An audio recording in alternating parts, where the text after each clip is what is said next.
Hey, Chris. Chris? Do you remember us?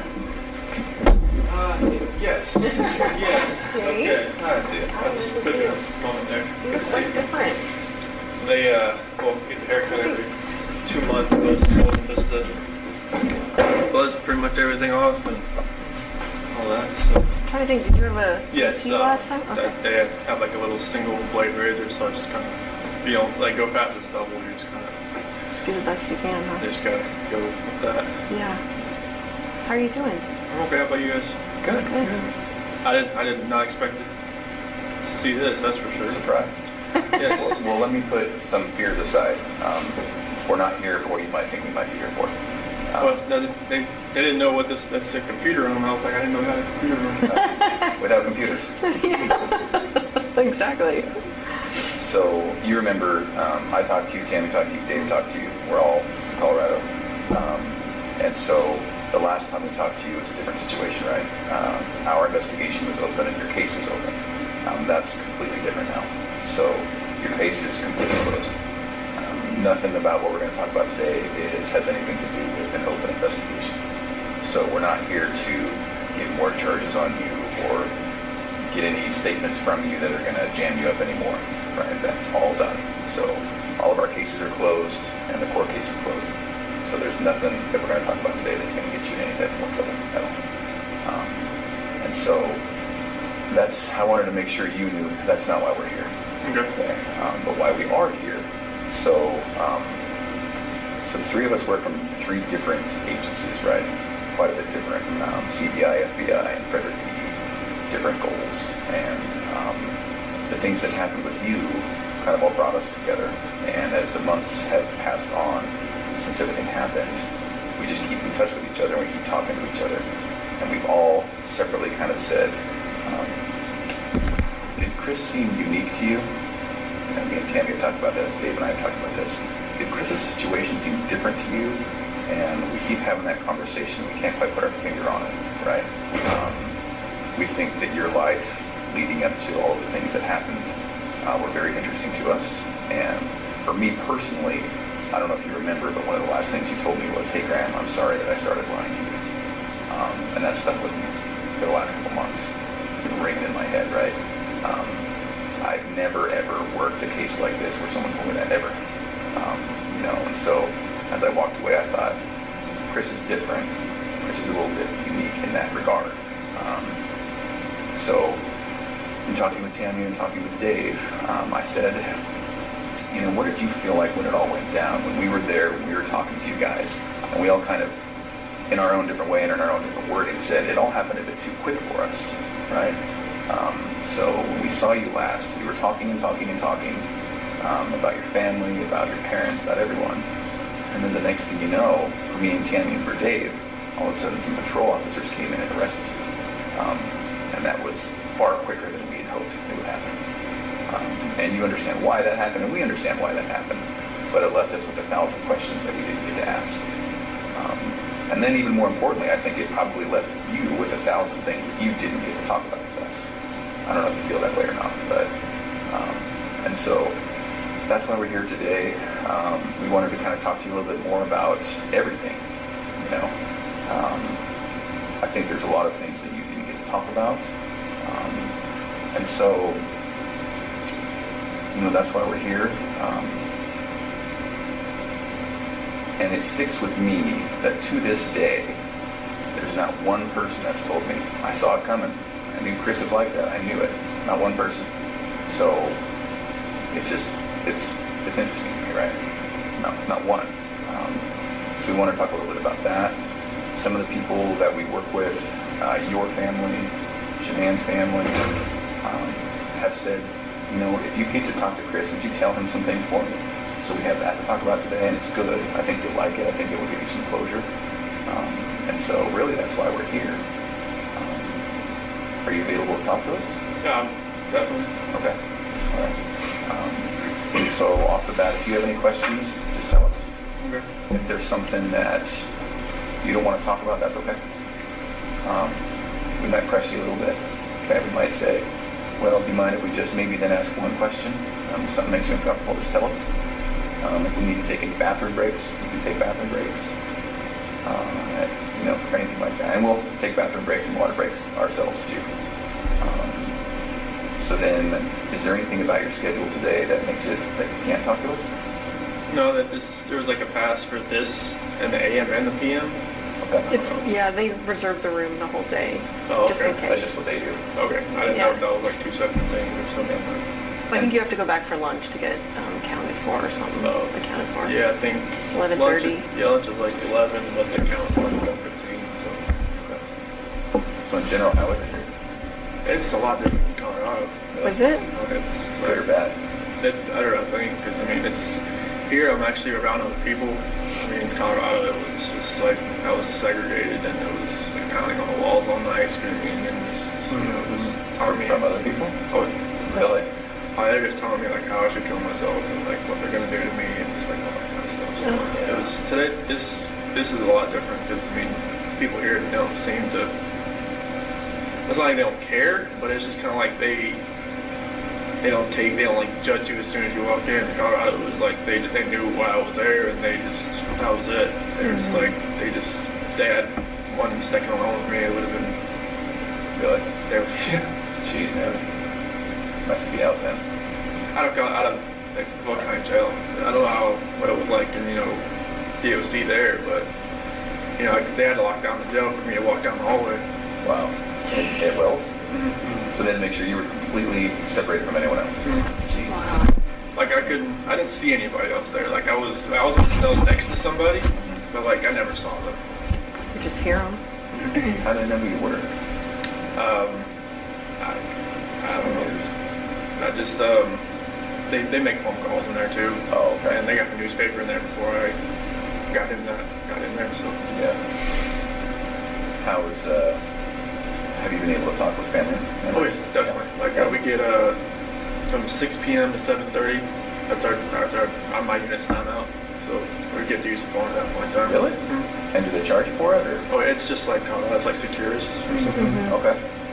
And how do you make money to pay for that? They put money on the phone. Oh. So if I call, like if I was like to dial somebody's number, they have to have like a phone account set up. Oh, Otherwise, I it's see. just restricted. And then so who you call pays for it? Yes. Oh, okay. Have you been able to talk like family members and parents and all Yeah, that? my mom and dad, my sister. Okay. Good. Is that a good thing? That's a good thing. Yeah. Good, Yeah, if they don't hear from me, they're like, "Oh, what's wrong?" What's going Oh, on?" good. And how was it with them? And so far, so good. Yeah. Yeah. It was hard to hear your parents in sentencing. Mhm. Yeah. I didn't know what they were gonna say. Mhm. So Yeah. And so, yeah, I really appreciated what they said. I don't know about you. I definitely was. I didn't expect them to be there. I knew they were there on the 6th, but I didn't expect them to fly back, and they wanted to fly back for that. So. Yeah. And then what your mom said. Mhm. Definitely. Okay. Good. Well, so we have 1,000 questions. I'm sure you do too. Do you care if we start, or do you have any questions for us? Go ahead. Okay. All right. So one of the things that we're battling with is, and I won't make any assumptions today. So, are you aware that this was a national story? After a little while, it was. I didn't talk to my parents while I was in Colorado Okay. because I mean my attorney team told me, all right, no phone calls, no letters, no nothing. Yeah. Okay. So like I made one phone call when I was in the segregation area there, but my dad thought it was like somebody like a news. Oh. Somebody trying to call. Oh. 'cause So it he was didn't Colorado answer? number. Yeah, so he didn't answer. But other than that, Okay.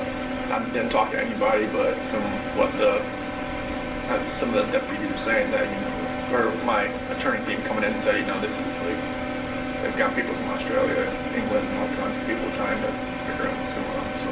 Did they send you any of the letters, like fan mail or anything? Well. I got letters, but I couldn't keep them like with me, so like I could read them like on my hour out. But it's like I got a bunch of just letters that had no return address and stuff that was just not very good letters. Yeah. So Okay. They came from a weird perspective, didn't they? From what we had heard.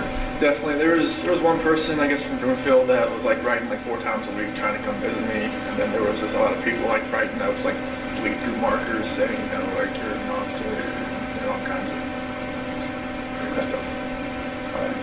Well, we're going to talk about some hard issues today, but I don't intend to take you to a dark place today. Okay. I hope that when we're done, you'll feel better. I hope it'll be therapeutic. We're going to talk about, obviously, what happened with your family, and so that's going to be hard to talk about. I appreciate anything you can tell me about it.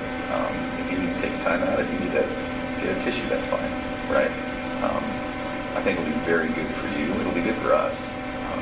And so one of the reasons I asked about that national attention is we were aware that you were getting a lot of letters, a lot of interest, and then us personally as law enforcement, we got so many people who claim to have known you, claim to have been with you, dated you, slept with you, and 99 times out of 100 they were just crazy people, right? And so maybe that's a good place to start. Had you heard about any of that? John, well, she told me about some dude from Wyoming. Yeah. Trent? Yeah, it's that guy. That blew my mind. I was like, who the hell is this guy? And who told you that now? Attorney John Walsh. Oh, okay. Yeah. Do you mind if we talk about him? Graham and I interviewed him. You had to? Yes. A waste of our lives. Yes. So Trent, in summary, Trent came in and said, met you online on a dating app, had a few, casual but quick sexual encounters with you. And let me be very clear. Not only are we not here to jam you up today, we're also not here to judge you. And if there is anything like that, you can imagine we've heard way worse, way different, So if it's true, I hope that you can just casually say, yeah, I mean, this happened. It wasn't as bad as he said, but maybe this happened. So his story was met online, met you, and it was a time when you were experimenting with maybe men. And so he said he met a couple times, met his friends, went to an apartment, had a couple of meetings in a parking lot, and that was basically it. Any of that sound familiar? Okay. No, I never met the guy. Okay.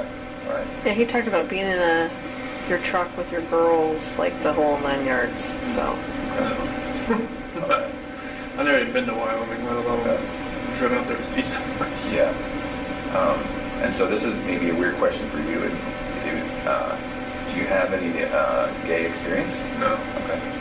Any interest? No. Okay. Never had a time, experimented, wondered? No. Okay. Is it possible that he found you instead of you finding him? From what John told me, he just found me on like a WhatsApp. Yeah. I don't even have that app. Okay. Never. I mean, you got my phone, so Okay. you could probably saw what app I had. But I've never even heard of the app. But apparently, like he told me, like I met him through like a rehab center or something. Is that what he's saying? No, that was another guy. Oh, okay. Yeah. Yeah. It was totally. I had no idea. So did you see a picture of him on the news or anything? John showed me a picture of him. Okay. He was like, well, this guy. I'm like, he was. I was kind of, making fun. Like, sure. Okay. I'm like, no.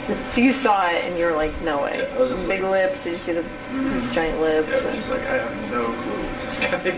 And he's somewhat memorable. I mean, Yeah. If you met him or talked to him or got to know him, you might remember. He was kind of meek, Yeah. but also a little bit flamboyant. Mm-hmm. Yeah, he did not fake lips, but injections. He was very into skincare and makeup.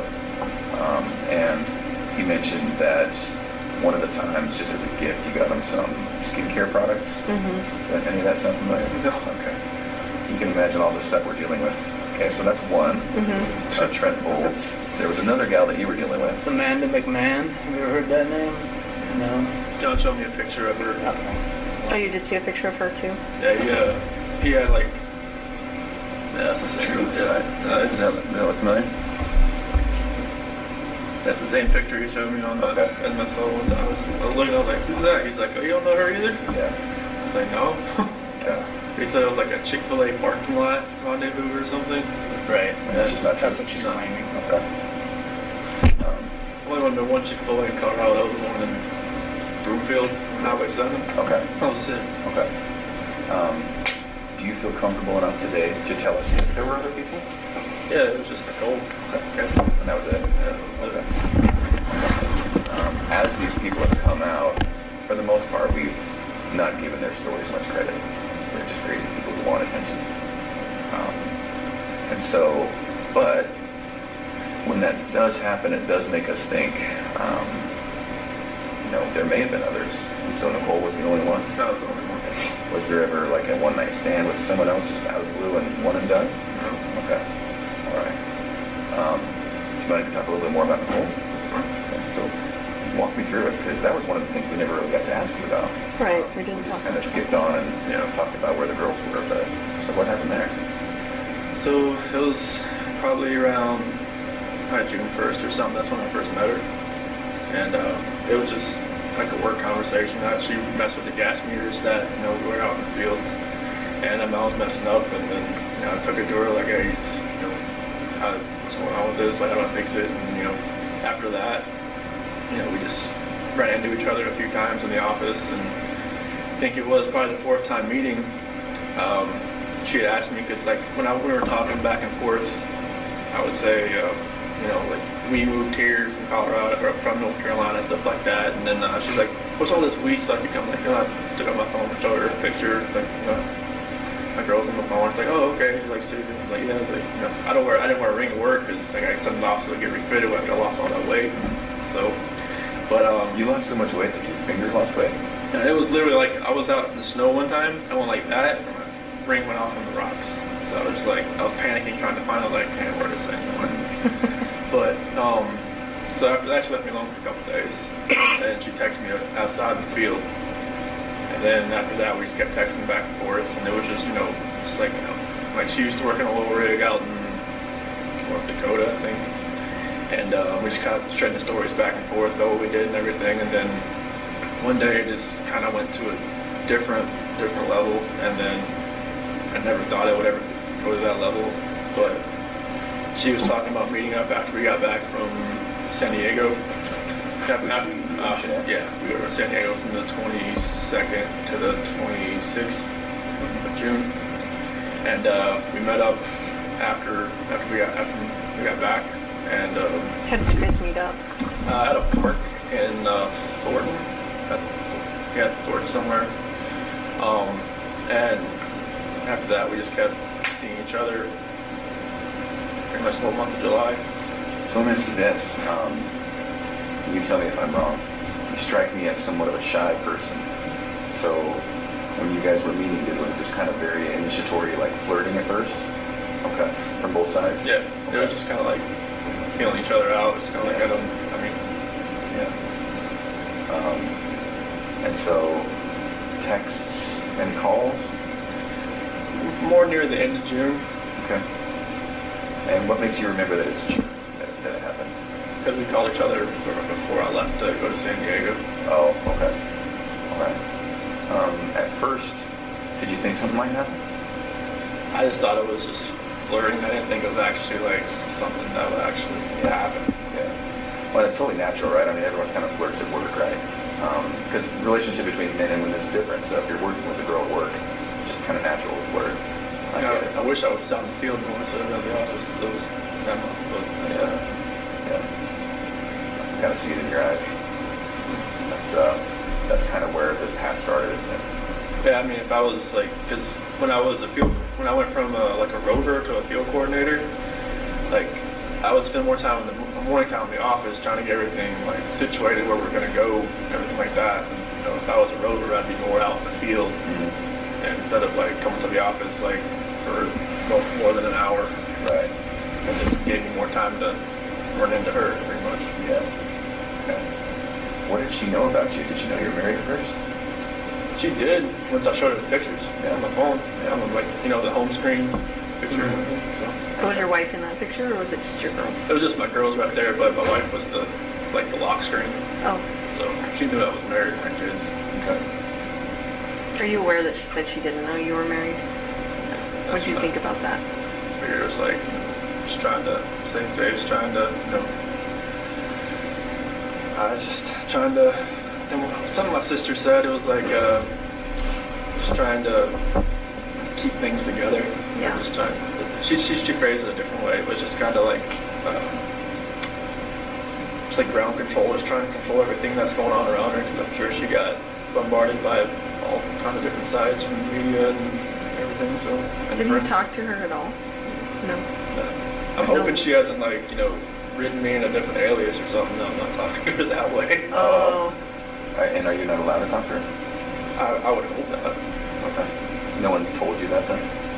No, I mean, I would expect, like, I thought, like, Colorado, it said, like, on a DOC list, if you're on, like, a victim list, you can't call anybody. Oh, right. But here, I'm not sure if that's the same, but I just talked to my sister, my parents, some friends of my parents. Do you wish you could talk to her? Maybe once, just to get some closure? Just to say, like, hey, just once. Yeah. Just to say, hey, like, I'm sorry this all happened. I'm sorry. I'm not sure, like, what happened, like, afterwards, like, what you went through, like, if you had, like, counseling, if you're, like, different state, if you had to leave everything behind. I just wanted to let you know I'm sorry, and that's not something I never saw in my life happening or happening to somebody else either. Would you be alright if we told her that? That's fine. Do you want us to? Do you want us not to? And if she would want to even talk to you guys, then I'm not sure if you're selling contact with her, but I'm sure she'd answer your phone call more than the attorney phone call that she didn't want to call. Answer. Yeah. Oh, so your attorney tried to call her and she wouldn't answer? Yeah. Yeah, because I remember her phone number, but after that they figured out, I guess, where she lived. They left a business card there. And she just, pretty much after like the 5th attempt, she said stop going around. Yeah. Yeah. I'm sure she's getting bombarded like everyone else, so. And hopefully it's calmed down since, but I'm sure, like, I just hope she can, like, move, like, I'm not, there's like normalcy for her, not since she's on the outside, but I'm hoping it can get that way at some point. I'm not sure if she had to leave Colorado or not, but I'm sure, like, that would have been hard if she did. Mm-hmm. I know Anadarko was her dream job, so that's one thing I always, like, asked my attorneys is, like, did she have to leave? Like, did she have to do anything at work? Because that was one thing, so she always told me that was her dream job, so. Mm-hmm. Oh, really? Yeah. What does she mean? Like, like, in the oil company in Anadarko, it's like, I mean, unless you're working for, like, BP or, like, ConocoPhillips or something. Oh, I see what you're saying. Anadarko's, like, Those are like big leagues. Yeah. Can I ask kind of a tough question? Did you love her? I felt like it was true. Yeah. I think so too. I think it was the same from her. Okay.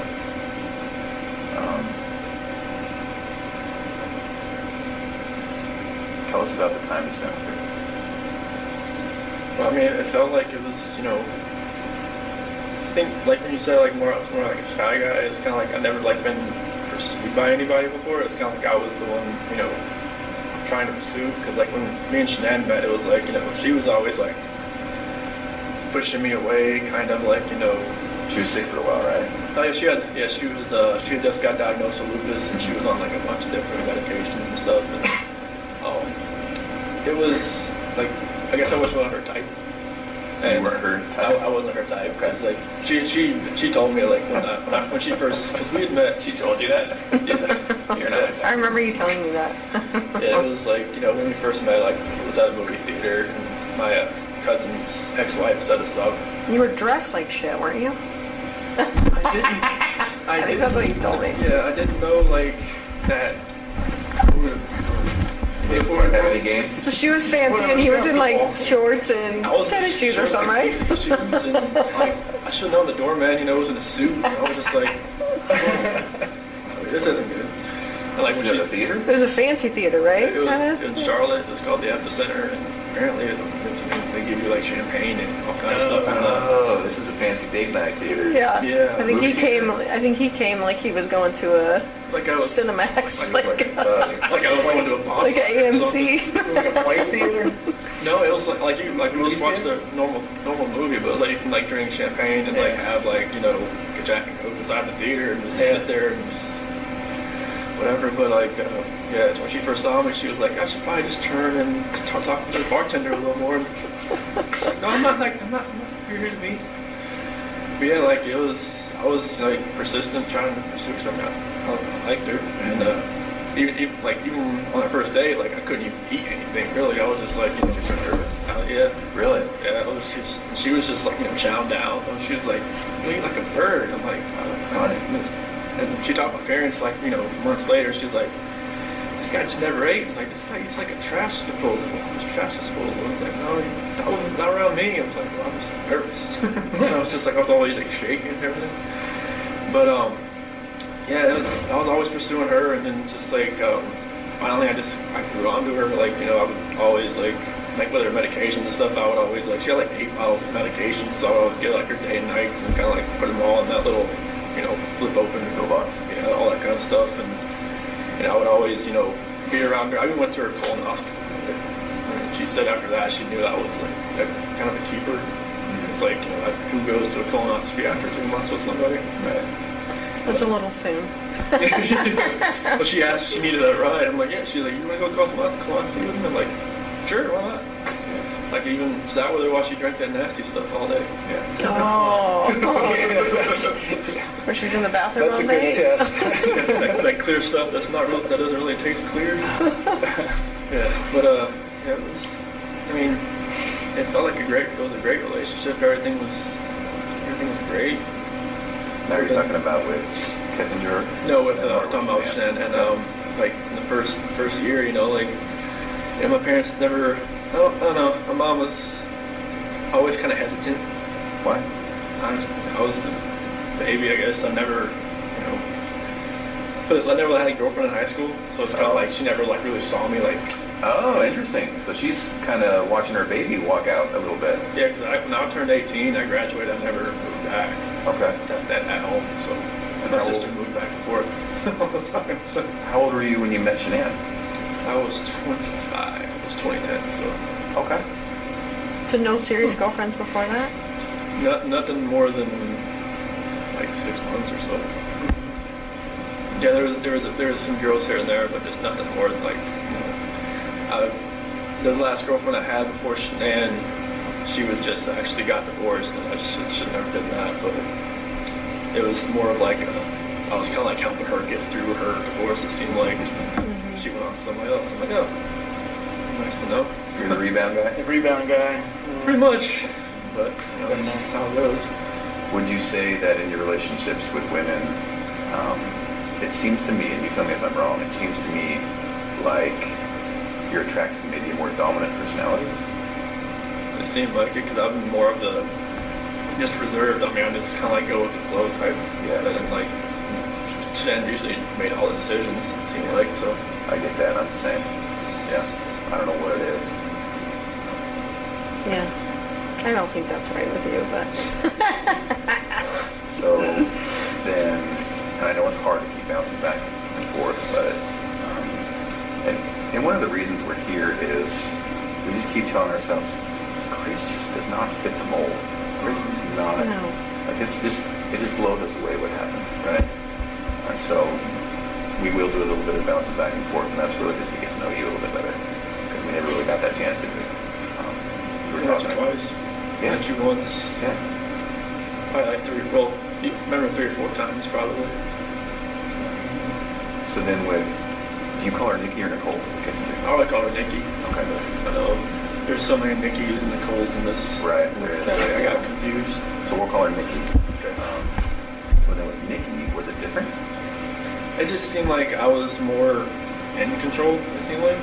And that never happened. And like she'd actually like ask me like my opinion on a lot of things and just like what I wanted to do and just kind of like, okay. That was new, wasn't it? Very new. Oh, that's fascinating to me. And so did it feel more like an equal partnership, or? It seemed like it. Yeah. Okay. So then when it was date night, would you guys talk about it? Would you ask to go somewhere, or would she say, I want to go somewhere? Was it too fast? The first time we went out, it was to a movie over at the Orchard, off the 144th over there, and I asked her, like, hey, you want to go see this movie? And like, she's like, yeah. I'm like, okay, cool. And we got there, it was sold out, and normally we'd probably just have, just wait 2 hours, like, just go home, but now she just wanted to walk around and just talk. I'm like, okay. Oh, wow. So that was different, and, I think she wanted to go to the car museum, Shelby Museum in Boulder. I've never been there, and That's right up your alley. Oh, yeah. I was just like, that was awesome, just to walk around cars for like an hour or so. And then, drag race and Vandermeer. Okay. And I haven't been to a drag race since 2008. And that was in Charlotte. Okay. Like that was a really drag strip over there. And it's like the NHRA, the top fuel fun car stuff. Like me and my dad used to grow up and just go there like all the time. And then like went camping in Sand Dunes National Park, and I'd never been camping. I always wanted to do it. Thought it was she'd done it like countless times. Oh really? Okay. She's outdoorsy. Yes. Okay. Yeah, she's I guess she every time like she needed to clear her head, she'd just go by herself. Just go somewhere. Wow. Yeah. So she's a completely new type of person and relationship. Yeah. Okay. All right.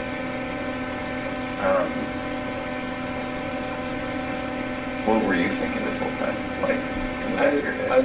In the back of my head, I was just telling myself, "What are you doing?" Like every time I open up my phone, I can see pictures and like my wife and my kids, and I'm just like, "What am I doing?" And then like every time I was with her, it seemed like I didn't think. It seemed like it was like a blinder that was on my face. Oh. And it was like every time I look back on it, like like I have pictures of my wife and kids and myself, and like every night, or every morning, every night, I just talk to them, say like I have like this book I used to read for CC, and I remember that book, so I read that to them like every night, and like there's some scripture and stuff that I read to them, so I just try to think back, like I wish this never happened. And it's like I wish that blinder wasn't on my head, wasn't in my eyes, that would have seen what was going on. Like, I was having, everybody says, "Oh, you're just out there having fun while your kids, or kids and wife are on vacation." I was like, no, it wasn't like that, but it seemed like that's what it looks like when you're going, you're going to camping, going to drag race, going all that other stuff that you have fun doing, but you're with somebody else. It's not your family. It just didn't seem right. I was with her. It just didn't seem like I could even see that anymore. I was there at her house pretty much every night. So it was like I didn't have that time at home just to really think about anything. Because literally I didn't, I was only at home from like when I got home from work. I worked out, I ate dinner, and then I went over to her house. Like I never slept in my house like the whole month of July. Now, talk me through that though. When you said you went home and then you were at her house, was that while Shan'ann was gone? Oh, okay. So you weren't even at your house? No. This all happened so quickly, didn't it? It was insane quickly. Like she even told me like she would never, in like a normal relationship, she would never have somebody over at her house like more than like once or twice a week, but she felt like she wanted me over there. Yeah. She said she felt comfortable over there. Yeah. So it's just like, that's what was different, like she wanted me over there. But I just wish that all that would just go away. I just wish I know it's hard, I know it's wrong to say I wish I'd never met somebody, but I wish I'd, maybe met her at work and then just kept it that way. I think if we had a time machine, I don't think this would happen again. Because some people, when this happens, you're like, well, if it wasn't this time, it would have been next time, or it would have been the next time. It just wouldn't have happened with you, would it? And it happened so quickly that, you tell me if I'm wrong, you're not the type of guy to take control sometimes when you need to. Yeah, it seems like that's just what happened. Yeah, I didn't take control of the situation. It was like the situation controlled me. Right, it just happened. No, I get that, man. I'm somewhat passive myself, and it's like, there's situations where I'm like, well, why did I let that keep going? Yeah, I don't know why. It was like a roller coaster ride that I just kept punching and taking on, and I just never gave it up. Yeah. Can we talk about the hardest subject? So when we were talking, the last time we talked, the last thing we talked about was where the girls were, but we never really got to talk about that night. What happened? So nothing really happened that night. It was in the morning. Okay. It was, me and Shan'ann, she got home like at 2 o'clock. And, I felt her get in the bed, and I just felt like I didn't feel her. I just make sure I looked at my phone at 2 o'clock and make sure she's up, she's in there, and I could kind of feel her kind of stirring around a little bit. And, I just had a feeling that she knew like what was going on. I mean, obviously, I didn't use like an NRCO gift card, that I'd gotten. I'd used my actual credit card, and I kind of just felt like something. She knew what was going on, and she started rubbing her hand on me, and we ended up having sex. But I guess that was more like a test. Oh, I would have thought. interesting. Okay. Yeah, because when we talked, when I woke up later on in the morning, like, I pretty much, told her, like, I didn't think it was going to work anymore. And she was like, what happened? What was last night? Mm-hmm. So I figured that's caused the test after I've gone through everything in my head. That makes sense. And she just told me, like, to get off of her. And she's like, I knew there was somebody else. I knew there was somebody else. I knew there was somebody else. I couldn't bring it. I couldn't just say yes, there is somebody else. But then she's like, you're never going to see the kids again. You're never going to see them again. Get off me.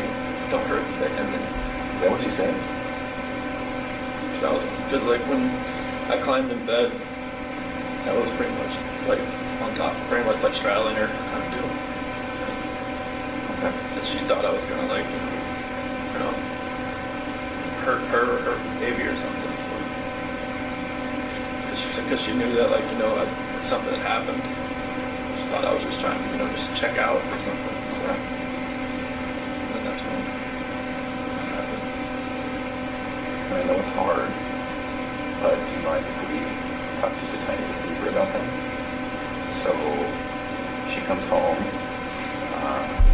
she touches you, you guys have sex, it seems like she's doing her test, which I understand. Sounds like you do too. I'm sure like, Nikki or not Nikki, Cole Atkinson or Cassie probably told her, That's what I was thinking, right? They talked about it during that whole weekend. more than like that. That's my parents told me there was like going through like text messages, it's like all like pretty much they all kind of just told her he's with somebody else type of deal. Yeah. And she spent a lot of time with the gals. That's what they did probably all weekend is talk about it, give her advice. I think that's what we found, right? Yeah. Okay.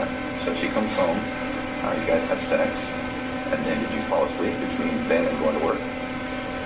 Yes. Okay. So then at some point, does she wake you up or did you wake up for work? Not a lot of more. Oh, okay. And you're going to work out. Mm-hmm. But then that's when she started wanted to talk more. She was pretty mad. Okay. Yeah, it was, I had already kind of knew that, using that credit card, it was Was that intentional? Yeah. I had no other way to do it. Oh. I used, like, because I got these Anarcho gift cards from, like, doing good stuff at work and stuff like that, and I had used them all. Oh. Was part of you just like, screw it, whatever, I don't care, I'm using this card? Part of me just wants to say, Nikki, can you pay for this? But I don't know. Yeah. Even, I think, my attorney said she even noticed I used a different card, like a blue card. Oh. Maybe she thought, like I felt comfortable enough just using a normal bank account or something. But, I told her I was going to Rocky, and I told you I was going to Rocky. Yeah. It was just like, it felt like, like looking back at everything, like just like reading the scripture more and more now, I can see like, God gave me opportunities to get out. Like even my friend Jeremy Lindstrom, he even invited me because like it was his daughter that came and watched the kids on that Saturday night. And he was like, hey, you said we're going to a Rocky game, you want to go to me with the Bronco game and watch the Arizona Cardinals? Like, in my mind it was like, go. Just say, hey, I can't find a babysitter. Nikki? Yeah. And maybe that would have been like, like a light switch in my head goes off, light switch in her head goes off, maybe it just like goes different directions. That was kind of like my last like opportunity to kind of get out, it seems like. I wish I would have said, yeah, let's go. Yeah. And I think that would have just put me on a different trajectory. So then, Shan'ann, did she actually say you're never going to see the kids again? She said that to me before. Yeah. That's kind of hard to hear. Yeah, because she'd said to me before she went to Arizona. Because, like, I wasn't really sleeping in the bedroom. I was sleeping on the couch or in the basement bed or something. And, like, she had slammed the door. You're never going to see the kids again. Something like that. Did she get fiery like that? Only once in our entire relationship I've ever seen her that way. Yeah. And that was a time before, or was that on the night that it happened? No, it was right back in North Carolina. Oh. It was just like one of those, it was just a fiery argument that I never raised my voice to her or anything, and like, you know, I just got mad and I slammed the door, and she was like, I'm like, shouldn't slam the door. Was that when you were in North Carolina that last week? No, it was like previous to this that? was like 2010, 2011. Oh. It was like early. In her old house. Before kids? Yes. Were you dating or were you married at that point? Dating. Oh.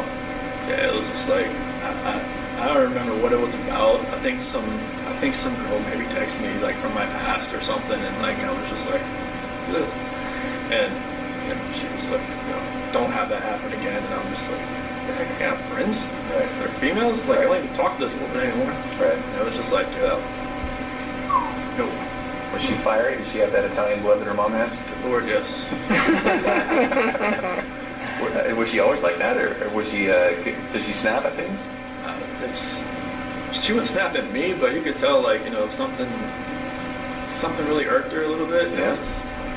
It would come out. 0 to 100 type thing, or what? Yeah, 0 to 200. Oh, interesting. She gets acclimated about something. She's like, all right, it's gonna happen. Well, that's why she was probably so successful at Thrive, right? Oh yeah, like she had done a couple other like direct sales business, but this one was just like, it was different. Why? This one, like, cause I think she had done like Origami Owl and like something called like It Works, and then like other couple other things like some bags and stuff like that with the supplement stuff. But just because it worked with her, it worked with me. She's like, okay, I can kind of like use this, but I was like, all right, this is what's doing for us. Yeah. And then like after a little while, like she could see how like people are above her, how it was helping them, and then it was just like trickle down effect. And it was like a good system about like, you know, commission wise and everything was just, she could use all the business IQ she has from running those cell phone shops and from the Dirty South custom shops and all that. I mean, she's business minded. Yeah. She knows how to do an accounting book like the back of her hand. So it all just like fell into place with all that. So then on that night, was it just a new type of fight? It was never had, or what happened? Yeah, it was a totally different type of fight. It was, you know, it was just felt like, I don't know, it was more anger than anything else. Like there was emotion to it at first, and then it just felt like it was just anger. It was just like, you know, like there was no love there. It was kind of like what we were saying, what she was saying. It was just like, it's almost like we knew like something was combating at each other. And we didn't know, like it wasn't ourselves. Really? No. Anger from you or anger from her? I think it was more anger from me and more like desperation from her because she wanted to fix it. Yeah. She knew if something wasn't right. Like, you know, like when the whole thing with my parents happened with my parents called it Nutgate. What happened? Nutgate. What's that? Oh, The peanut. Oh, yeah. Or whatnot. Oh, with her family? Yeah. Pistachio ice cream or whatever. Yeah, somebody call it nut. I haven't heard that. I haven't heard that either. Yeah, I guess what people are calling it. Okay. But that was like another outlet. You know, maybe I could have just like stopped everything with Nikki and just kind of concentrated on helping like whatever happened there. Because like, Shan'ann had a story, my mom had a story. Like, whatever happened, I'd probably ask my 10-year-old nephew. Probably can tell me what actually happened. Well, they both have their feelings for good reasons, and they both didn't see it the other person's way. And yeah, and like maybe because I didn't talk to my parents from then on until like August 6th. And like, you know, my dad took that whole week off. You didn't talk to your parents from then on? Yeah. Oh. Okay. Because like Shan'ann was like, do not talk to them, do not call them, do not do anything. Is that what she said? Yeah. And Cece's birthday was 17th, but I think the actual birthday party was like a couple days after. In August? July. July. Yeah. And like my mom or my dad was gonna go, but then there was like a post on Facebook about allergies and stuff like that Shan'ann made, and my dad was like, no, I just can't do it anymore. It's like this. He perceived that as her taking a shot type thing? Yeah. Okay. Yeah. And she always says she never, put those posts directed at anybody, but she had a method. If you read them, you know who they're talking about. She had a method to the madness, and you can see it. Mm-hmm. But I wish I could have just took more time just to fix that. Because like I wanted my parents to be involved. Like since like the whole wedding thing, and then up to that, it was like my mom and my sister were always like combating with Shan'ann combating with them. My dad was always cool. Like he's just like me. He's just like go with the flow. Like I just want everybody to get along type deal. Chicks, I man. loved your dad. Oh, he's the best. Isn't he? I loved your dad. I'm sorry, keep going. That's cool. I just wish I could have just when we were at the beach in August. Like my dad was supposed to take the whole week off just so we could see the kids and like see me, like grab a cookout at my sister's house or something. And then, but we just pretty much spent 5 days at the beach, and Shan'ann like booked it so like I mean I don't want to say like punishment for them not to see the kids, but like I wanted them to see it, see them. I wish I could have fixed all that. And I even like when I was at the beach, I told Shan'ann that. It was more like what was going on was more like I feel like because my dad's not here, I feel like I've lost like something in my life. I haven't been talked to them for 3 weeks. I haven't been to see the kids for 2 weeks, FaceTime or anything. And I wanted them to be able to have that relationship. And she was pretty much gung ho. Like she tried to kill my daughter by giving her pink. I was like, I don't think she gave it to her. And was that her stance? Is that your mom? Put something in front of Cece. Like to kill her, or no, just like didn't care. Like Didn't pay attention. She thinks that allergies and like this state of age is like people think, oh, you'll be like it's fine. made up Like kind of thing. he'll be fine. He'll just have a rash. He'll be fine. I've seen Cece, like the first time. Well, I've seen a picture of when he had cashew the first time. It wasn't good. And then she had kiwi the second time, and then the same thing happened. And I know it's real. So you know it's serious, yeah. Yeah, it's not like, it wasn't like her throat like closed up, but she broke out in this full body rash. It looked really crazy looking, and luckily like, nothing with her throat like happened. But So did that make you angry at your mom for doing that? yeah, I mean, I just like, Mom, I told her you need to think, you need to like, pay attention. Just because another kid can have something doesn't mean another kid can have something. Because like when we were at that birthday party at Jeremy's that Sunday, they had this cake there. Like Bella wanted it so bad. I'm like, can't give it to her because Cece can't have it. She was like, okay. And all the other kids were like, they can't have the cake. Like I just kind of took them off and gave them some like one of those frozen pops or something. But it's just like she had to learn that just because one kid can have something and there's another kid that can't have it for a legitimate reason, like she couldn't have done it. But that's the kind of talk I had with her when Shan'ann called me. I think it was maybe like middle of July or something when she told me all this had happened.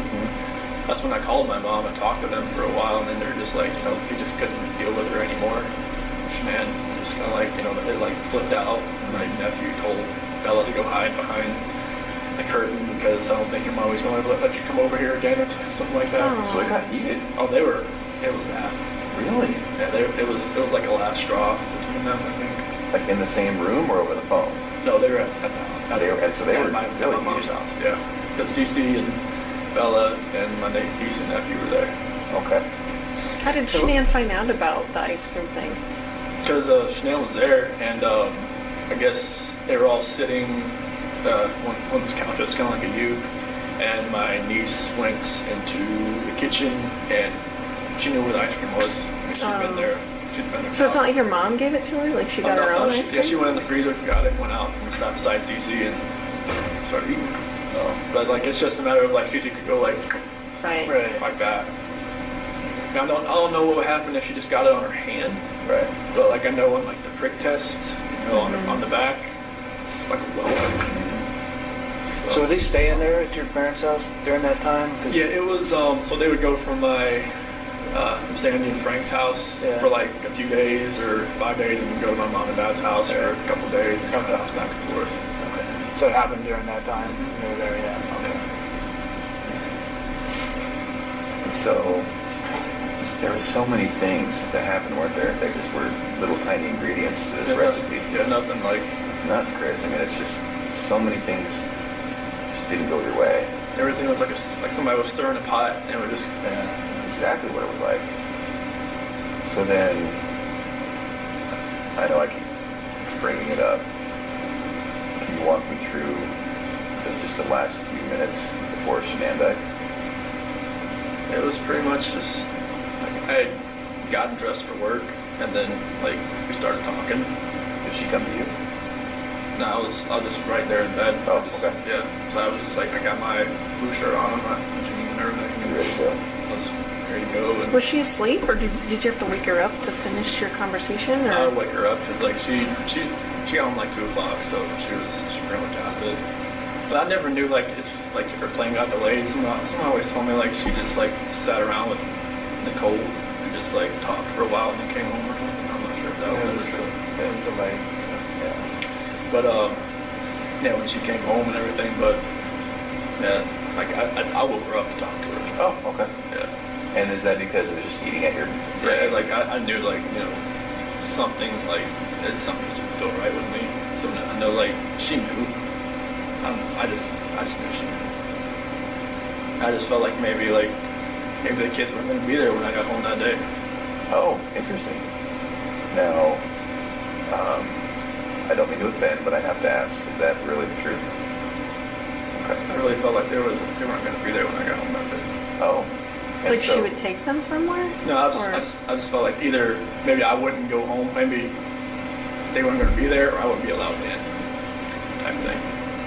I think I saw some text messages where shan'ann talked about that she would take the kids to another state or something because she wouldn't be able to afford to live in Colorado or something like that. Did she say that kind of stuff to you, or Yeah. what did she say about that? She said she couldn't afford to live in Colorado on her own, and that I told her, like, well, you drive, and she pretty much makes the same amount I do.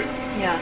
But she said she wouldn't want to try, just because Colorado just price of living there was a lot higher than North Carolina.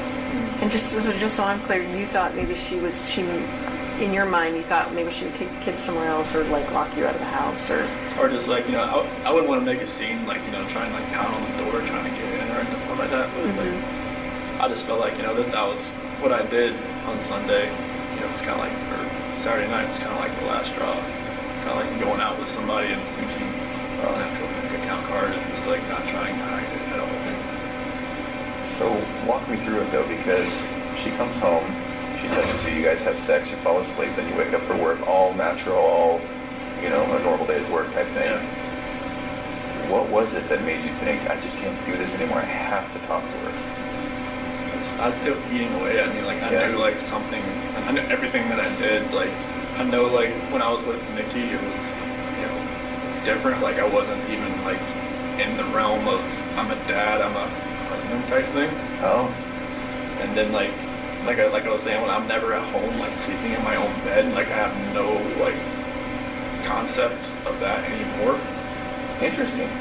Because So in your mind and heart, you can move on. Like it kind of felt like if I wasn't at home, like I didn't think about it almost. Because like if I wasn't sleeping on my own, like I think there was at one point like Nikki had gone to the mountains with her friends for like a few days, like into June, first part of July, and then like that part obviously it was home, but like from that whole month of July on, it was like I was never at home. Like I never had all those reminders around me. I never had, like every time my wife would call me, I would be at Nikki's house. Oh. While she was in North Carolina? Yeah. Okay. And I would like, walk outside or talk to her like when I was next to the car or something like that. I would never be at home looking like to just have all these pictures around me, just being in the same bed, you know, seeing my kids' bed, seeing everything that we built for the last 6 years. And so, did you just want to once and for all get it out in the open? I just wanted to just tell her how I was feeling at that point in time. Like, I didn't feel like me and her were compatible anymore. Yeah. I honestly didn't feel like that because what was going on with Nikki, it was new. It was new. Right, absolutely. Anything that's new always feels better than the old. Yes. And You were it makes you- probably bitten by the love bug. Yeah, That's how a lot of therapists talk unfortunately. about it. Yeah. It was just like, I never felt that. I mean, even like with new relationships in the past, like it always felt different, like, you know, the first couple weeks and then, you know, but it just, with someone Nikki felt different. I don't know what it was. Maybe it was just like you said, like, you know, I was more in control and like it was more of like, maybe more of me coming out.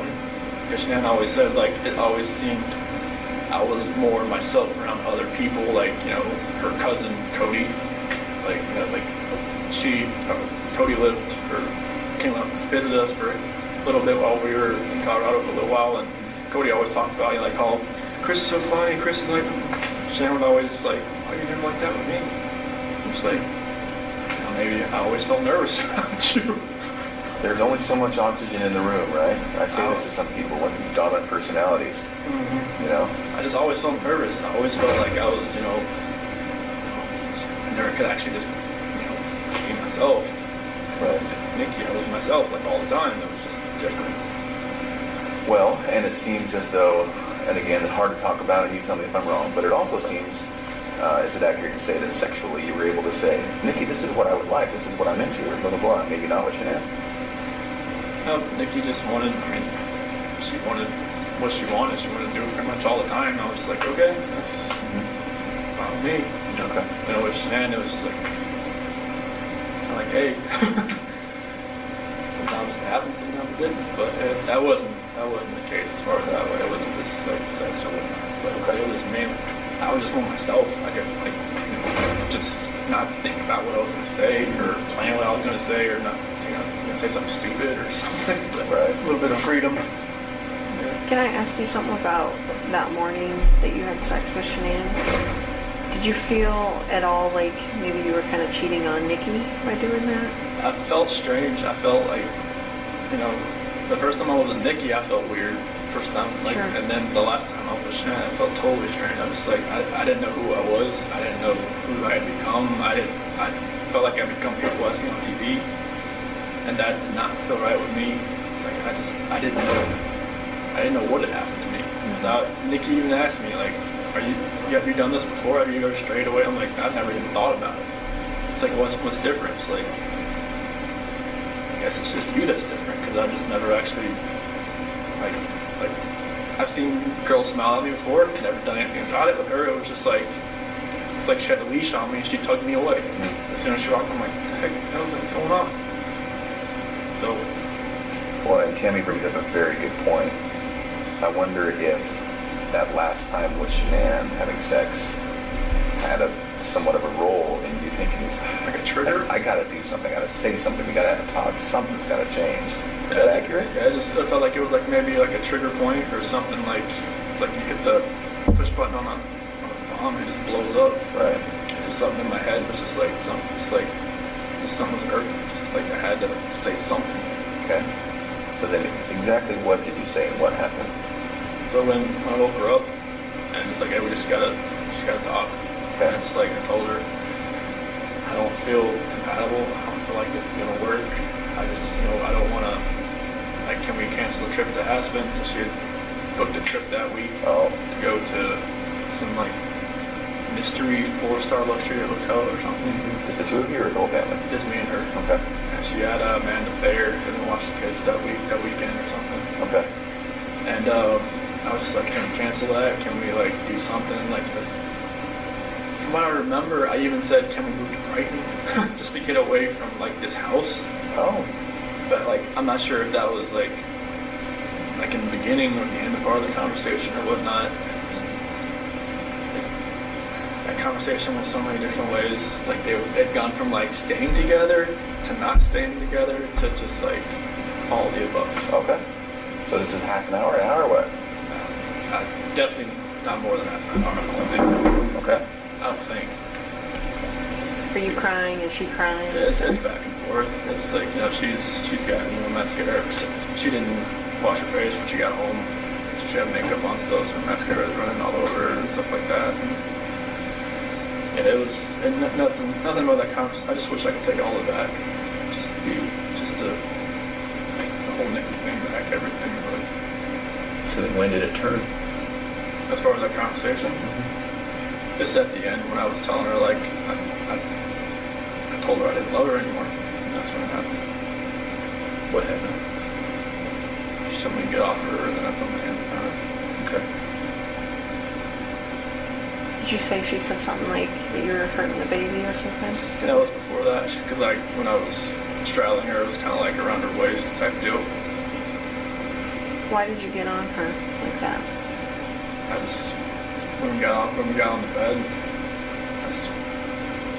that's just where I got on.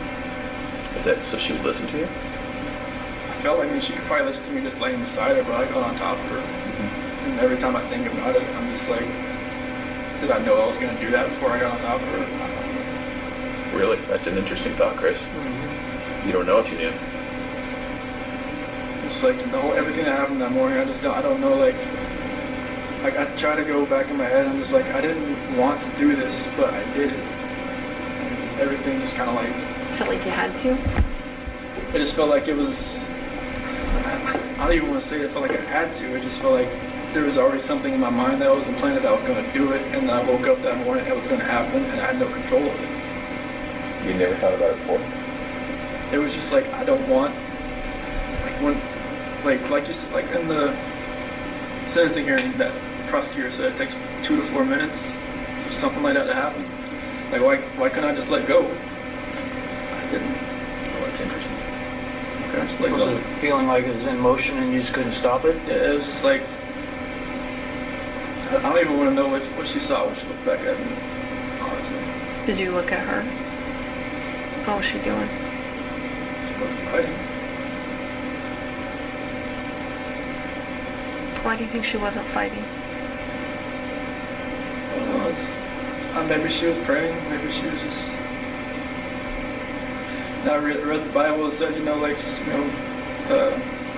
where the scripture says, don't forgive these people for they do not know what they do. Mm-hmm. Maybe she was saying that. I don't know what she was saying in her head, but she, like when you guys told me, like, take off your shirt and check for defensive wounds, and like, there wasn't going to be any. She didn't fight. I don't know why. Like she didn't could she grab your arms, or were her arms pinned down, or? Not that I remember. I don't think so. I mean, I don't think like I moved to where my knees were around her arms or anything, but it was just kind of like when I got on top of her, we started talking. That was it.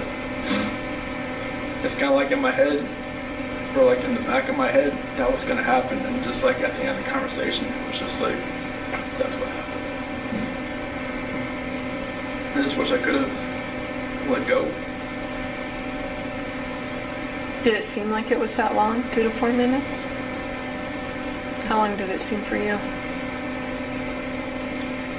Almost kind of felt like it was longer almost, because it felt like time was standing still. It's kind of like I just saw my life just disappearing before my eyes, but it just like I couldn't let go. It was like somebody else, like if you picture somebody else around you, holding your hands, holding you, keep you, not letting go.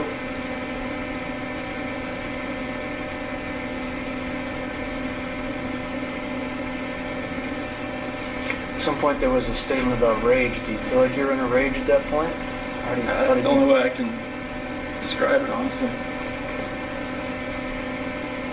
Like a snap or something. I mean, I know, I guess my attorney had said like some,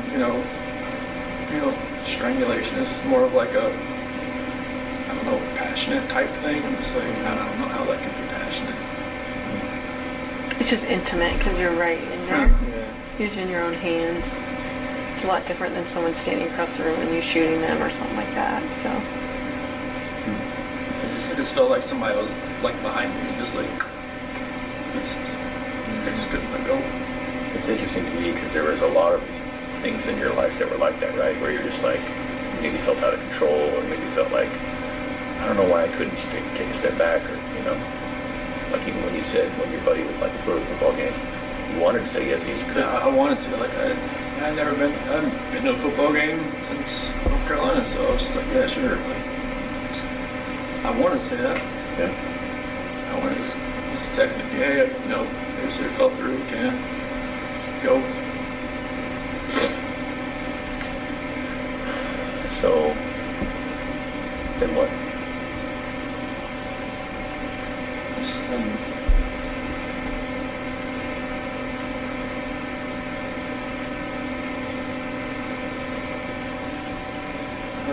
After, you know, shan'ann was, I guess, once she was gone, it was just like, I didn't know what was going on. It's like, there was like a traumatic, I don't know what you call it, traumatic event type, and everything, and like, I was shaking, I didn't know what had happened.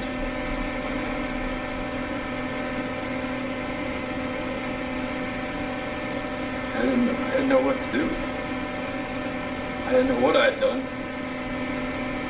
I still wasn't in that right state of mind. I don't think like I was in control of what I could think or what I could do at that point in time. Like most people say, like, why don't you just call 911? When I was like, unless you're in that situation, you don't know. You don't know what you would have done. Mm-hmm. It's easy to play Monday morning quarterback. Mm-hmm. I agree with that. Like you said, if somebody shoots somebody, you don't know what they was going through their mind at that point in time. Mm-hmm. You don't know what you'd have done. So what happened next? Bella came in. Is that what happened? Bella came in. What'd she say? Mom. Did she hear something? Is that what she came? Obviously, I think. Okay. What did you tell me? Mommy, I don't feel good. And then, did that happen with Bella right in that room? Not in front of her. What happened? She walked in as, you know, she talking up. She was sleeping. Mm-hmm. Did you take her back to her room?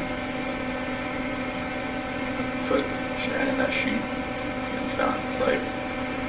Okay. Then what?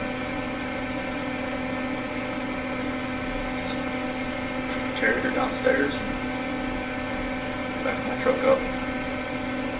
At that point, were the girls still there? Okay. So then shan'ann's in the truck. Then went back to the house. And got everybody back in the truck. Was Bella first or was Cece first? In the truck? Yeah, I'm sorry. So shan'ann was first. And then Bella was next. Was Bella alive when you guys got in the truck? Oh, okay. What happened? I rolled back up. Okay.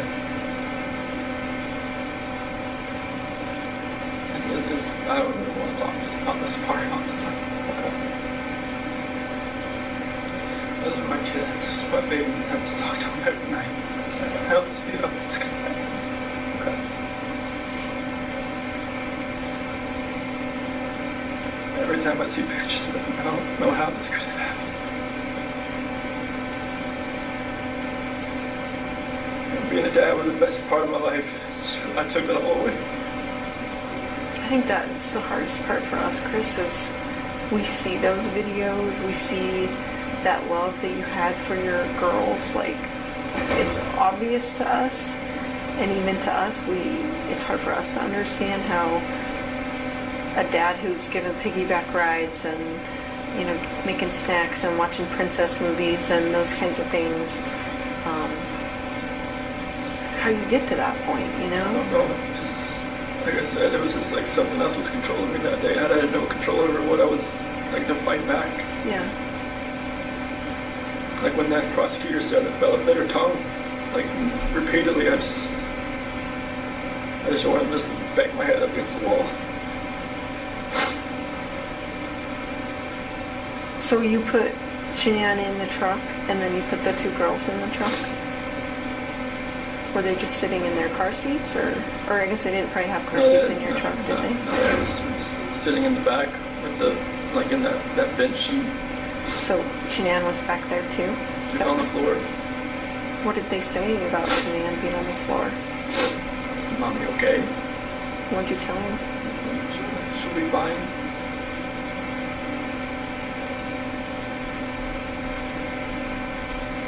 Did you have their stuff with them? With their toys and their blankets and stuff? They had something with them that they carried. One of them, I think, in CC and Bella had like a blanket or something with them. Mm-hmm. Like a pink blanket or... What about the dog? I think one of them had a dog, right? That talked or... Dog. Yeah, one of them had like a little barking dog. Was that with you too? Do you know? I think it was. It's hard to remember, like if they had like the big blanket, small blanket. So, I think I saw on the video that you put a gas can or something in the back of your truck. Is that right? Did you have different plans when you put that in there? I don't know what was going through my head. I felt like maybe I could just get rid of myself at the same time if I was doing all this, honestly. Yeah. Did you think about that? What did you think about that? I felt like I deserved to live after what had happened.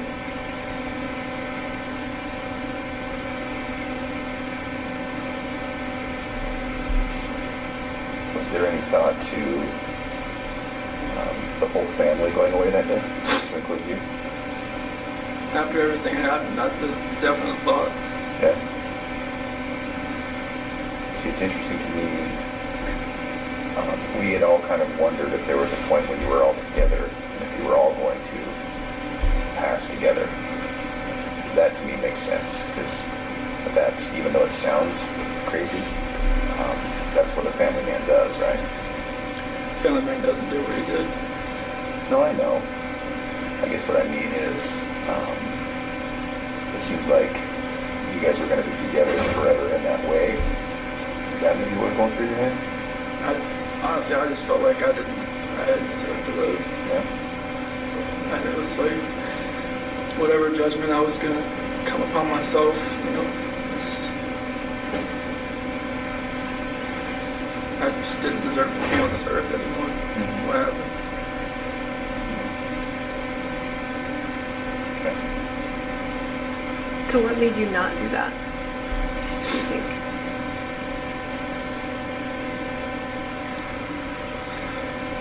I don't know if it was just more of like a, because with the site, maybe it was just more of like, I would have hurt more people than just me and everybody else. Like, I know there's other people out there, not like at the site, but other people like maybe out in the area. Like, I didn't want something like on the site to catch fire and blow up, and then other people around would get hurt in the same. So you were thinking initially about starting a fire out there or an explosion or something, or? Just no, not for that. Just like maybe I could take care of myself now that I've been dead. How? Gasoline, that's the only thing you do. I mean, I don't have a gun, I don't have anything like that. I don't like to just commit suicide that way. But it's just to blow yourself up? I mean, it was just, I wasn't thinking. Yeah. I don't have weapons. I've never hunted before in my life. I don't know nothing was right that morning. Yeah. I remember you kept telling me that. You kept saying, I didn't know what I was doing, Tammy. I didn't know. Like, Yeah, when you asked me about the sheet, like, what were you doing? Like, I don't know what I was doing. Yeah. I think you were just like in automatic mode, or it seemed like. So did you drive straight out there? So what were you thinking on the way out there? It's kind of like what I was doing right now. I'm just like, nervous, shaking, not knowing, like, what's going to happen. Yeah. Like, I know, like, my life is completely changed. I don't know, like, what's happening. Like, honestly, like, I try to picture that whole ride, like, it's like 45 minutes to an hour ride out there. And it's just like, couldn't I have, like, saved my girl's life? couldn't I have done something? Why did I do it? I don't know. Right. Like, this is my flesh and blood. This is like what I wanted all my life, was to be a dad, just to have, kids, and they love me, they, all that, and it just nothing made sense. Right. Like the oil tank, nothing made sense. I'm just like, what the doing? Mm-hmm. So what happened when you got out there? I took Shan'ann out just to a place off to the site. Mm-hmm. And then What were the girls doing when you were doing that? just sent them back to the truck.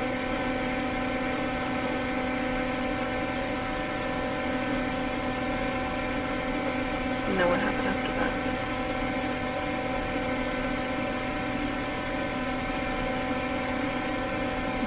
CC was first.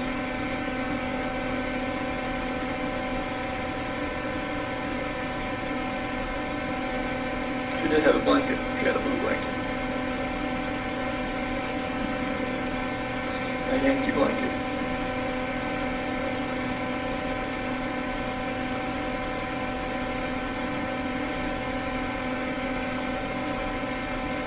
So was she alive when she went into the oil tank? No. I put the blanket over her head. And that's how she passed. Couldn't breathe. I put the blanket over her head. I didn't want to. No.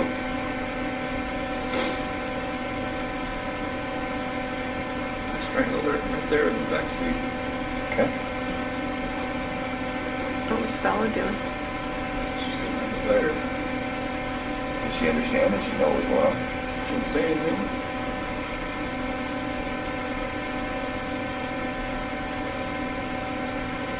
And then the same for Bella.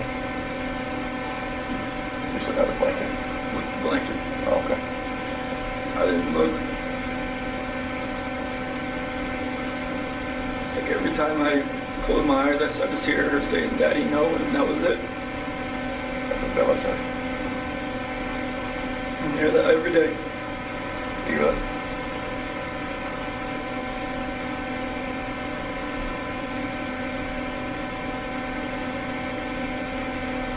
Sorry, man. Sorry doesn't take anything back that I did. I know. Is it possible that in your mind you didn't want them to suffer throughout their life? Was this like a mercy thing? I mean, you can say that like after the fact, but it was just like, I don't. You didn't feel like that during I that? just didn't. I felt like it was just like an anger with Shan'ann, with everything, that I was just taking it out on everybody that was in front of me that morning. Yeah.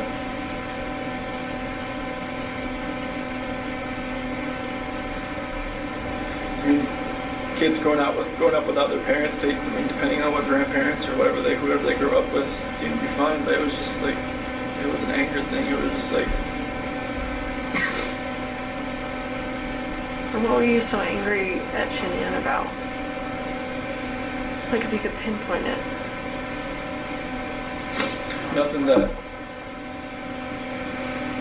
makes anybody to want to do this. I mean, you could be angry at your spouse like your whole life, but you should never have done anything like this. You should never let it get to that point.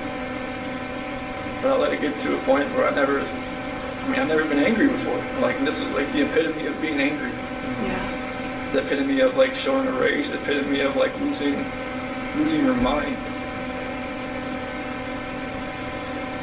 I mean, even like some people in here said, "Dude, like, the heck happened? You must have freaking snapped." And like, I just walk away. I'm just like,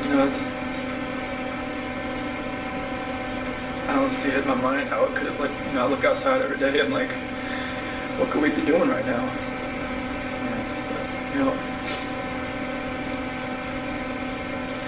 Right now I'd have a 5-year-old, a 3-year-old, and more than likely a 1-month-old son. And a beautiful wife. And just like, right now it's just me.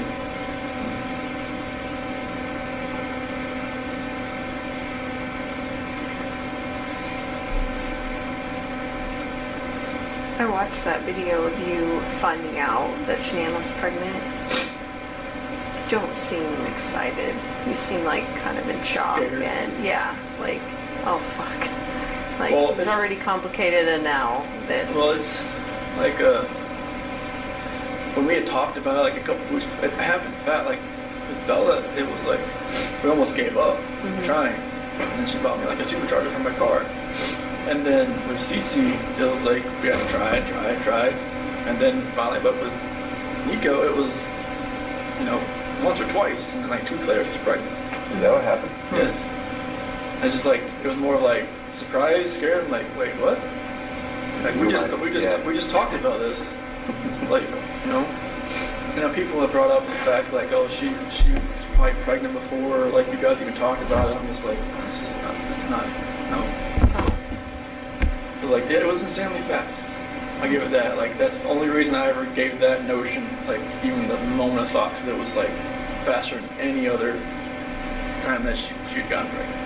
You just didn't seem happy. Like, you know what I mean? Like, I haven't I don't remember the video much. I know she was wearing like a "Oops, we did it again" shirt, I think, and I was walking with my cooler or something. I don't remember like my actual reaction watching the video, but like I could see her surprised. See didn't seem like he was jumping for joy type thing. yeah, it didn't seem like that. Did you watch the one of when I found out about Cece? Huh. Oh, okay. Is it totally different? Yeah, it was. Yeah. Yeah, it was. Because Bella was in the crib and it had an eviction notice on the. Oh, yeah, I think you told me about it. Yeah, I never saw it though. Yeah, I picked up Bella and spun her around and whatnot. This time it was just me and Shan'ann, and she was in the kitchen. I don't know, I kind of forget what date it was. Maybe like June 3rd or 5th or 7th. I'm not sure what date it was in the video, but maybe I already felt guilty about talking to Nikki at work. Yeah. Maybe that was going through my head. Is that the potential timing? Does that make sense? Okay. I don't remember the video, what date the video was, but I knew I'd kind of met Nikki around June 1st. And I knew she told me afterwards. When you say met her, you mean went on a date with her? No, I didn't go on a date with her until she was in North Carolina. Oh, okay. Just flirting stuff. Yeah, I mean there was natural flirting back and forth, and I was just I knew that with that video timing, I probably just looked like I was felt guilty for even talking to the girl at work. Well, you probably did, right? Yeah. Did you guys fight before, you and Shan'ann? I know you talked about not really raising your voice and stuff. Was there? Because I want to say, didn't a neighbor talk about them fighting and stuff? Yeah, but that was embellished and exaggerated, and he retracted that. Oh, he ended up doing that? He retracted that. So. Did you guys ever fight? Did you ever? Was there any domestic violence in your house? No, never. This is strange to us. Even from her to you, I mean. Yeah. She gets mad when she's pregnant and grabs a knife, or no, scratches you or smacks you around, or nothing. No, she's never nothing. Okay. That's what makes all this even more hard to understand from my standpoint, and from yours too. Yeah. Did she ever belittle you at all? Did you ever feel that way, maybe? What was that? Did she ever make you feel like she belittled you, or you felt belittled by her? I mean, there's always points in a marriage where the dominant person takes control of everything, but I was just my whole life I just kind of went with the flow. I never put myself in the center of attention. I didn't want to be. Yeah. And I just wanted to be in the back row. So I mean, if she did belittle me, I couldn't pick that exact point or time. She never really felt that way, right? No, I mean, I always knew I was the introvert, and she was she took control of most situations. When people came over, I knew what our role was. Yeah. I watch videos. It's cooking, or she'd make power balls, or protein balls, or whatever. Yeah. You just don't seem like you want to be in those videos. No. I feel like you were being forced to be in those videos. And correct me if I'm wrong, but yeah, that's what it seemed like to me. I hated being in videos. I mean, I did it for her, because it was for her business and stuff. But it was, I hated just being out for everybody to see. That's why the whole the gender reveal thing, I was just like, I didn't want it to be like some live Facebook video. I'm just like, no. Yeah. But like, I never wanted to be out there. Yeah. I know, I'm like, Well, even when she was, because we talk about this a lot, Tammy and I and Dave, even when it was, I think it was Florida on some Lavelle or Thrive thing, and she's like, here we are, and it's all expenses paid, and I was like, I remember looking at you and thinking, like, he is not into this video right now. No, you don't look into any of the videos, I'll be honest with you. I wouldn't be either. Yeah. That's not me. yeah, I get it. I don't know. I mean, I remember you talking about, like, she would even post stuff for you. Like, Oh, yeah. because you're technically a salesman, too, of Lavelle, of Thrive. Like, she put me underneath her, and that, like, anything, like, any of my friends or stuff, like, anything I do would help her. Right. So it was just, I would send her pictures. Like I should take a picture with your patch. I'm like, okay.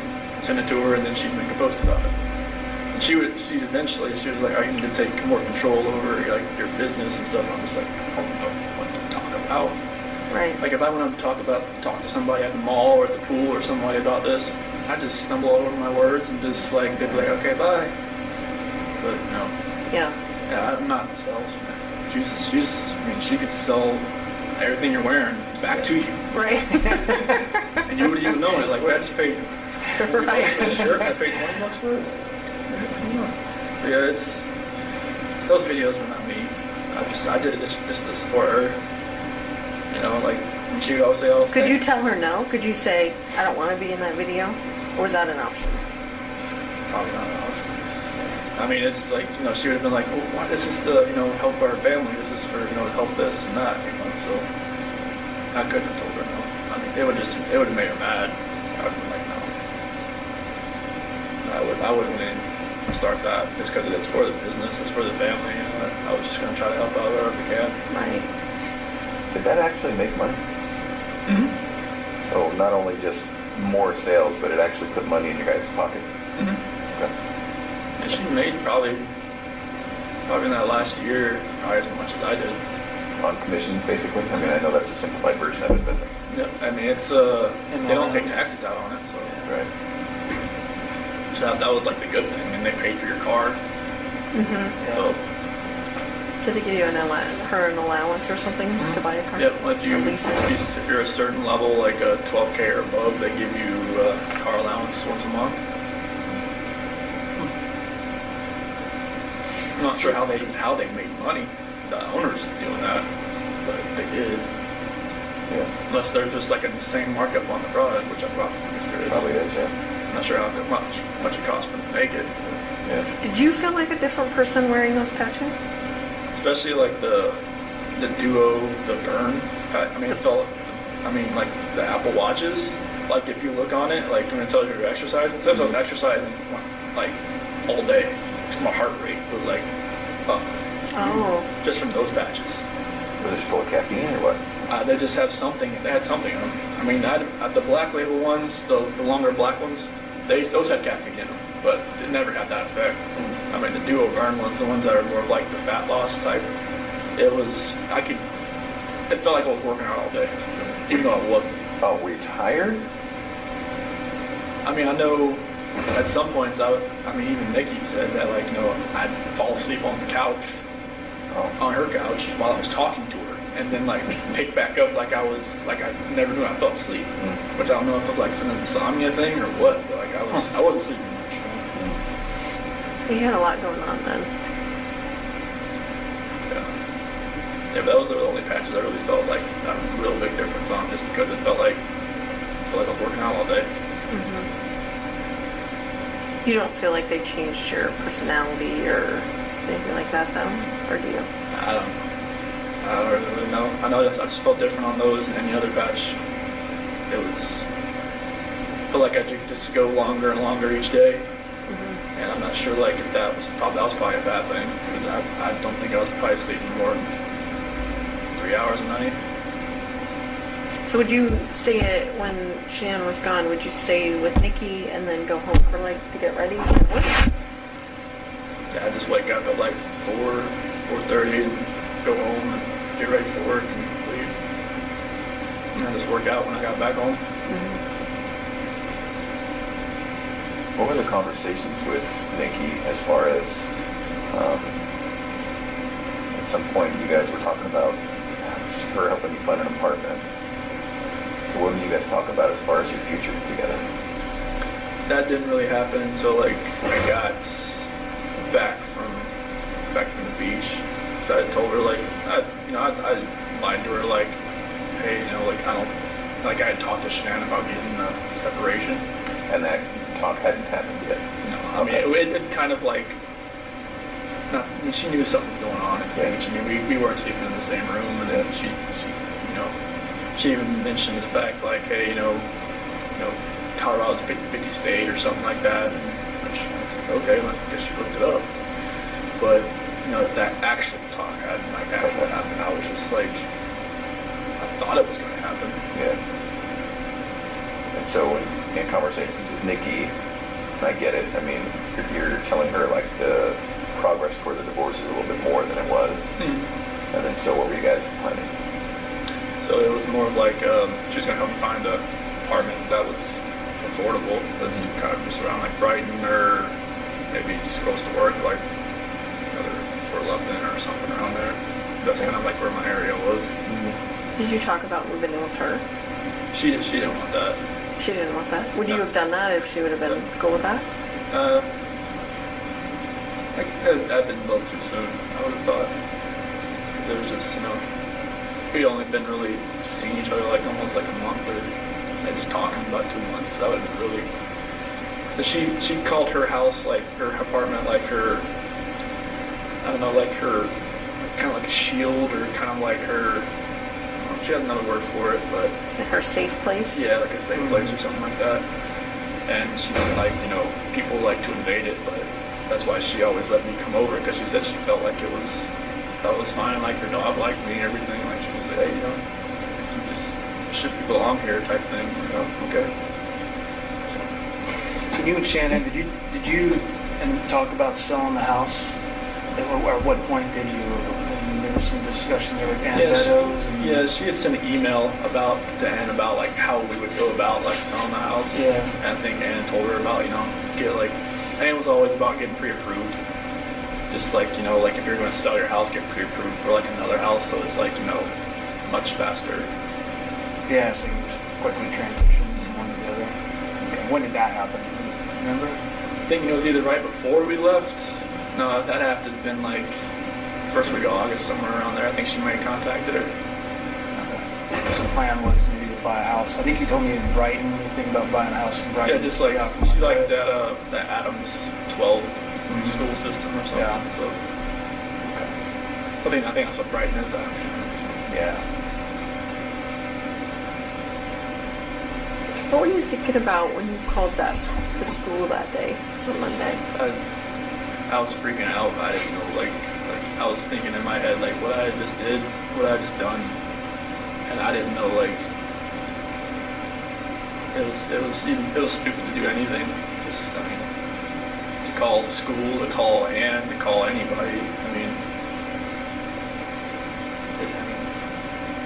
They were right to be, suspicious about anything. Like, 'cause I knew I probably sounded eccentric on the phone and out of sorts, and just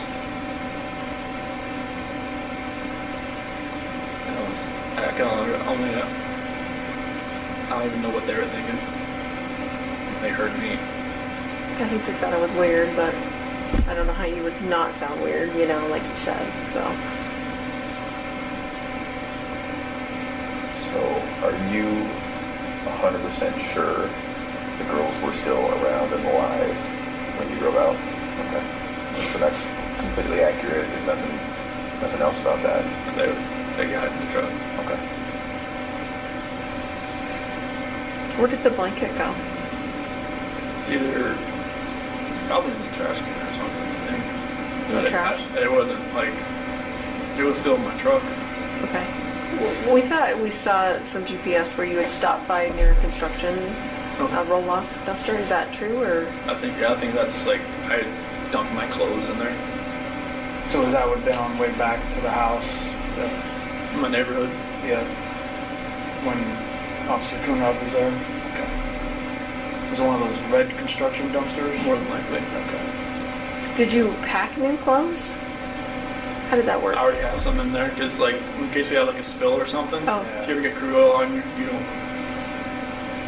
Yeah, I have like 2 pairs of boots, all kinds of different stuff in there, just because like this one time I had to clean up a spill and I had defrost on, and I had like a headache for like 2 weeks because it's like the crude oil that comes with that.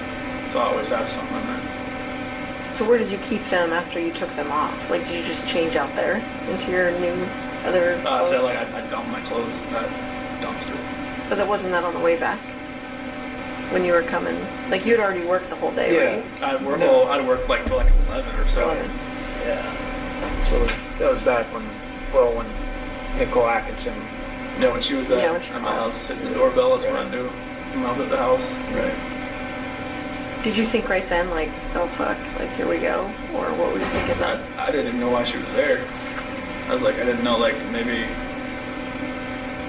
she had an appointment or something with Shan'ann. I didn't know. What did you think, like, that day, like, what you were going to say?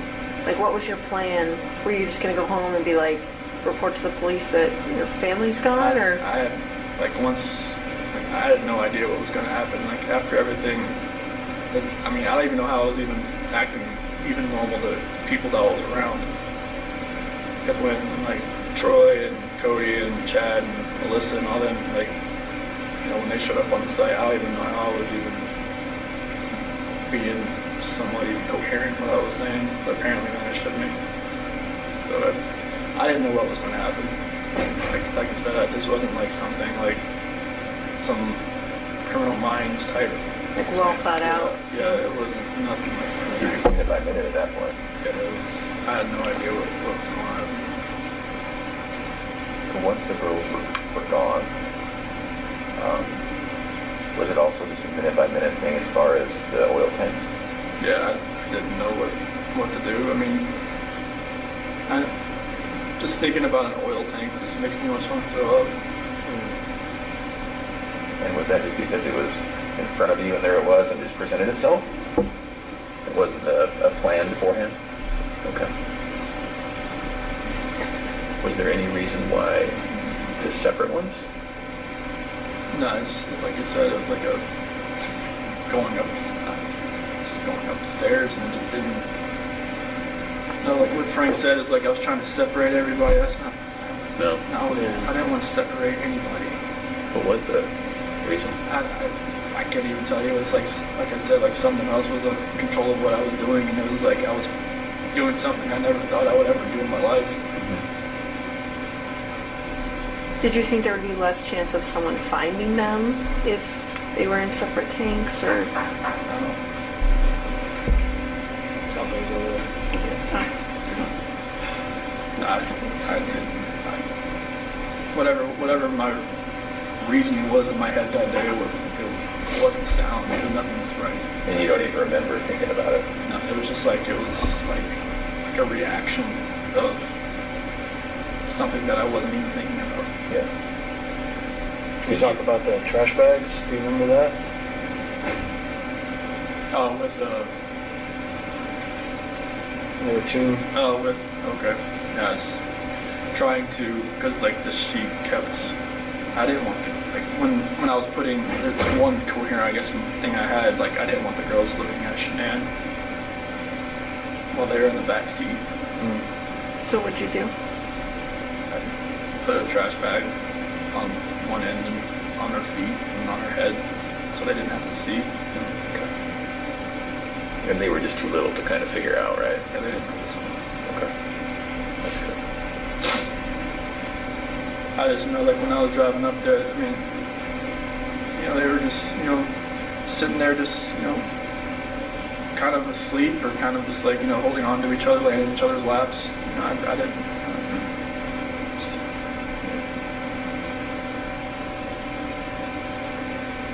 Do you remember having any thoughts or thinking about why not just putting them all together with Shan'ann?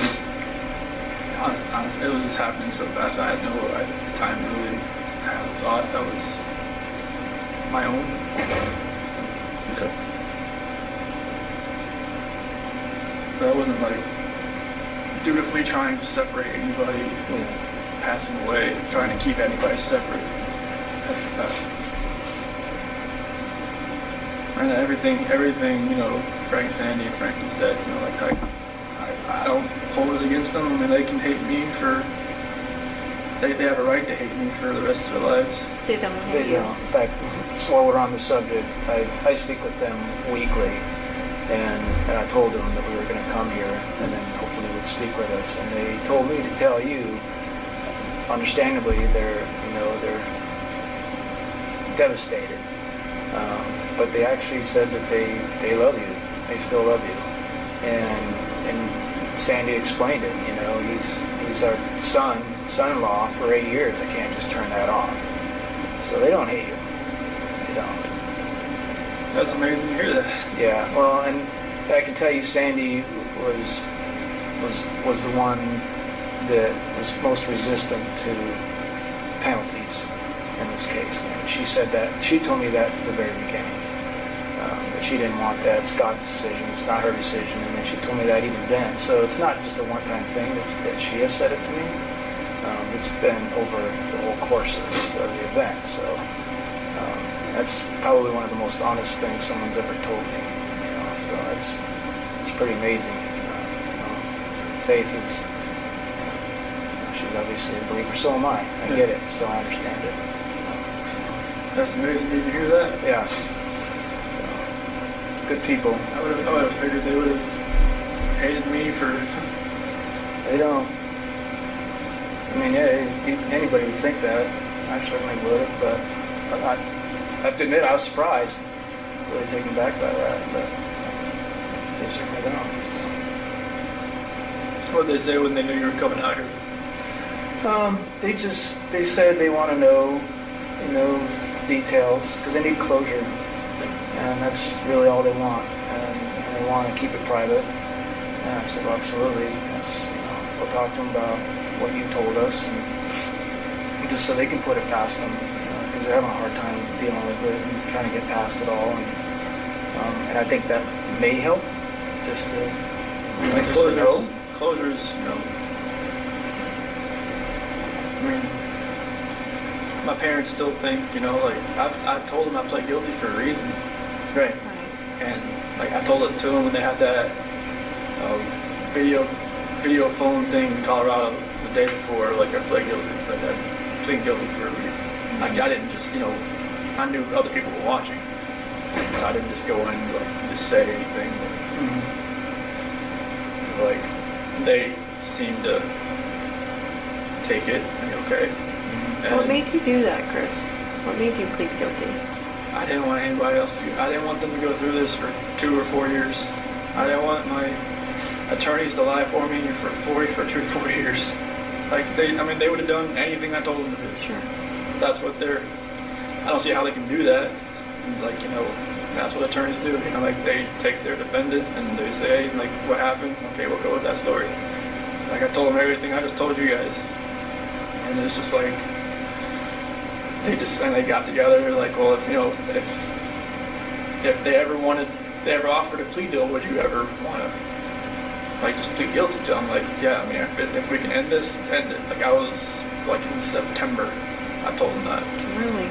Yeah, but, it was way too early, and the prosecution was still doing their investigation, still grabbing evidence and all kinds of stuff, and that wasn't even really on the table. So I think it was around Halloween. I think that's when the prosecution went to Frank and Sandy and Frankie's house, and it's talking if we can end this, would you be open to that? And that's when the whole death penalty and everything, all that conversation happened. And I guess they were surprised that it would just be over. Yeah. And we were all in shock. I'm not gonna lie.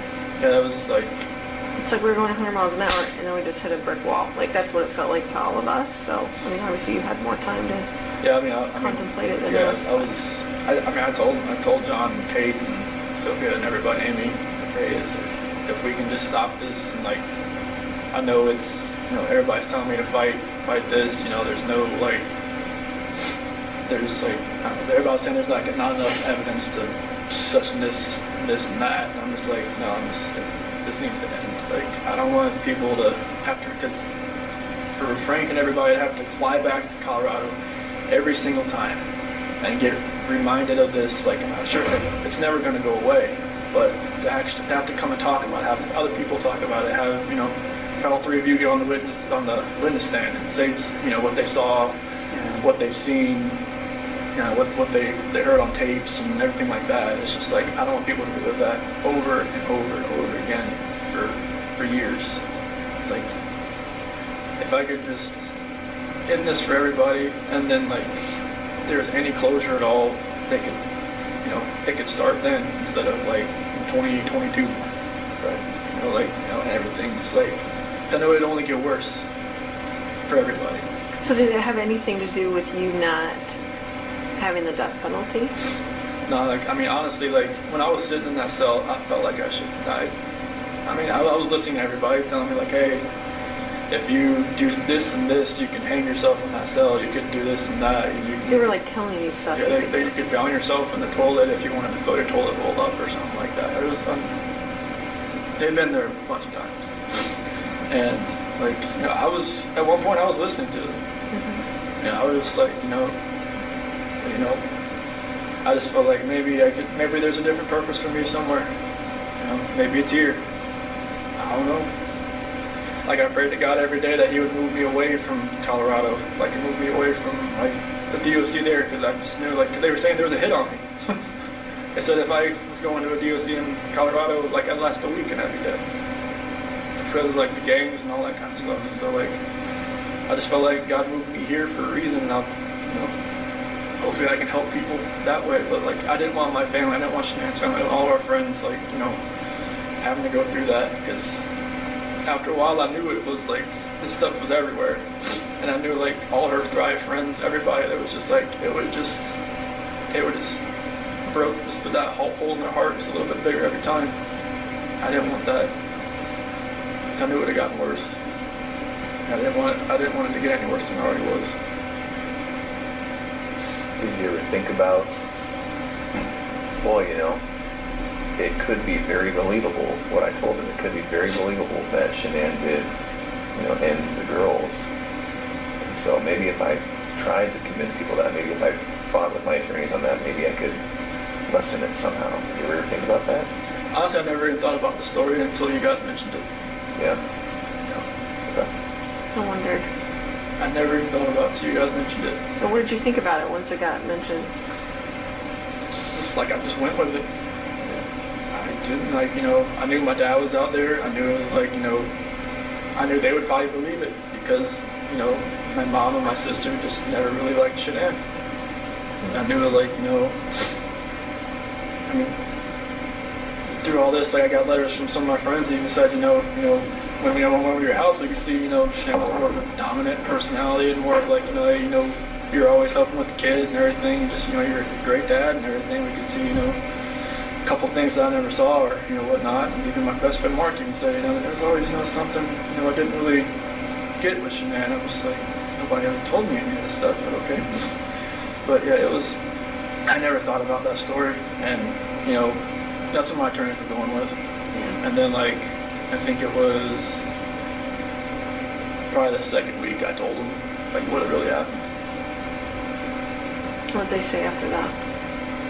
They were quiet. They were writing it down. They said they wouldn't judge me, so I told them. I told them everything that happened. And they, you know, appreciated, like, I guess, you know, most of the time, you know, their defendant or their, you know, defendants don't, like, tell them actually what happened. No. Yeah. They just, you know, tell them, all right, get me out of here. This is what happened. But I told them what happened. I didn't want them going, if this was going to go, like, anywhere in courts, I didn't want them to be under a false pretense and, like, get surprised.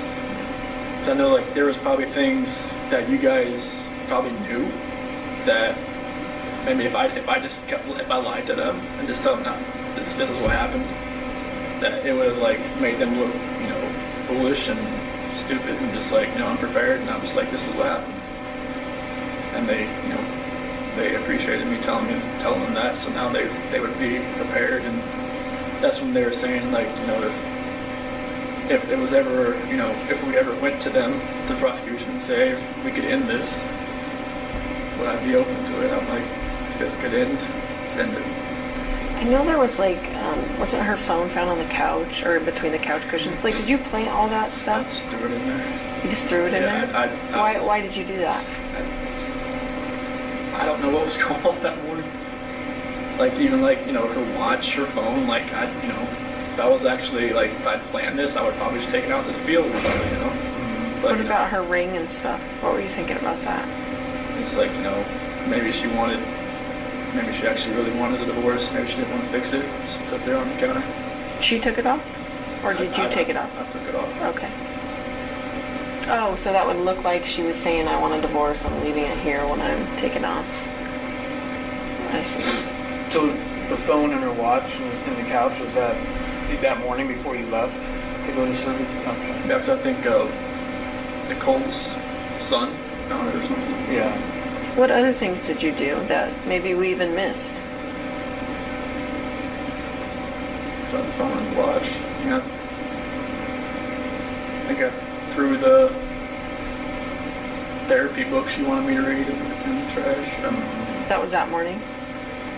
I think so. Were you trying to make it look like she threw it in the trash? I don't know. I just like, I just didn't think nothing was ever going to work again. So I didn't know what was going on. Did you go down to the basement? I thought the basement door opened. Yeah, the door is open, but yeah. So there was a lot of movement. You know, I think it was around 4:26 or something. And the garage door opening, the basement door opening, and then of course the living room sensors and all. Do you remember what you were doing all during that time? Other than You had a lot going of in and out steps. the garage. I'll just say that. Okay. So like the basement, I'm not sure. I mean, the only thing I really have down there is my workout, the bench press and whatnot. Do you remember going down there for anything or opening that door for anything? Did you think about, well, maybe I'll take her out that way, or is it a walkout basement? No. It wasn't at your house. Okay. No, it's like a garden level basement. So Okay. But I don't remember really. I don't think I worked out that morning. Like, were you packing your lunch in the kitchen? Like, did you have to do all that normal Yeah. stuff? Yeah. Okay. Yeah, I definitely packed my lunch and everything. Did all that, but I don't remember about the basement. Unless I just worked out that morning, I just don't remember. I don't think I did. So one of the more... Unless there was a trash bag down there, that's gone. Yeah, you got trash bags from there? Maybe there wasn't any in the garage, and I went down there and got one. Do you normally carry a roll of trash bags in your truck? No. So there was a roll in your truck. There was? Yeah. Maybe I just grabbed it and brought it with me then. That would have been kept in the basement, maybe? Or Basement or the garage. or the garage. I'm sorry, what were you saying, Graham? One of the more kind of poignant or tender moments in all of this was seeing you with your dad when he came in. What was it like when you picked him up at the airport? It was very strange. It was kind of like I almost knew this was probably the last time I'd ever see him on the outside. In my head, I knew that. Yeah. What did you guys talk about? Honestly, like, he just wanted to talk about sports. He just like, you know, he's always kind of like, you know, distance himself from like a problem type thing. Like, you know, when, like, if there was ever an issue or anything like that, he always wanted to talk about, like, just bring up, like, when I would try to get him to quit smoking, like, all the time, like, that's after, like, I graduated high school and whatnot, he would... Are you talking about cigarettes? Yeah. Okay. And, he would always, like, just change the subject. Like, oh, you never happened in the race, football, or something. I mean, he just never wanted, like, you know, he said, okay, yeah, I'll get to it, and then just boom, something else. And, you know, I just kind of felt like it was kind of like that, you know, like, he maybe asked, like, a few questions, like, you know, do you know where they're at? And do you think, you know where they're at, or anything like that? And I just, you know, told him no. And then, like, started talking about, just want to talk about sports and just like normal things. And just kind of, I'm not sure if he maybe knew anything, maybe he kind of figured out something maybe happened and just wanted to talk to me as his son. Is it possible he saw that you were in a stressful situation and wanted to do what he always did, make things comfortable? I think that was a good way to put it. I bet you picked up a lot of that from him. Yeah, because stressful situations, like the gray hair didn't show it, but like I try not to be in stress. But it's like I worked on cars. There's a lot of stress because it's always it's on commission. You get paid what you do, not by showing up. So then Darko was a little less stressful because I got paid just to be there. Was your dad's marriage like yours and Shanann's marriage, as far as like your dad was the more passive one and your mom was the more mom was dominant? always the more aggressive one. Was she like Shanann in a way? I mean, were you attracted to Shanann because she was kind of like how your mom and dad's relationship was, or? It was like it almost mirrored like her mom and dad's relationship, honestly, because her dad's like my dad. They're both like kind of calm and cool, collected. I could see that, yeah. And her mom is very Sandy rules that roost. Oh yeah, very. And it's just like I kind of related it to that. It's like her mom always said like she always told Shanann that she would marry somebody that was kind of like her dad, and I felt like I was kind of like her dad. I mean, I wasn't like I couldn't build a lot of things he could, but our personalities were kind of like I was always I think he really liked me the first time he met me because like I was helping Shanann with this. She had got this car from the dealership that she worked at, and she was driving around and it felt like the wheels might fall off. And I pulled over where her dad was, and I got underneath it, jacked it up, and I was like trying to fix everything. He said like any other guy she'd ever dated would have just like stood by and watched me do it. And so I think that's when he really like kind of like me. Took to you. Yeah, just like I was always wanting to help people, not to hurt anybody.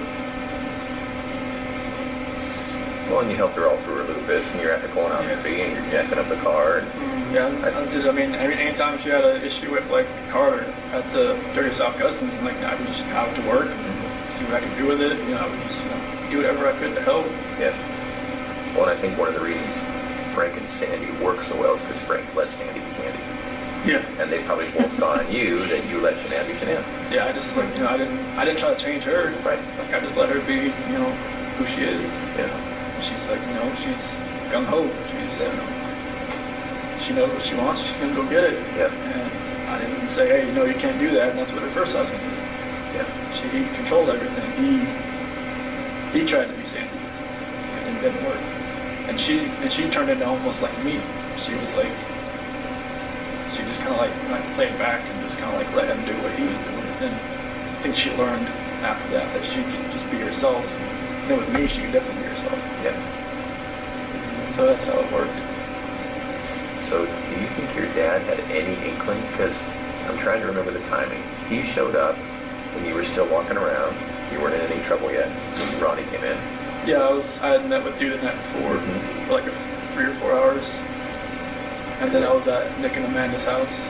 Okay. And I was there, and that's when I went to go pick him up. Okay. And you picked him up. It was early that morning, right? He was like 10:30, I think, when his flight came in. Okay. And then so from there, you guys probably drove home and then to the police station. Yep. And the talks there were no type of confession from you. Okay. No, it was like he was just gonna wait. Okay. I told him like if you're hungry, there's like that barbecue joint down the street, and like it's good. And just, he told me he never left. He didn't. I wasn't lying. Yeah. He's faithful. He was. Yeah, I don't know how he lasted that long without food. We ended up giving him food. Yeah. Oh, okay. Yeah. He was great. And the reason I ask is because when I look back and watch that video, now knowing what I know after talking to you today, I can see how genuine he was. But I just didn't know if you guys had come up with some sort of plan. Okay. No, he never talked about it. Okay. I don't know. If I had told him anything, he would have probably just told me just tell him right away. I think you're right. Now, he would have still loved me either way, but he would have told me we need to tell him like right now. Yeah. Like, I think I didn't think I was going to be there for 14 or however long it was, like 10 hours or however long I was there that day. You were there a long time. Yeah, but it was, you would have told me just to say, just to tell you. Yeah. Did you know walking in there that you were going to tell us? Or did you think... I didn't, I mean, I knew there was a reason you brought me back in. I know, well, for the, What did you think about the polygraph? that was horrible. Why do you say that? I don't know how you do that. Why do you say that? Because Tammy's a torturer. I'm not. No, like, I mean, Tell you, me. you answered, you asked me questions for like 3 or 4 hours beforehand, and then you do the polygraph, and it's like you just break down somebody's brain to where like, Too it's like, much or too what? much. Jello, and it's just like, I know it's you guys have a job and you have a plan, and that's what you executed it. She's thorough, right? There's just no way to get out of there without the truth. No, I mean, I kind of knew, like, because right when you asked me about, like, Saturday night, when I told you about the walking, I was like, man, she was, like, going through her head. I was like, why? Well, we did know, we found out about Nikki right before the polygraph. I figured that out after with meeting with John and everybody that she had met with somebody from the CBI, like on the 14th or the 15th. I was just like, they were talking. Oh, okay. So you already knew. So, but I mean, I didn't know how extensive it was, but yes, we knew. yeah, I mean, walking in there that day, just walking into that room, I knew I wasn't walking out. Yeah. Just the feeling I had walking in that room. Yeah. Just seeing, I mean, I don't remember if the polygraph stuff was already in there. I think it was. It was, yeah. But it was, I knew I just feel like sometimes when people, you know, do the bad thing and they stay, like, some part of me thinks, well, I think they're here because they really want to tell us what happened. Because it's not normal that you want to keep all that in. Like, that just kills people on the inside, and I could tell it was killing you that day. Yeah, I mean, it was just like that. 13th when I slept in the house, it did nothing. I don't think I slept maybe like 2 hours because I just finally just got so tired I just fell asleep. I had every light on. Nothing felt right. What were you thinking about during your media interviews? I didn't want to do it. Why did you do it? Did you feel like you had to do it? I felt like, you know, they would have just kept knocking on my door until I answered it. And, like, I didn't even set it up, but, you know, Nicole Atkinson set it up. She told me, hey, Fox is going to... Did she want to set it up? She said Fox is going to be at your house at 10:30. I'm like, what? I'm like, okay. And, you know, I think I even called you about it, like, what do you recommend that I do? And he's like, it's kind of up to you. I'm like, okay. And I called one of her friends, you know, what should I do? And she said I probably wouldn't do it, but I just felt like, you know, I don't even want to know what I said, what I looked like on there, because I knew it. Some people said it just made it look even worse after the fact, but It didn't look good. I mean, obviously we can't say, oh, we knew right then he was lying, but I think we all watched it together and went, this might be bad. yeah, I mean, I had that feeling after I watched it. So I could kind of see it in your face. it's like I was just lying to more and more people, and it was just like Do you have internet access here? no. So you don't get into that trap of and watching What all trap? that. Oh. The social media trap and all that. No, they don't. It's They ridiculous. don't let you have social media here. Like, I think some of the GP guys are getting like these little like tablets or something that are like, you know, the size of like a older iPhone or something. Mm. But I think they can use like email. But I'm not sure about like social media. No, definitely no social media. But like, I'm not sure about internet or not. But this place is kind of like, you know, like dead umpire for phones, anyways. I would think. I don't know, we're getting service, which is weird. Yeah. I didn't think we would. Right here. Yeah, right in this room. Maybe this is kind of like a hub of computers. Yeah, that's This true. is the spot. Computer room, you would hope it had some. Did you talk to Nikki afterwards? After all this happened? On the 13th and the 14th. What was that conversation like?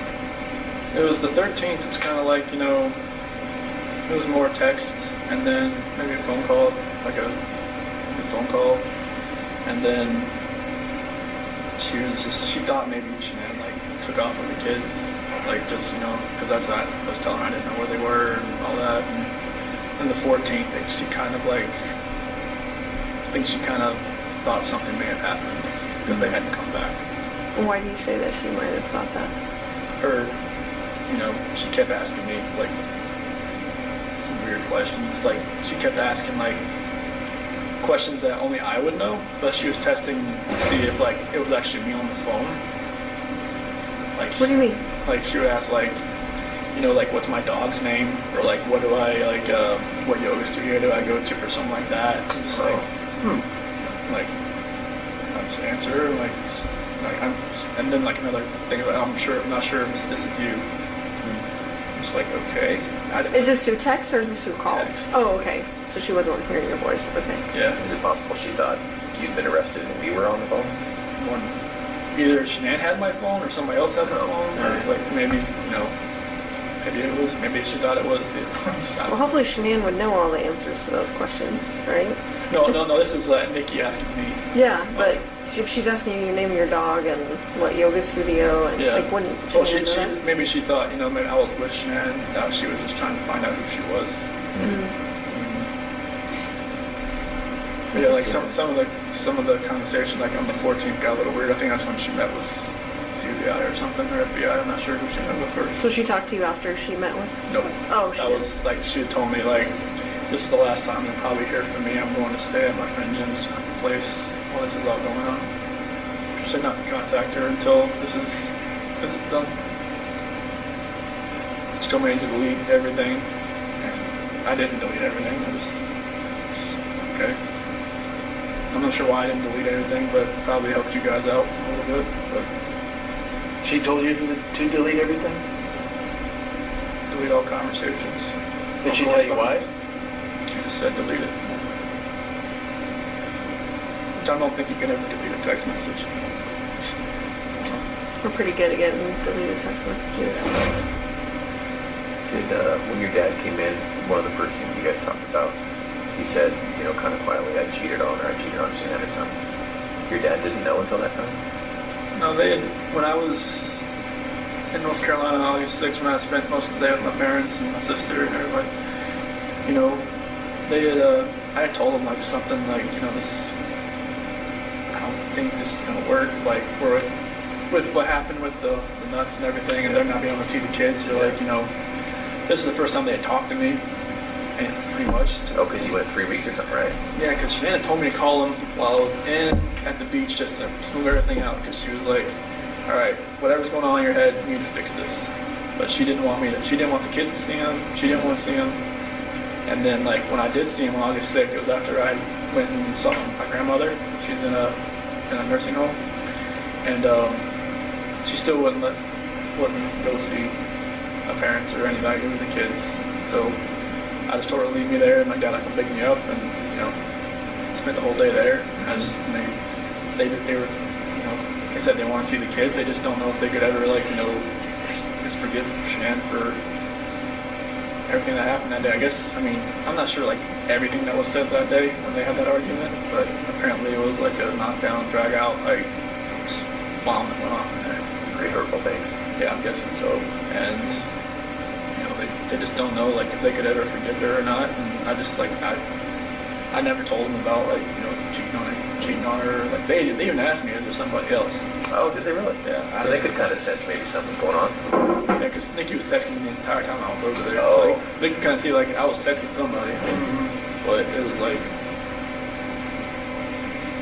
maybe they kind of knew. Like, even, like, when I was in San Diego talking to my friend Mark, I told him about Nikki, but I didn't tell him, like, I was going to meet up with her. Okay. I told him that, you know, I was trying to, like, I should have just told him right then. Maybe that would have helped me. I know maybe he had an instance where there was some girl coming after him, and she was engaged, and he ended up getting with her, and then they were together, and then she cheated on him. Is this before he was married or during? It was after. Okay. But, like, he could have, you know, helped me. But I never told him the whole thing. That it was a lot further along than I wanted it to be. That's interesting to think about, right? Your dad could have given you some good advice. Yeah, everybody. No, this is my friend Mark. Oh, I'm sorry. Okay. When I was in San Diego. Oh, I gotcha. So you think you told Mark about that and hoping that he maybe questioned you about it, or? Well, I was, because Mark, my best friend. I grew up with him since I was like 8, 9 years old. Yeah. So like, he had been married before, and it didn't work out. I guess they were stationed together or something like over in Korea, and I should have just kind of came out with like the whole story, like I just told him there was this girl at work that I've been talking to, but I'm just distancing myself from her. Yeah. But that wasn't the case. I was just letting it exponentially get worse. Right. If I had told him like, hey, he would have been like, whoa, man, like, all right, take a step back and look. Yeah. Right. And like, don't like fall into that trap, being you're going to be alone for 5 weeks. And there's times I wish, like maybe Shan'ann didn't have to go away for 5 weeks. Maybe we all just went for 1 week. Yeah. Nothing would have ever happened. Yeah. 5 weeks alone, that's the only reason really that was almost even allowed to happen. There are quite a few people who would tell us, and who do tell us, you need to look into Nikki more, Nikki Kissinger. All the way from the extreme end of things being Nikki's the one who ordered the hit. She was there. I'm in the basement. She was there. So the extreme is she's the one who told Chris to do it. She's the real problem. All the way, that's the extreme side, and then all the way to, well, there were these texts where she was infatuated, she was in love, she was saying how good Chris was in the sack, and maybe we should look at her more. What would you say to those people? She had her moments where I had to talk her like off a ledge kind of deal. What does that mean? Like, I guess after the fact, there was like videos of her that she was like recording herself because she was like bipolar or something. I never do that. But it's like, and she would get worked up about nothing. She would just like, she came to my house once because I think it was like July 4th. I didn't have to work that day, so I didn't like get up at like 4 o'clock and go home. Mm-hmm. And Shan'ann called me like 10 times in a row. And I didn't hear it because I was sleeping. And I was just like... And she was pissed. Shan'ann was pissed. And like, I called her on the outside, like, where are you at? Like, I was like, I didn't have to work today. It's like, you called me at like, 5:30. It's like, the kids want to talk to you at 7:30. I'm like, I was sleeping. She just like, screw you. Like, I don't know where you're at. And I went back inside, told me, I gotta go. And she was just like, okay, are you coming back? I'm like, probably not. So wait a minute, you kind of lost me there. Were you at Nikki's place when Shan'ann called you? Yeah. Okay, and so you were sleeping in her bed? Yeah, because I wasn't going to work that day, because I didn't have to that day. It was the first holiday I ever had off. And, Shan'ann was pissed, and, it kind of pissed Nikki off too that I left, but I think that's when I called Nikki later, and she was like, she kind of realized that, she'd always be like, the second, she said second fiddle. Sure. And because that's how I would come back that day. Just, I don't want to be anywhere else when Shan'ann calls. She was already pissed. So, it was stuff like that where she would she would go, she said she would go on like websites and look at like, will a relationship work with somebody, like will a mistress work, will a mistress turn into a relationship? That's what Nikki was looking at? Yeah. She would tell you that, or you heard told that? me that. Okay. Yeah, she said that she would go on websites and look at stuff like that. I was like, why do you even look at stuff like that? She's like, I just want to see what other people have experienced. But so that confuses me though, because I thought earlier you were saying she thought you were heading toward a divorce. So why was she looking at herself as a mistress? This was later on. Oh. Like, in August, like the first week of August, when I told her, like, I had that talk with her about separation. Uh-huh. That's when, like, she would start looking at, like, apartments and stuff. But, like, during our July relationship type thing there. Oh, I see. That's when she was looking up, like, will it actually work? Okay. She told her friend Brittany about it, I guess. And Brittany told her not to do it, but she said she'd already made her decision. Okay. And so, are those people absolutely wrong about Nikki? She wasn't asking you to get rid of your family? No. Are you sure? No. Okay. And no part of any of this was because she put it in your head or asked you to, or? No, she never, I mean, this whole relationship contributed to it. Sure. But she didn't want me to. I mean, was it ever like, I wish you didn't have kids, I want to have, kids of my own with you, like? She never knew if she wanted to have kids, but she said that, at one point she said, I'd like to give you a son. Did she know that Shan'ann was pregnant with a boy? No. Did she know Shan'ann was pregnant? No. And why is that? You just didn't tell her? I didn't know. Because we had met. But Shan'ann put that on Facebook. Like, how did she not see that? I don't know. Maybe she didn't. She just waited for me to tell her, or she put it on her head. Can I ask you a question? A lot of people think you named Nico after Nikki. So what was that about? Nico was actually a name that Shan'ann liked. Okay. Shan'ann thought of that one? Yeah, I wanted to spell it like N-E-K-O. I thought it was like Nico that way. Mm-hmm. But she said N-I-C-O. And I thought it was sounded like Nico or something. Okay. I guess Nico is more of like an Italian name. Italian, yeah. So, and like she did leave for, my middle name, my dad and all that. But like Nico, it's like, that's a name that she always liked. Okay. Did she name all the kids? Did she name Bella and Celeste? Yeah, Bella, because Italian means beautiful. Marie, mom's middle name. Celeste is her grandmother's name. Catherine's Shannon's middle name. Did you have any input in their names? I liked them.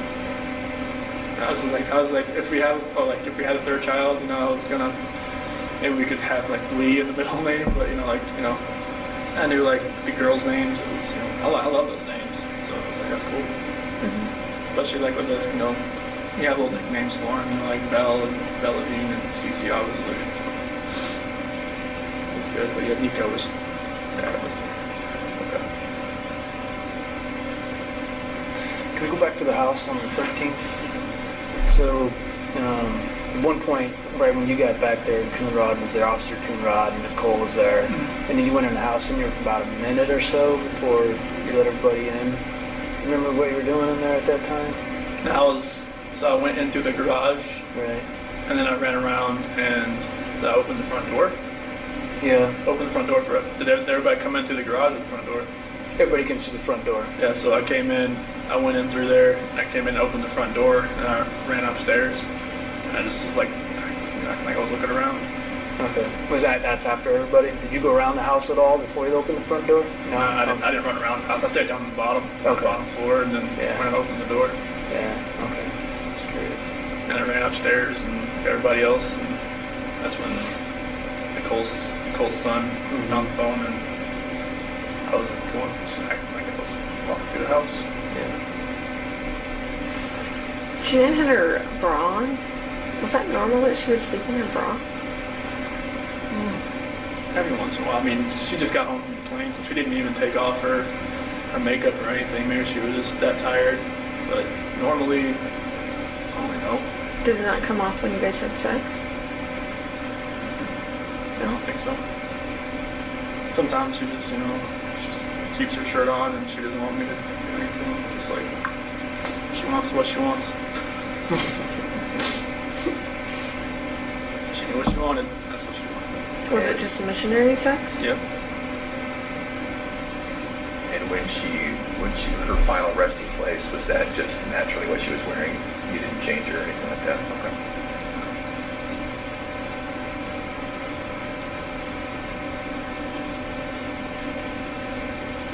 Did you have to see any of that stuff? Pictures or anything? No. I asked not to. Okay. They said I could. I was like, no, I don't want. I've prayed for those hazmat workers that I'm sure it was hazmat, right? That had the. You were part of it. Yeah. And like. We were all there. We were all there. I'm sorry. Guys, I never wanted to see it. I was afraid because I was about to have to be there. So I never wanted to know what the aftermath was. They said, like, if this ever got like a preliminary hearing, that I would have to see them just to be prepared and not have a reaction. an initial reaction, but I was like, I don't want to.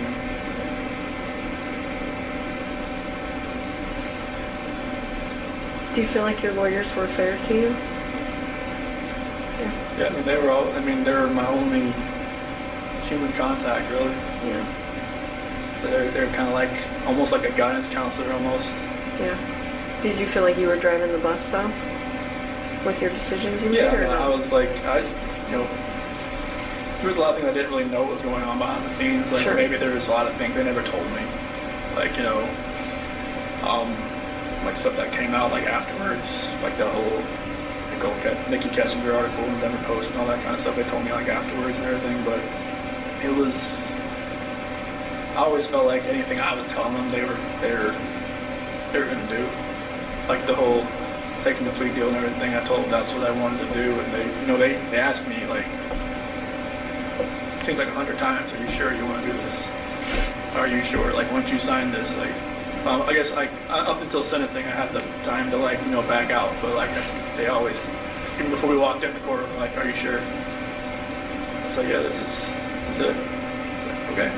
They never told me this is what you have to do. Mm-hmm. They always just said, this is your decision. Like, if you want to take this farther, even John said he was right. He had all kinds of motions written, all kinds of stuff that were like really creative, and because he'd never been in something like this before, and he was ready to fight. And I was just like, I didn't want you to have to do that. Not for me, not for something that the story isn't true. Because it would just only gotten worse for everybody, for all three of you, for everybody that was involved in it. Are you still glad you did? Yeah, I mean, I never thought I'd be in prison the rest of my life, but like I don't want people to have to keep going through this every day of their lives, knowing that there's a trial hanging over their head, or I mean, if it ever got that far, I don't know yet. But like, I didn't want people to have to relive it every day. Yeah. Did they have to ever see the pictures? Say that again. Did they have to ever see the pictures? Frank and Sandy and all them? No. No, they never saw that. They saw some things. They didn't see anything of that. Okay. Yeah, we shielded that from them. That's one thing. I just didn't want them to have to see anything or hear anybody talk about anything about any part of it. Or like, anybody bash their daughter, like anybody to ruin, like, to hear what, some of my friends had a negative, impact on her from her, or like had a description of her that didn't match, something like that. I didn't want them to hear that either. Like, I didn't want them, like, anybody had to trash her memory. Like, I wanted like them to know, like, she's loving life, she's beautiful, she always helped everybody else, all her friends, her Lucas friends, everybody. I just wanted, I didn't want anybody to take away from what she did. We tried to get you to say that night. I know. But do you remember that? I remember. I was just like. I know you obviously weren't ready to say that. I know. It's like, like after my dad left, we both came in like, all right, we got most of the story. Let's get to the true story. I'm just like, I just wanted to bang my head against the table. But in the end, I think you did the right thing, and even though it's hard to hear, there's a lot of people who thank you for what you did. I think your whole life has been thinking of others, except for one brief moment. I think you really did think of others when you made that choice. So I personally thank you, right? Because it would have been hard for the three of us to go through about this hard, and for everyone else about that hard, right? Yeah, it was anybody that was family or friends, right? It would have been, just exponentially harder for everybody. Yeah. I think you did the right thing. So you haven't told your parents what happened? You just told them I'm pleading guilty for a reason? Yeah, I've told them, like, on the phone, even, because they're still... You should fight it. You should get... They've got letters from, like, Australia, from England, of, like, the 35C in Colorado, and so it's like, proper counsel or something like that. Infective counsel. And, some of the stuff they've said about, the dry patch, how it's not like FDA approved, how it can alter somebody's mind, like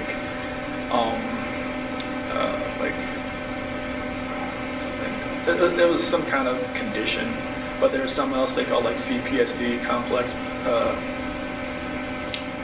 post-traumatic stress disorder, or something like that. Have been like, some people from England have had it. It's like they've been in an emotionally abusive relationship and stuff like that. I mean, just like, you know, some of those subjects they put in there, like, yeah, I can relate to it, but like it doesn't make up for the fact what happened. But like they've got a lot of support. They've got a lot of hate mail, a lot of phone calls, a lot of like, you know, stuff like that. I wish they never happened. But they, you know, they give some support, which is good. But on the phone, they still think, you know, there's a chance that I could get out. Yeah. I mean, you don't want to ever think your kid's going away forever. Like, you don't want to fathom that. They tell me to fight it, like, you know, they don't fight every day, but on their bad days, they'll get a bad message or a bad letter, and they'll just kind of revert back. Is it more your mom or your dad? My mom. She loses it a lot. Yeah. On the phone, my dad's usually trying to, you know, like, hey, don't talk about this stuff on the phone with him.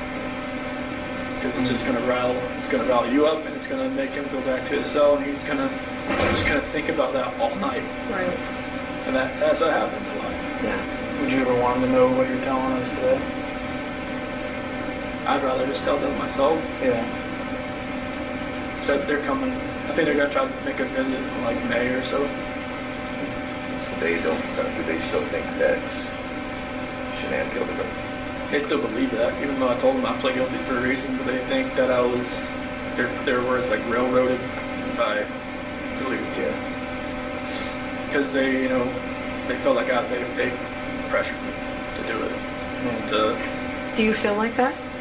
No. No. They asked me plenty of times. This is like, you know, they wanted to fight. Like, if I said fight, they would have just, you know, Found their gloves. Yep. Just went in there and did it. You know? And it's like, no, I can't have you do that. So Chris, you care about others deeply. I can tell. You worry about others. And I've asked you, you know, a bunch of times today, but you're not just telling us that you did it because you feel bad for Shan'ann's memory. You did it? Okay. I have to say, like, you know, after this was all over, you know, people would bring up, like, oh my gosh, I bet you're going to find out that Chris, you know, used to torture animals and, you know, all this stuff. You can imagine, like, you know, hearing that someone's capable of that, what have they done in their past, those kinds of things. Can you think back to your past at all, like your childhood, and think about any other moments that maybe you felt this same rage? I mean, obviously didn't do anything like that, but maybe felt that rage, and like what would have triggered that, or anything like that? Not really. I mean, I was always like somebody that tried to coax people down, not to, like, if somebody wanted to fight somebody else. I think I got in a fight like when I was in 3rd grade, but it was like, you know, we ripped each other's shirt and went away crying. You know, it was like stupid. I was like, why did I do that? And like maybe that was like my only like bad thing I did in school. So I can't think of it. Did you feel it on the inside, whether you didn't act it out? Like, did you feel like if someone bullied you at school or if someone whatever, like, would it still be inside you? Like, did you feel like that even though you didn't actually act on it? I don't believe, because I was always, you know, I never really talked to many people. So I never, I mean, people knew who I was, but they didn't really, I mean, I never really spoke to many people. That's why I never had a girlfriend in high school. I mean, I was always kind of like, just fly under the radar. Did you feel like you had low self-esteem? I won't say low self-esteem. It was just like I didn't want to be part of like a group or a clique. I just, like, you know, I had a couple friends, and I sat at a lunch table with them, or sat out, they call it like the fish pond area, and, you know, just chilled out there. You know, I didn't really want a whole lot of friends. It's kind of like just close knit, and it just wasn't out there. I mean, like I said, people knew who I was, but it wasn't a matter of like I was popular or anything. Can you attribute that to anything in your childhood? Why you were like my that? sister was always the popular one. She was more like my mom, like more like outgoing, and like me and my grandma would always sit outside in middle school waiting for her to come out and pick her up, and she'd always be the last one out. She'd talk to everybody in the hallway. And my grandma was always like, "Where is she at? Does she know we're waiting?" But, you know, I was just the opposite of her. And I was like, sometimes you have kids that are like the same, and some you have opposite. Me and my sister. could be opposite. Maybe I just drew on that I didn't want to be the popular one. I wanted to be just, just a regular guy. So there was not really like bullying or not like I remember. Nobody ever really came up to me or wanted to fight me or. Never got made fun of, never. I mean, I had braces and I had like a bowl cut for a while. I guess could have made fun. I think most kids did. The 80s and 90s are cool. Yeah, it's like a Jim Carrey cut with a bowl on your head. Just wave them around. But yeah, I don't think there was anything that would be pent up inside me from childhood. I know you talked about your dad having an addiction when I was talking to you. That was after I left. I left home. Was it cocaine or something? Or? It was some type of powder. I'm not sure if I guess it was cocaine. I guess How do you think that affected you? I don't think it affected me. Well, it did affect me, but it didn't like take like deep down. It didn't like really hurt as much as I thought it would. It was kind of weird because I think it was my mom and my sister told me. Like when they talked to me about it, it didn't seem to register. Like I said, like he would just change subject. And like when I talked about it, he immediately changed subject. I was like, because they found like cuts on his like CDs and stuff where he would like separate it and stuff like that. Because he had a car dealership. I mean, you find guys that do that kind of stuff all the time, I guess. But he was just coping with like I never came back home, and that's before I met Shan'ann, and it was just. Did you feel guilty that he's now using drugs because he never came back home, like he lost his kid? No, I never really knew why he was doing it. After the fact, I knew it was because he was coping with that, but I never knew why he really actually turned to drugs. My mom thought he was having an affair because all this money was going somewhere else, just for the drugs. But like myself, I never used drugs, so. I always try to tell them like, hey, like what's going on, like why do you need to use this, and just like you could be using this for a whole lot better things, just don't throw your life away. I mean, like, because you could see in his face, like it's like eyes like everything was getting like like the blood's through your face and like your skin was getting all loose and like he was losing a lot of weight. His nose was bleeding all the time and all kind of stuff like that. And I was just telling him like, hey, you smoked like every day of your life since you were like 15 or 16, like I can't get you to stop that, but I get you to stop this. Right. And he put it away, I guess, pretty quick after I talked to him about it. Do you think you were closer to your dad than your mom? Yeah. Yeah, we always went to races together, and just, he always trained my sports, played a couple school sports, right ball, all that kind of stuff, My mom would come too sometimes, and my dad was always there. Yeah. Even if I wasn't playing, he'd just come there just in case I can't win it. So that's cool. Yeah. Well, I wondered if they hadn't visited because they weren't ready to visit, or if it was a money thing, or like visit here getting the time off. No. Yeah, you like visit here.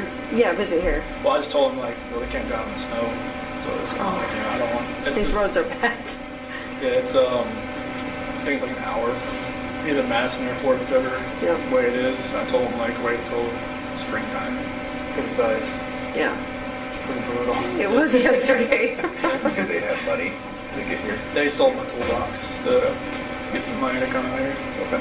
So yeah, so they'll come out here and like they said April, but I was like just maybe push it till June. They said they're gonna somehow have a blizzard out here in April sometimes too. Like the late spring blizzard. Yeah.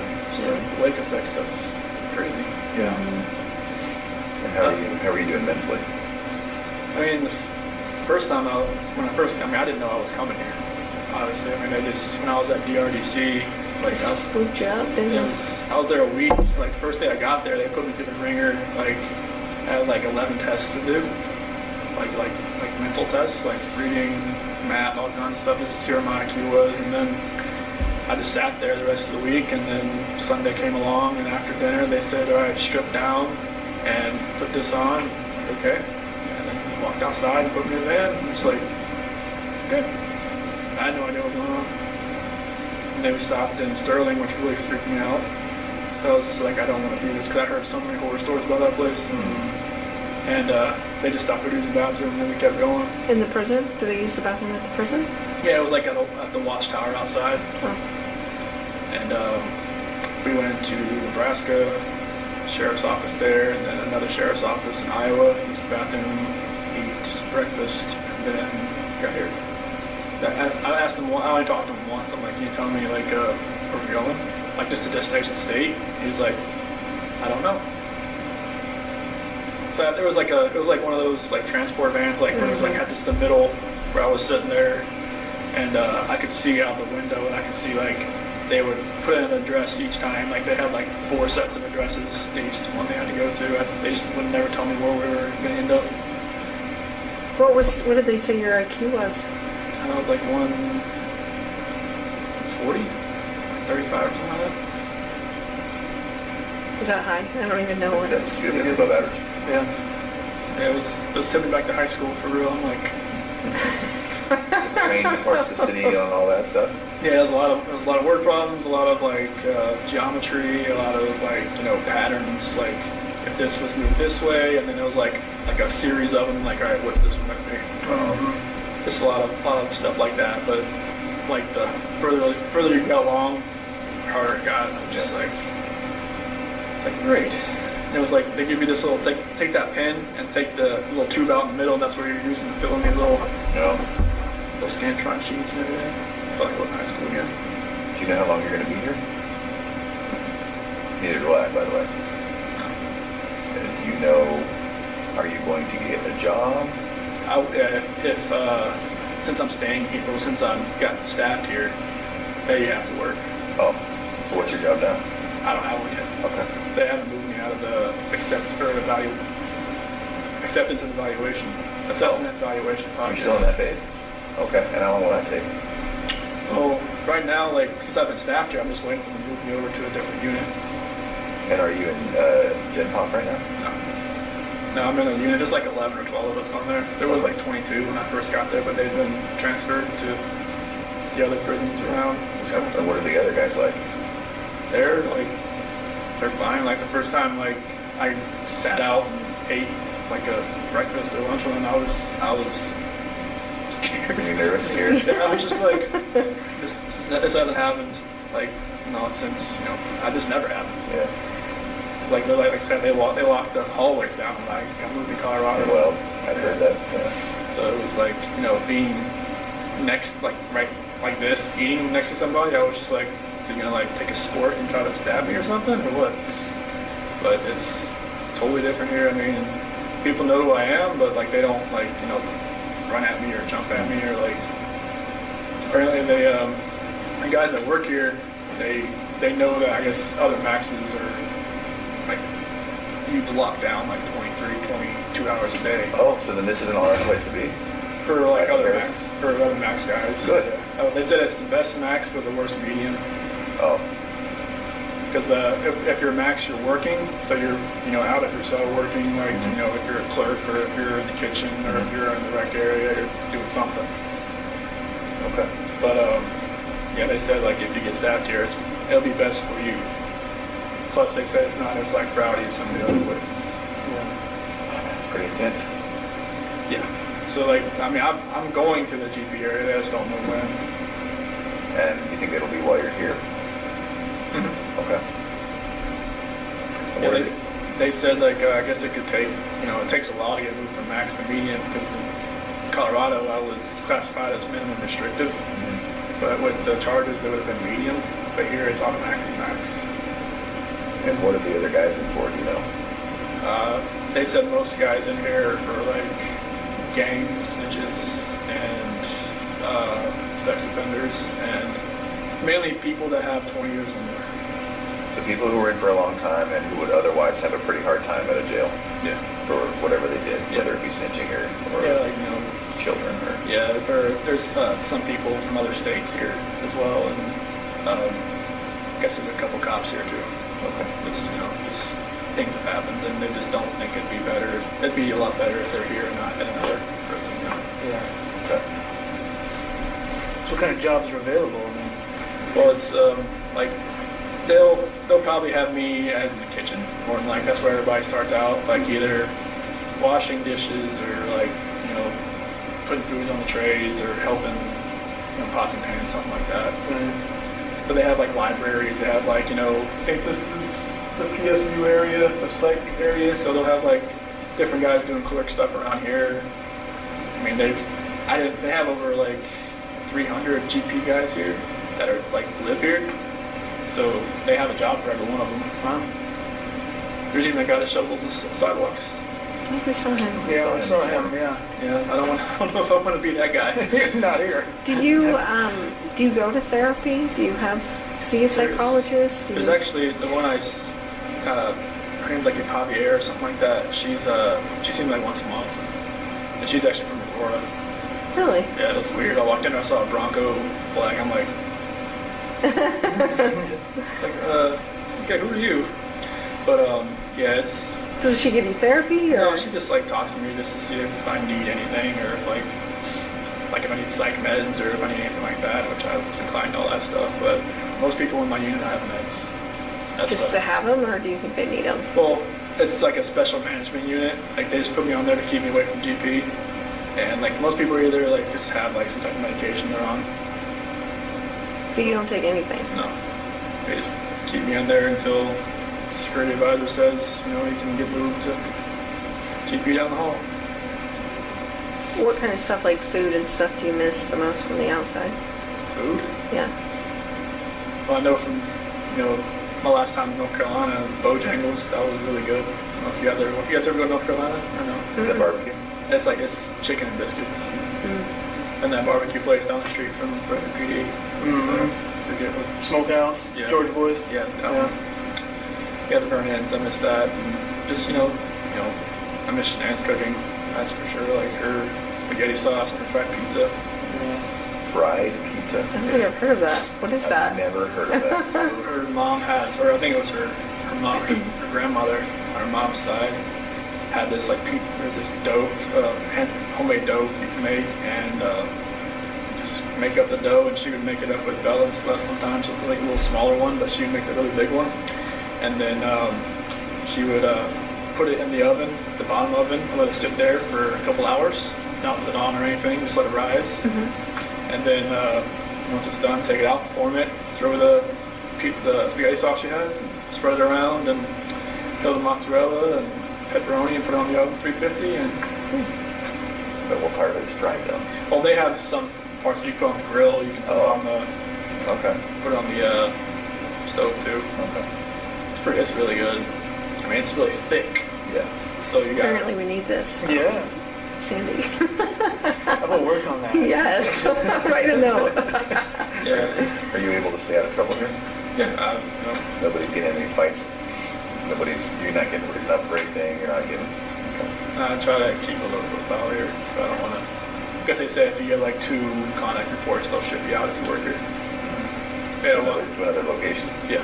Oh, so then does that incentivize people putting their nose down? Yeah. Okay.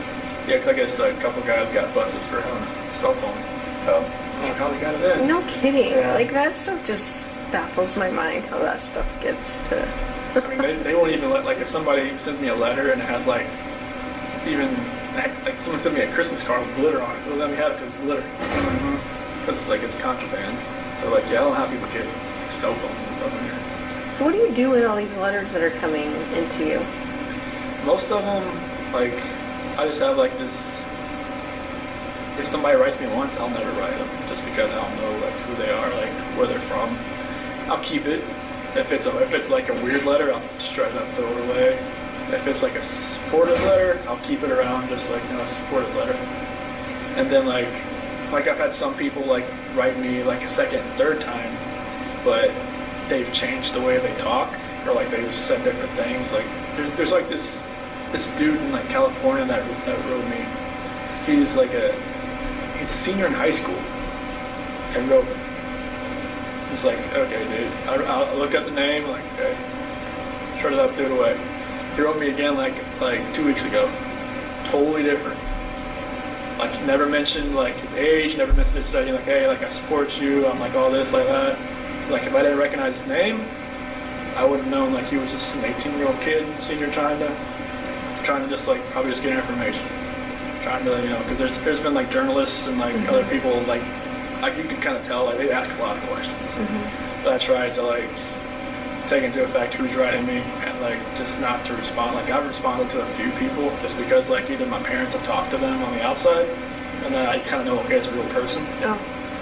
But like there's some people that like it seems like they're just trying like to get help for themselves too. Like some people ask like like just for spiritual advice. They're asking for spiritual advice from you. Yeah, like if they're not asking about the case, I'll write them back. If they ask about the case, I don't write them back. You think you'll be in love again? There's a lot of women out there that are in love with you. No. I don't think that's gonna happen. I'm not the guy that's down the street or whatever it is. I've heard enough about that guy since I've been here. What have you heard about him? He got engaged over a letter. He did, yeah. That's pretty insane.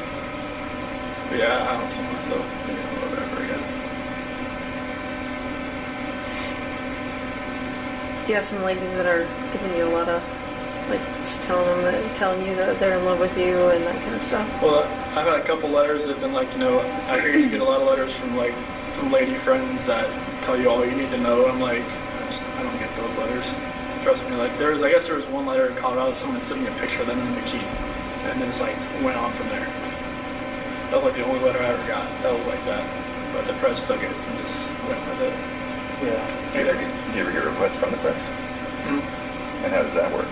Just tear it up. So are you personally are declining? Well, I don't write it back. Would they allow you to talk with them? Would they allow men here to talk with you? I don't know.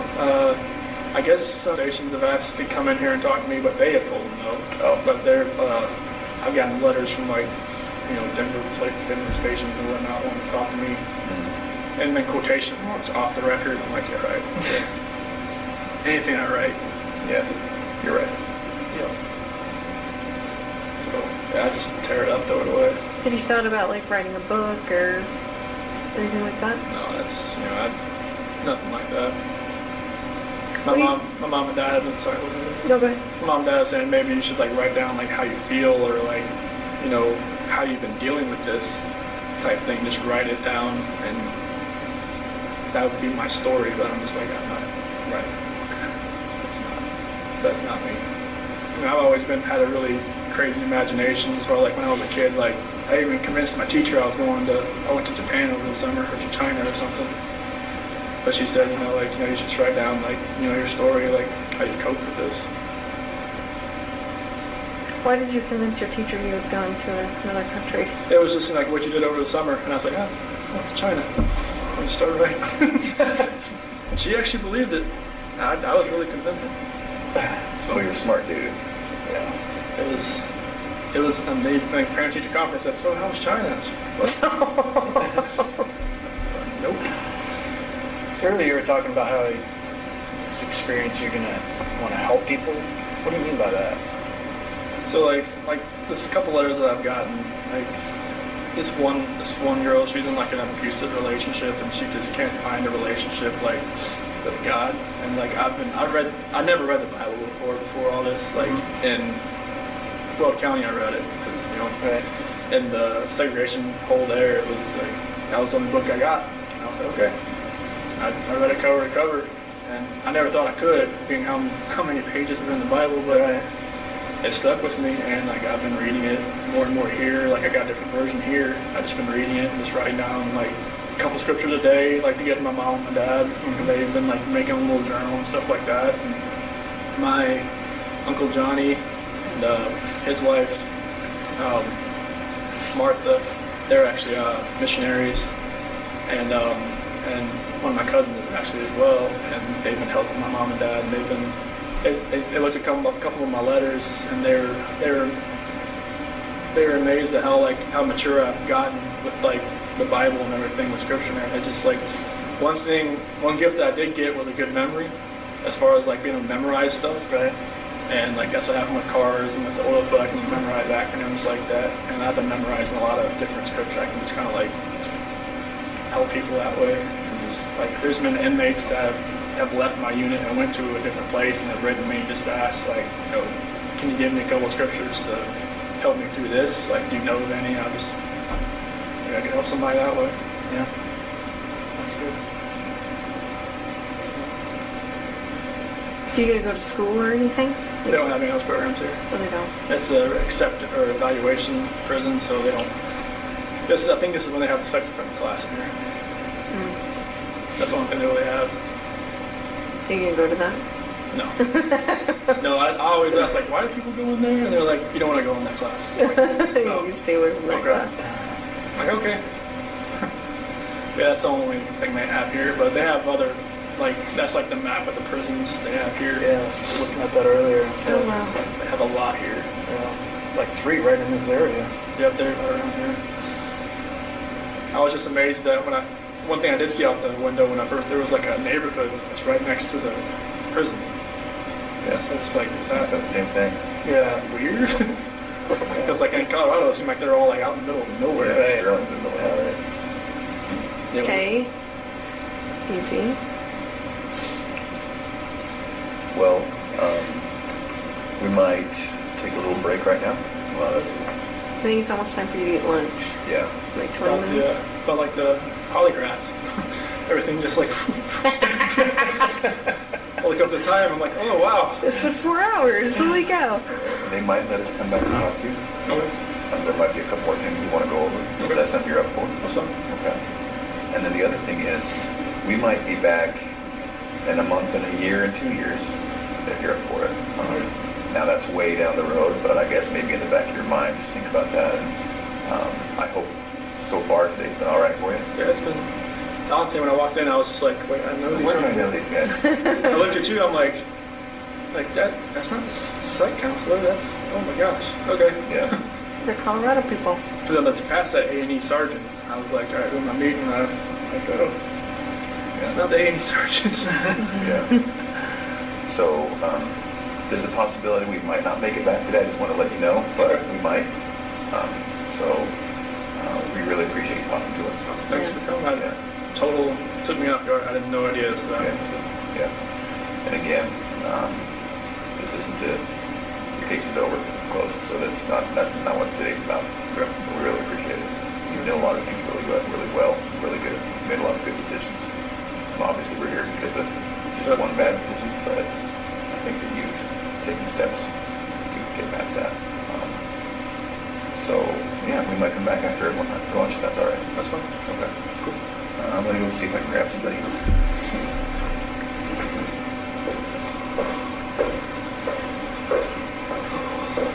So what are you guys planning to do? Yeah.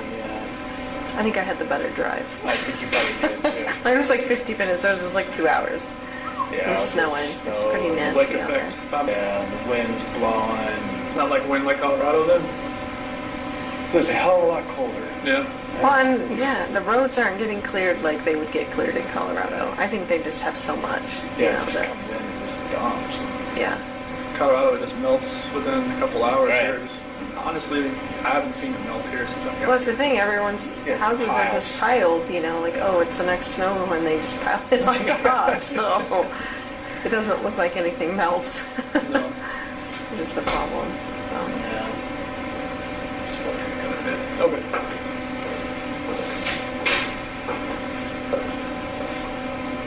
Do you guys go outside for rec or anything, or? No, not when it has to be over 50 degrees. Oh, so you won't be out for a while. No, they have like a rec, like a little basketball court down the hall from where my unit is, so we get there about 5 days a week for like 40 minutes. Nice. So it's a good chance to just get out and just run around a little bit, just stretch your legs a little bit. Yeah.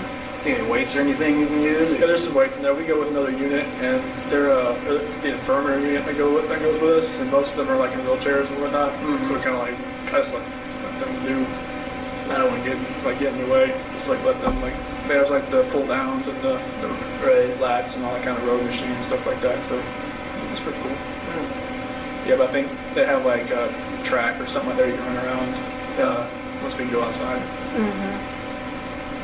Colorado, they let you go outside. Like, I never went outside, but like at the DRDC, they just said, "Do you want to go outside? Let you go outside. That's cold."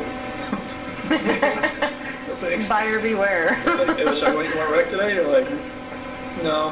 Like, no, it's like 30 degrees outside. You can go outside if you want. It's like, okay. But their version of wreck was like they'll put you out in a little cage and let you like kind of walk around for a little bit. Yeah. At DRDC. It was a little different there. Hey, if we don't want to come back, I just want to let you know, I talked to your dad the other day. Okay. And just to get your property released to him. Oh, that phone and stuff? Yeah, okay. your phone and what else? Wallet. Your wallet. Okay. Yeah, and we have some other things too, so. But I have to wait for the DA to release all that stuff and Okay. red tape crap. So. Gotcha. But then we'll send it off to him. Okay, awesome. Thank you. Yeah, I know he wanted my phone, just that it was on pictures on there. That's what he said. I think I had that phone since like 2016, so there's a good amount on there. Yeah. If we don't make it back today, it's going to be because of some of their scheduling.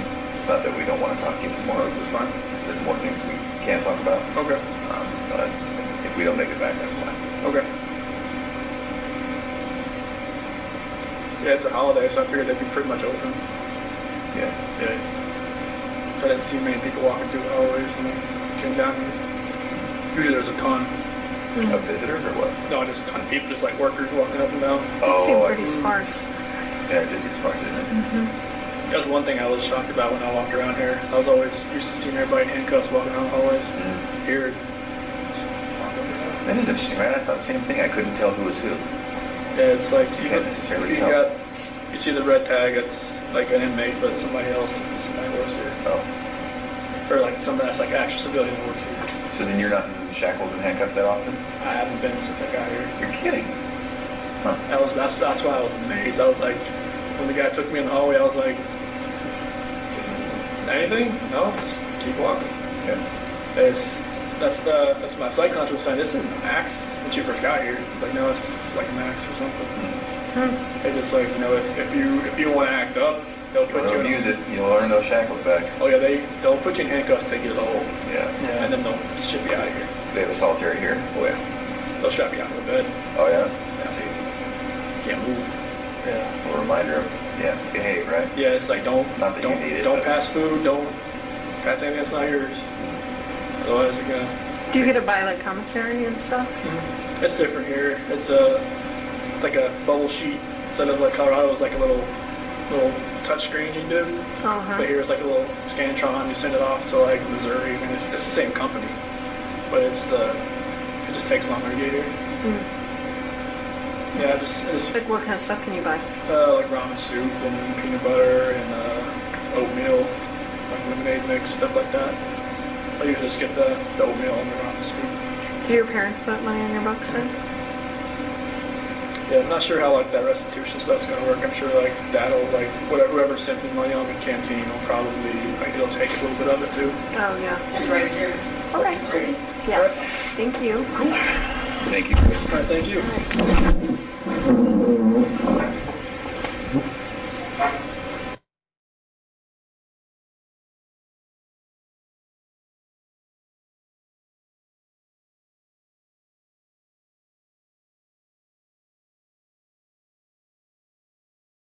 We came back. How's it going? How was Thanks, lunch? man. It was macaroni and cheese and a bun and some milk. So it was good. Oh, that's not They took milk bad. with everything. Oh. Yeah. Chocolate milk or regular Oh, milk? just regular milk. Oh. Chocolate milk's, I guess that's like, Special, That's special?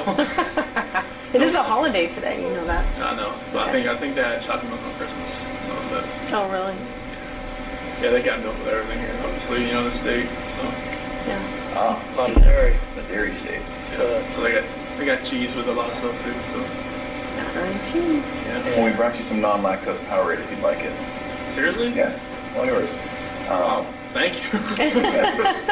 That's cool. Thank you. Yeah, you bet. So we didn't want to take you, all day, and we really do appreciate being able to sit down and talk with us. There's a few things we want to kind of clear up, wrap up, and then if you have any questions for us, that'd be fine too. Don't let me forget. Did you want to talk about Ronnie real quick or no? I talked to your dad. We were at lunch. Oh, okay. And couple things we talked about, your property and, waiting on the DA's office. But then the reason he called was Dave Cohen. Dave Cohen? Okay. Yeah, he's going to go pick up some of your personal items out of the house Okay. today, so. Okay. Yeah, so I'm just going to let you know that. Okay. We didn't tell him anything about what we talked No, about. he doesn't know. He doesn't even know we're here. No. Oh, okay. So, Well, he just lives like around the corner from me, so Right. that'd be good. Yeah. So he just, a lot of times when anybody goes over there, they usually call so I can give everybody a heads up. That way, have an issue with neighbors calling and saying somebody's getting into the house. Okay. So that's why we do that. Okay. Has anybody been like checking on the house, making sure like pipes haven't broken and all that kind of stuff? Water's off. Okay, good. I do know that. I was worried about like sprinkling all that stuff. I usually blow them out and all that kind of stuff. Right, I right. figured. Yeah, I the don't know if water. anybody was actually going through it or watching it or anything. The water's been off for a while. I do know that. And the power's still on there. Oh, it is? Yeah. Gotcha. So, fortunately, unfortunately, I don't know how you want to look at it, but we need to get a tiny bit more into the weeds and into the mechanics of the time that you showed up at the house when Officer Coonrod was there, Okay. till the time when we were all done talking. Okay. So that includes at the house, that includes at the oil site, and everything. Okay. Now, part of the reason we need to get into that is, I mentioned before how we're just really want to get into the mindset of what happened. And you can imagine this is really important for us in the future when we're talking to a guy that's in your position to say, this isn't really a monster. This is more like a Chris Watts.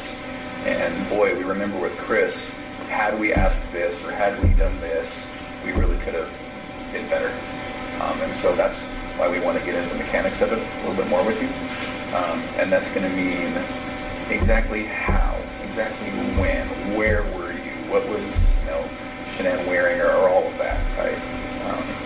So we really just need for you to take a deep breath and get into it with us. Would it be all right if we ask you some specific questions? Okay. So one of the first things we want to talk about was when you came home. So this is after they had passed, and you came home and met with Officer Coonrod. One of the first things we see on the video is you walking into the garage and then into the shan'ann's car. Remember what that was about? In your car? Yeah, like I think you opened a door or something? Yeah, you opened the passenger door, and it looks like you were looking for something, or maybe you picked something up. Do you recall what that was? Not that I'm aware of. Not looking for anything, but maybe just opening the car door to see if, seats are. Because I think Nikki was saying, I think I see the car seat still in there. Yeah. Something like that. And I was, Okay. When I opened up the door, I looked in just to. It's like the first reaction of whatever, everybody's just waiting, pretty much waiting to get in the house. Right. Okay. So I wasn't looking for anything as far as specific or anything, but I was just, this reaction going in there and I know everybody's there. I don't know what's going to happen when they get in the house. You just out of nervousness, maybe? Yeah, I think a lot of it was out of nervousness. Sure. Okay. And then backing up a tiny bit, I jumped forward too far. So she comes home at 2 in the morning. She gets into bed. When you guys had sex together, was that pretty quickly after she came home? I think it was around 2:30 because I felt like she'd be in bed for a little while. A little bit? Okay. And forgive me, it's not a pervy thing, but she woke you up? Yeah, she was just, I could feel like a hand was on me, rubbing my leg or my chest or something like that. And then that was, signal it's go time type thing? Pretty much. She was yeah. Okay. I get it. And then that was maybe a half an hour after. Mm-hmm. And then after that, is there any talking? Or was it just kind of Just quiet in the middle of the night? Yeah. Just I just felt her hand around me. I'm just like, what? And it was time to go. Yep. Yeah. Okay. That's funny. All right. Then a couple hours of sleep. Alarm goes off. Mm-hmm. Okay. I guess what I don't understand is, so then there was some talking, and then how did you get on top of her? How did that happen? It's like when I got into bed, because she was laying But when she was sleeping, she was laying like face down, which she really never does. Okay. And I just got into bed and I kind of nudged her, and then she like kind of rolled over, and then I was just like right there on top of her. Okay. And so that was after you'd gotten ready? Mm-hmm. Okay, so you go down, you make your food. Oh yeah, I got like cottage cheese and another couple things that I made that food that day. Okay. And then, so this is, we talked a little bit earlier today about, you know, there was all of these things playing in your mind where you just didn't even want to go another second without having this conversation or without some sort of completion, right? Mm-hmm. And then so you come back, she's asleep, and then you just kind of nudge her. But yeah, I just kind of like, hey, wake up for a second. And was there nudge talk for 20 minutes, or was it a nudge and then all of a sudden you're on top of her? No, she's pretty much on top. Okay, so that happened pretty quickly. Yeah, that's how we kind of pretty much talked. Okay. I was just right there. And was there talking? Yeah. Okay, and so a nudge, a talk, she's laying down and you're standing up? I crawled back. I got on my side of the bed. Uh-huh. And I just like nudged her like that. Oh, okay. Yeah. And then you're talking while you're on top of her? Mm-hmm. Okay. That seems confusing to me. Is that actually what happened? Okay. And so... And she was fine, like just laying there, like you trying to talk to her while you're on top of her? Maybe thought we were going to have sex again or something. Oh, okay. Okay. And how long did you talk? About 15, 20 minutes.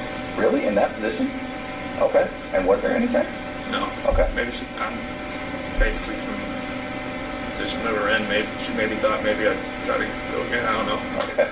And I don't harp on it too much, but I'm just trying to think, if my wife's 4 months pregnant and it's 5 o'clock in the morning and I want to talk and I want to get on top of her, that's just not going to fly.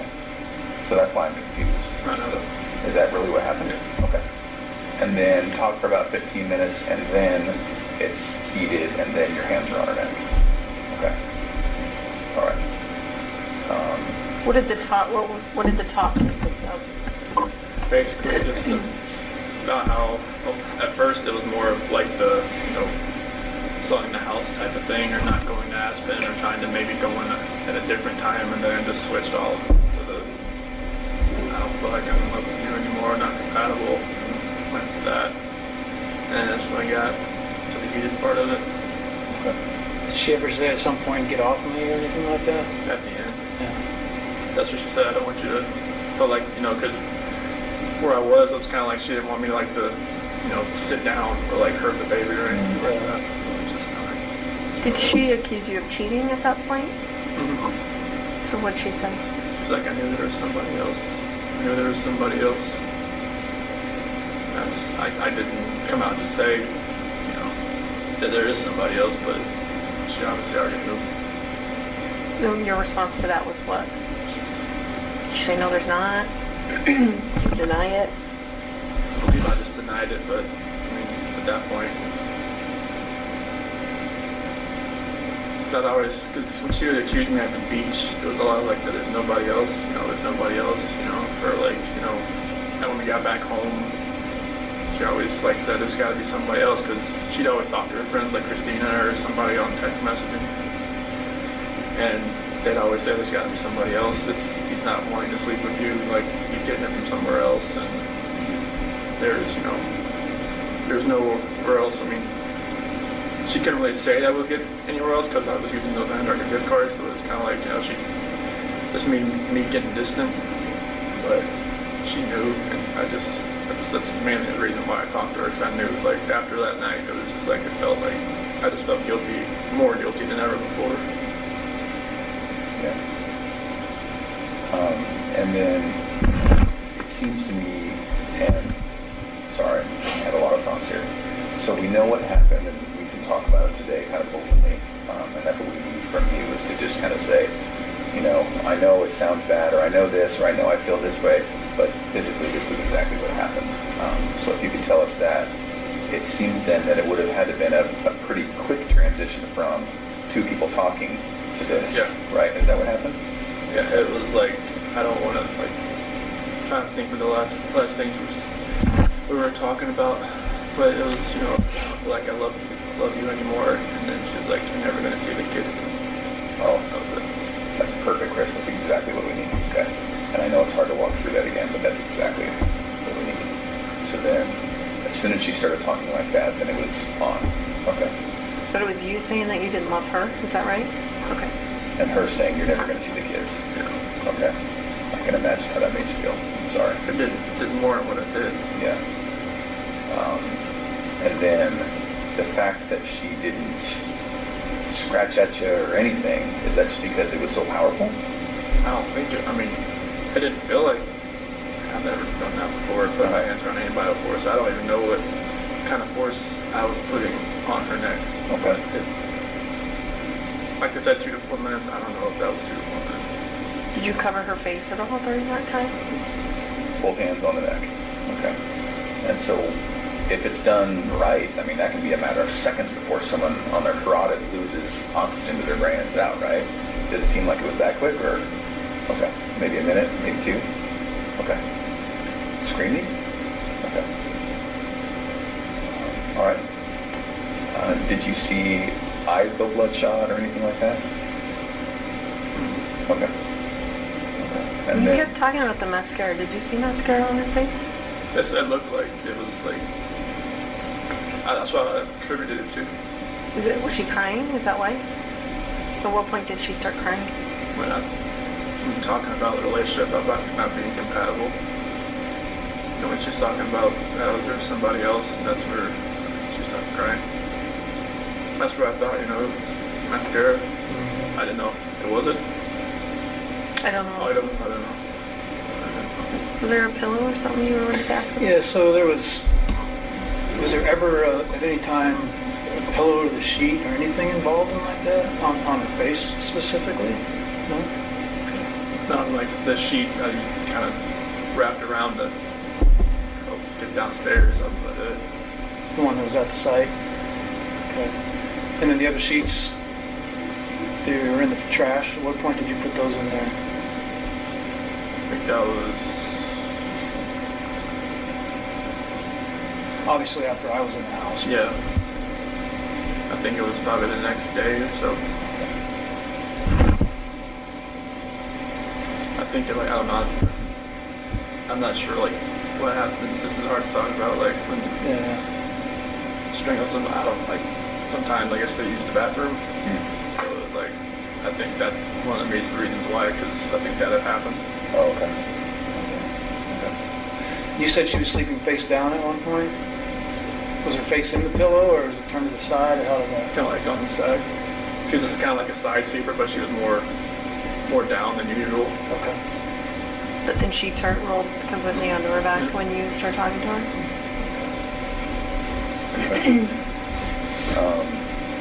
Now, as hard as that was, we do need to talk about the girls too, okay? All right, thank you. So with the girls, you talked about how they got into the truck with you and were alive. Okay. Are you 100% sure that's true? Okay. Can we go back just a second?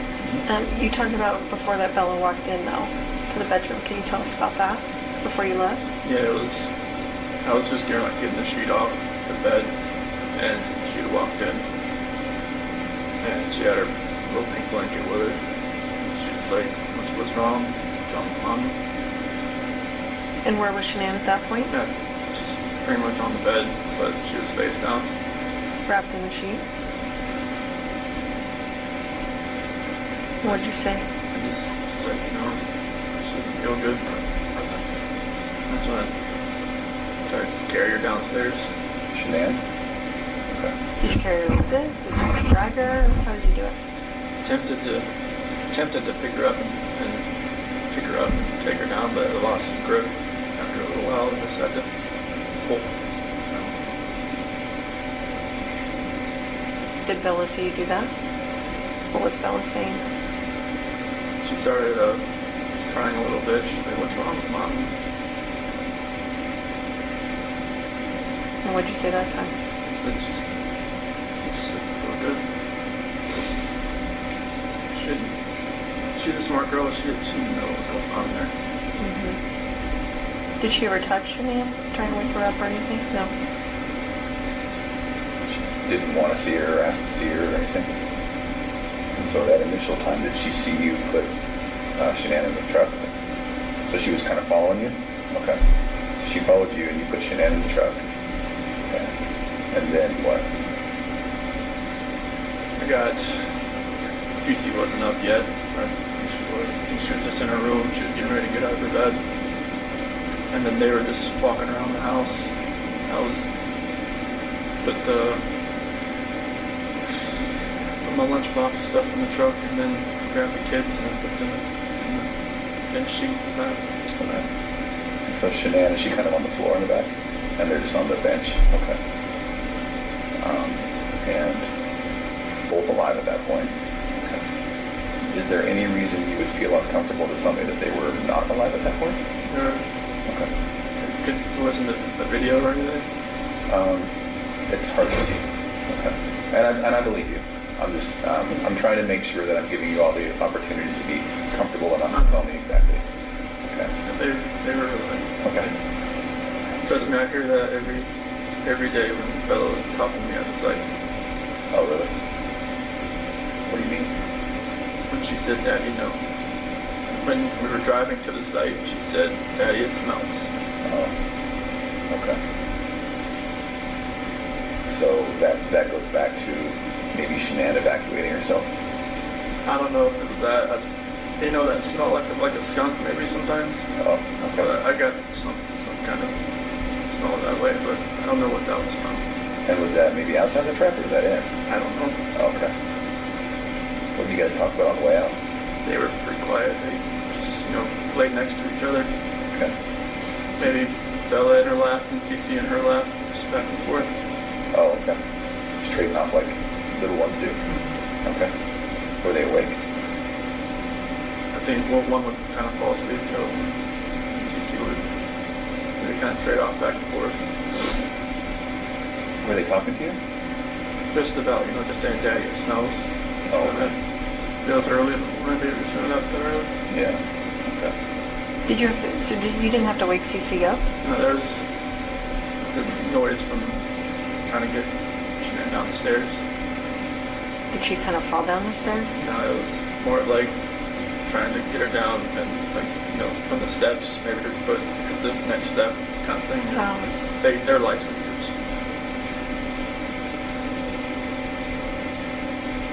So then, once you get to the site, tell me what happens. So I get to that one site, and I get Shan'ann out to that. Pull over to the part right off the site there. Okay. And the girls are still in the truck. Okay. Did they ask you what you were doing, taking Mommy out, or? Yeah, I don't remember what I told them, but they did ask that. What did they say specifically? It was more like, what are you doing to Mommy? Okay. And then is that when you buried her? I don't remember if I dug a hole there first, or they didn't watch me do that. Okay. So then hold Shan'ann out, and she's maybe just sitting there on top of the ground? Yeah, like off to the side. Off to the side, close to where she ended up? Oh, yeah. Okay. All right. And then the girls, right? Okay. You mentioned Bella was first. Cece is first, okay. Where exactly was she when it happened? In the back seat. Okay. Was she just right next to Bella? Mm-hmm. Okay. And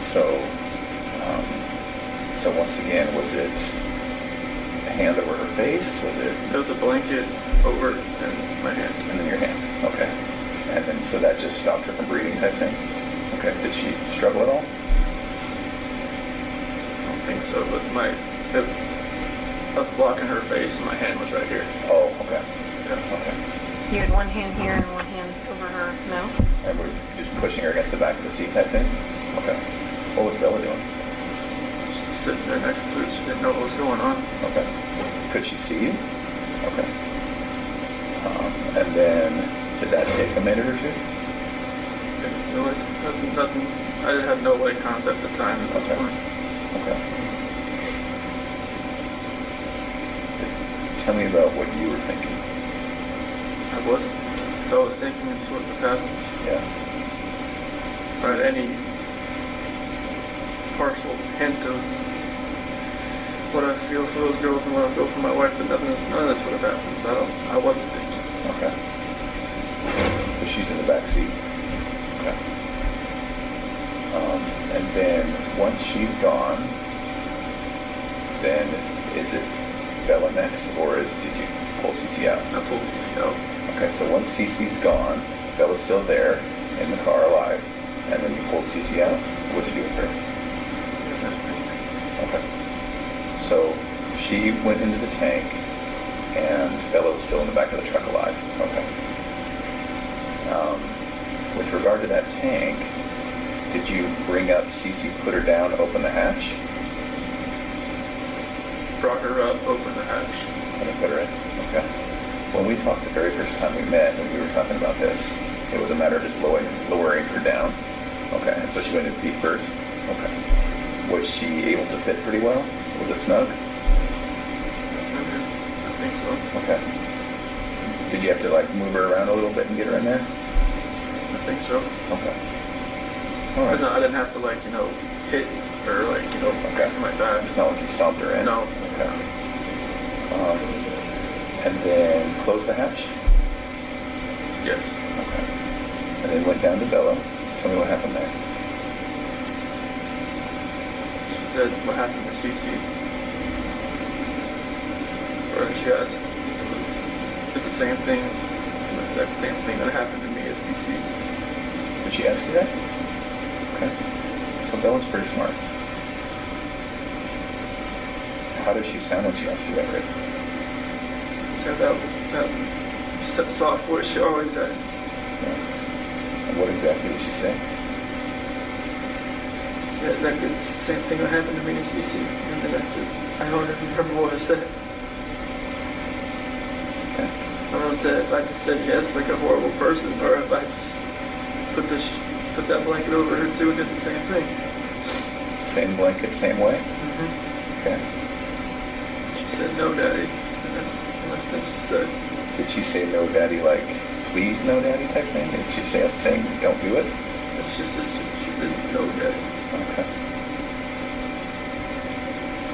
Same way, hand on neck, hand over mouth, or hand over blanket, which is over mouth? Okay. Did that take a couple minutes? I like it. Okay. Then what? I just noticed she had a couple spots like over her eye or something, and I picked her up. And same thing. Okay. And we talked a little bit earlier today about it. You don't remember why a different tank? Okay.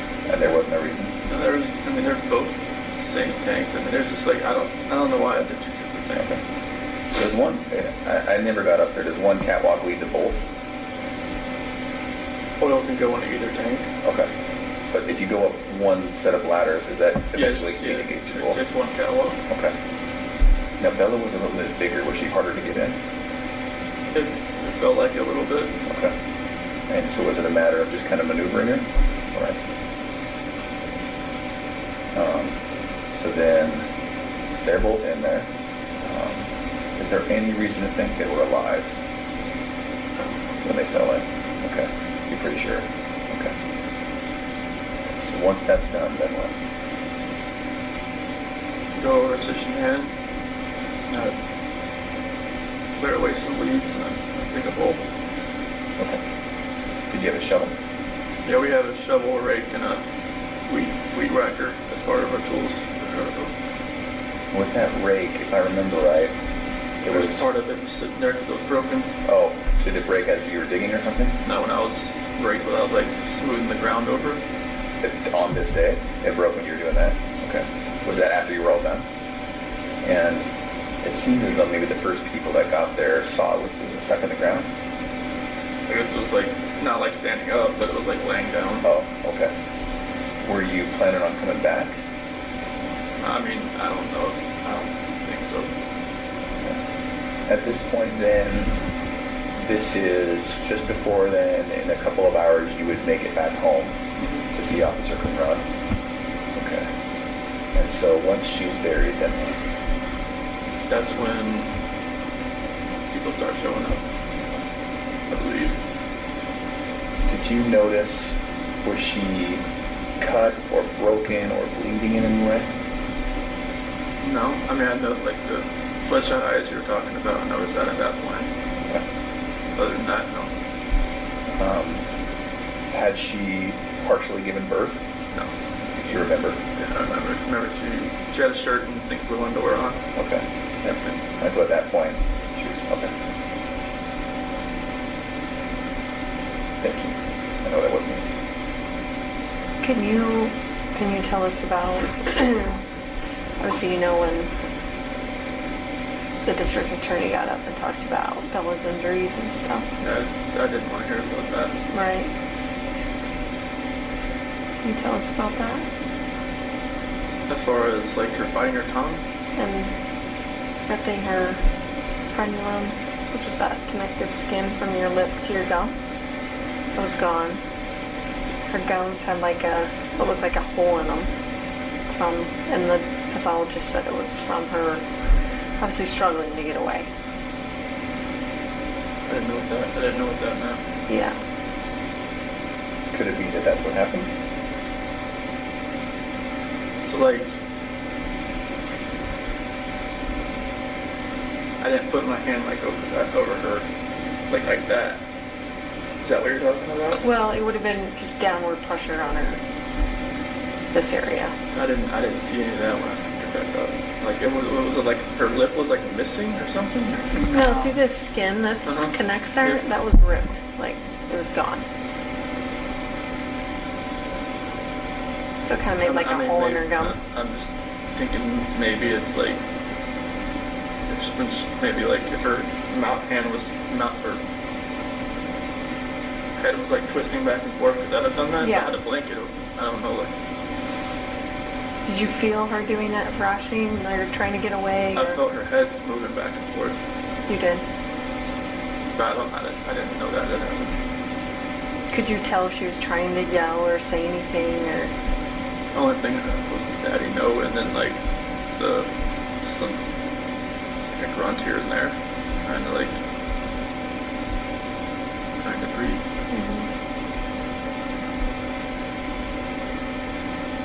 During that time, do you remember getting phone calls from Nicole Atkinson? After, I think, before she got to my house or after? Just any time during that morning. I think I didn't get one until I saw her on my doorbell camera. And that was, what, 10 o'clock? Yeah, it was right around there. Okay. And so at that time, had everything been done out of 3319? Yeah, it was at a different site at a pumping unit. Okay. So you went from there when it was all done. So girls are in the oil, shan'ann's in the ground, and maybe a little bit of cleanup. Was there any questions we had about the sheets or any garbage cans or garbage sacks? No, I think Okay. you answered those already. All right. So then you went from that site to another site to work? Yeah, because at that survey 319, there was a little spill. That's where everybody showed up there, because that spill, they were trying to figure out what happened. Oh, While you're on that subject, let me back up. The night before, you had some text messaging about going out there. Can you talk about that a little bit? Yeah, that was, I think, Friday that we had figured out there was a spill out there from like its old site, set up a little different. So what had happened was there was a downcomer, and then there's a side comer going into those oil tanks, and one of the downcomers is tied into a back pressure line that split, and every time it was dumping oil, it was split underground, and the oil was coming up out of the ground. And we decided just to go out there on Monday because it was Friday, and he had like switched it out, or either he started in or he switched lines, or he covered it up and see if it was going to come back or not. Okay. And then just more specifically, you text about how you would go out there and take care of it? Yeah, I was going to take care of it for him, because I've gone out there plenty of times. Okay. But I used, when another guy was out there, as far as another foreman, he showed me around out there. It was like a year or so ago, and I just got familiar with the place, and I just help him out. Okay. and so that was a genuine, Yeah, that wasn't a pre-alibi. No. Because there was a lot of people that said that you wouldn't normally do that. Normally help somebody? No, like a field to your position, like not you specifically, but your position doesn't do that kind of stuff. Well, that's the thing. Like when I was a rover and to a field coordinator, I still try to do everything I used to do. Okay. So that's still like, I wasn't good at delegating stuff. I just used to just doing stuff on my own, or just like taking care of it for somebody else. Right. I wasn't good at the whole like, hey, you could do this, you could do that, while I sit over here. And Well, you see what it looks like to us, I know, it's when it came up, we're I know. like I know. making plans to be out there, that day. I know. But that's not what it was. That was natural. No. Okay. I was just, I was going to help them. So how long were you there? What time do you think you were done with the girls? Hard to really tell. I mean, I think everybody started showing up there probably around 7:45, 8 o'clock. Okay. And then you were there, you just went to a different site? Yeah, it's like I think it was either the 10:29 or the 6:29 or something like that. And so how long were you at that site? The rest of the day until I got called away. So then you were there for at least a couple hours until you heard Nicole Atkinson on the doorbell. Yeah. And then I think there was even more time after that until you started coming home. Yep. And you got home at 2 something? No, it's closer to 1:30. So somewhere around, 9 o'clock-ish, all the way till 12:30 or 12 or 1 or something, and then you came home. Yep. Okay. There was a lot to do about coming home and listening to that Metallica song. Have you heard about that? I've heard of a Metallica song that people have been, someone singing lyrics to it called Battery. Do you remember doing that? That was Nikki Kessinger. She liked the song, or she just wanted to know what it meant. Oh. So that's why you looked it up? I just kind of looked at I didn't have the CD with me, so I didn't, I just kind of looked at the words a little bit. And was that on the way home? Hmm. Oh, that was just a different time? That was a different time. Okay, and so the media probably got a hold of that. Because it says Battery. Right, okay. But it's like, it's more about like a family coinciding as a battery. Okay. Not like, hitting somebody. Sure. Yeah. Why did Nikki want to know what it meant? Like, how did that come I up? don't know. It was kind of strange. I mean, she's very into different types of music, and I mean, music I never really thought I'd ever listen to. And like, she got me into a few things there as far as music was, but like, Battery was just something that she asked me because I knew Metallica pretty well. She just wanted to know, like, hey, what's this the lyrics mean? I just sit down, just looked it up just to look at all the words together and just put it in my head again, and that was it. We just made something out of nothing. That's what was strange. I got those lyrics in a letter. Oh, so now does that make sense? Yeah. Okay. Yeah, someone sent me the lyrics to it. Yeah. I think that guy from California. Oh, that was the 18 kid? at one point. Yeah. Senior?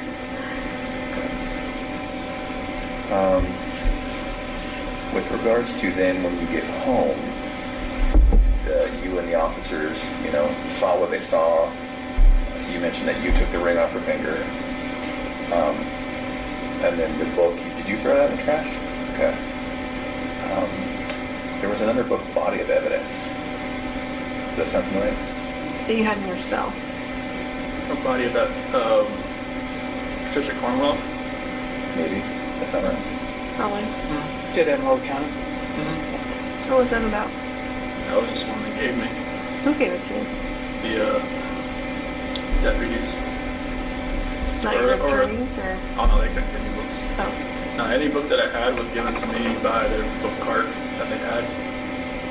So you didn't ask for that book, or? No, they just kind of give me like, hey, I read some Brad Thor books. He's like a military guy. And Patricia Cornwell, my grandma always read her books and thought it was, she loved those books. And I'm not sure if that was probably one of the first books, not the first book I read there, but probably the second book I read there. But it was like they gave me, here's 4 books, choose. What other book did you read? Do you remember? The first book they gave me when I was in Suicide Watch was, I don't know why, it was Murder at Something. And I was like, I looked at him and was like, that's the one we got. I'm like, okay. But, They handed you that book by itself, no other choices? the next book I got, another guy that was, I guess they're overcrowded there, a guy was sleeping on a cot outside my door. He's like, here, try this one. It was one that was based like in the 1800s. It's more of like a situational book, like a time period book. So that was a little more calm for that one. That was the first book they gave me. You don't remember what it was called? Murder at Something? We were at the Truman Center. Truman Center? Yeah, I think it was, remember the Kennedy Center. Kennedy Center. I think it was written by Margaret Truman. Did you read it? Was it good? It was decent.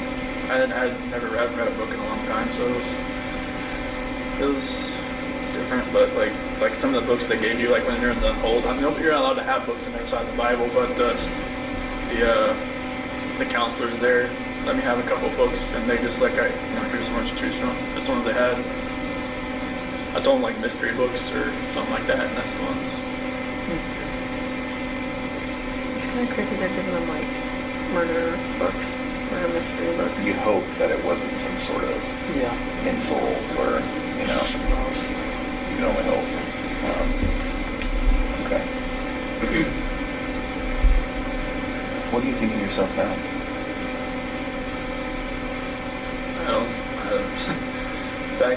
Back when all this happened, when I was in Will County and everything, I definitely didn't feel like myself anymore. Like when my attorneys would talk to me and talk to some of my friends and like some of the stuff they would say, like they would say good things, but I'm just thinking to myself, how could anybody even say those things about me now, being what happened? It's like people that I knew and that I never talked to again, that maybe I was like the roommate like back in the day, or like went to school with, or something like that.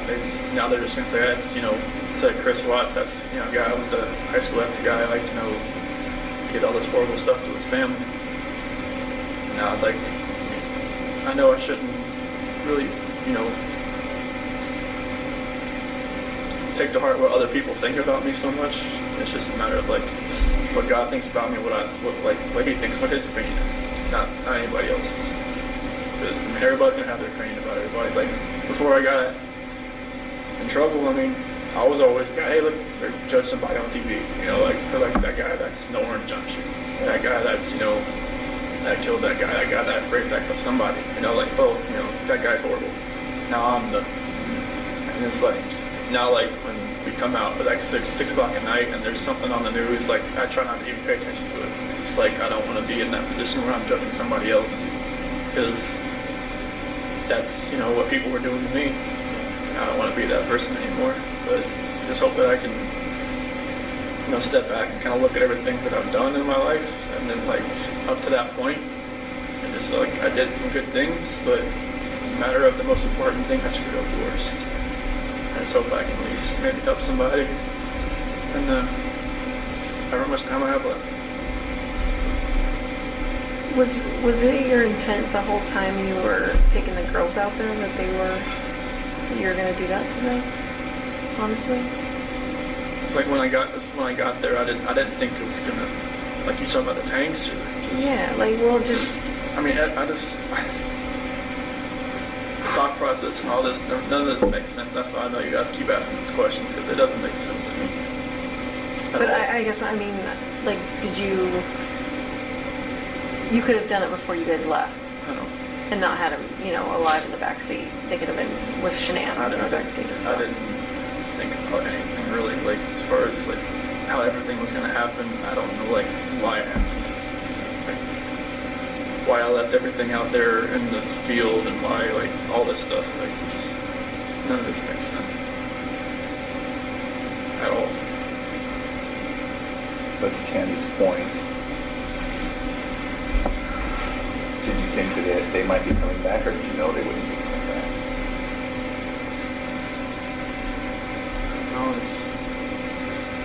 No, the whole trip out there, it's like I was on, I wasn't thinking. It was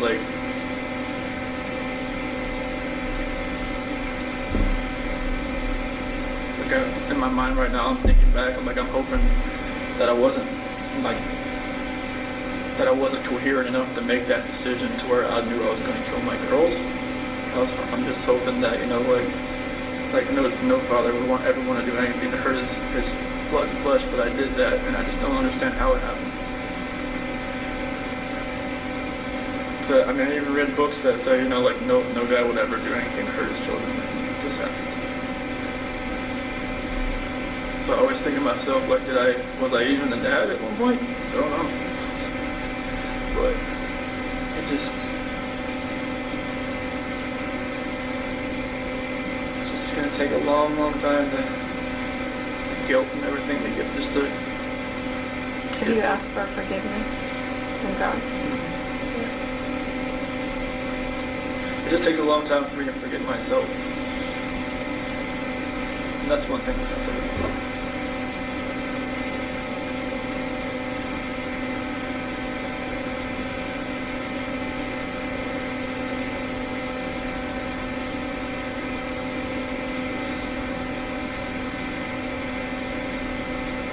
I just hope that they can one day forgive me too.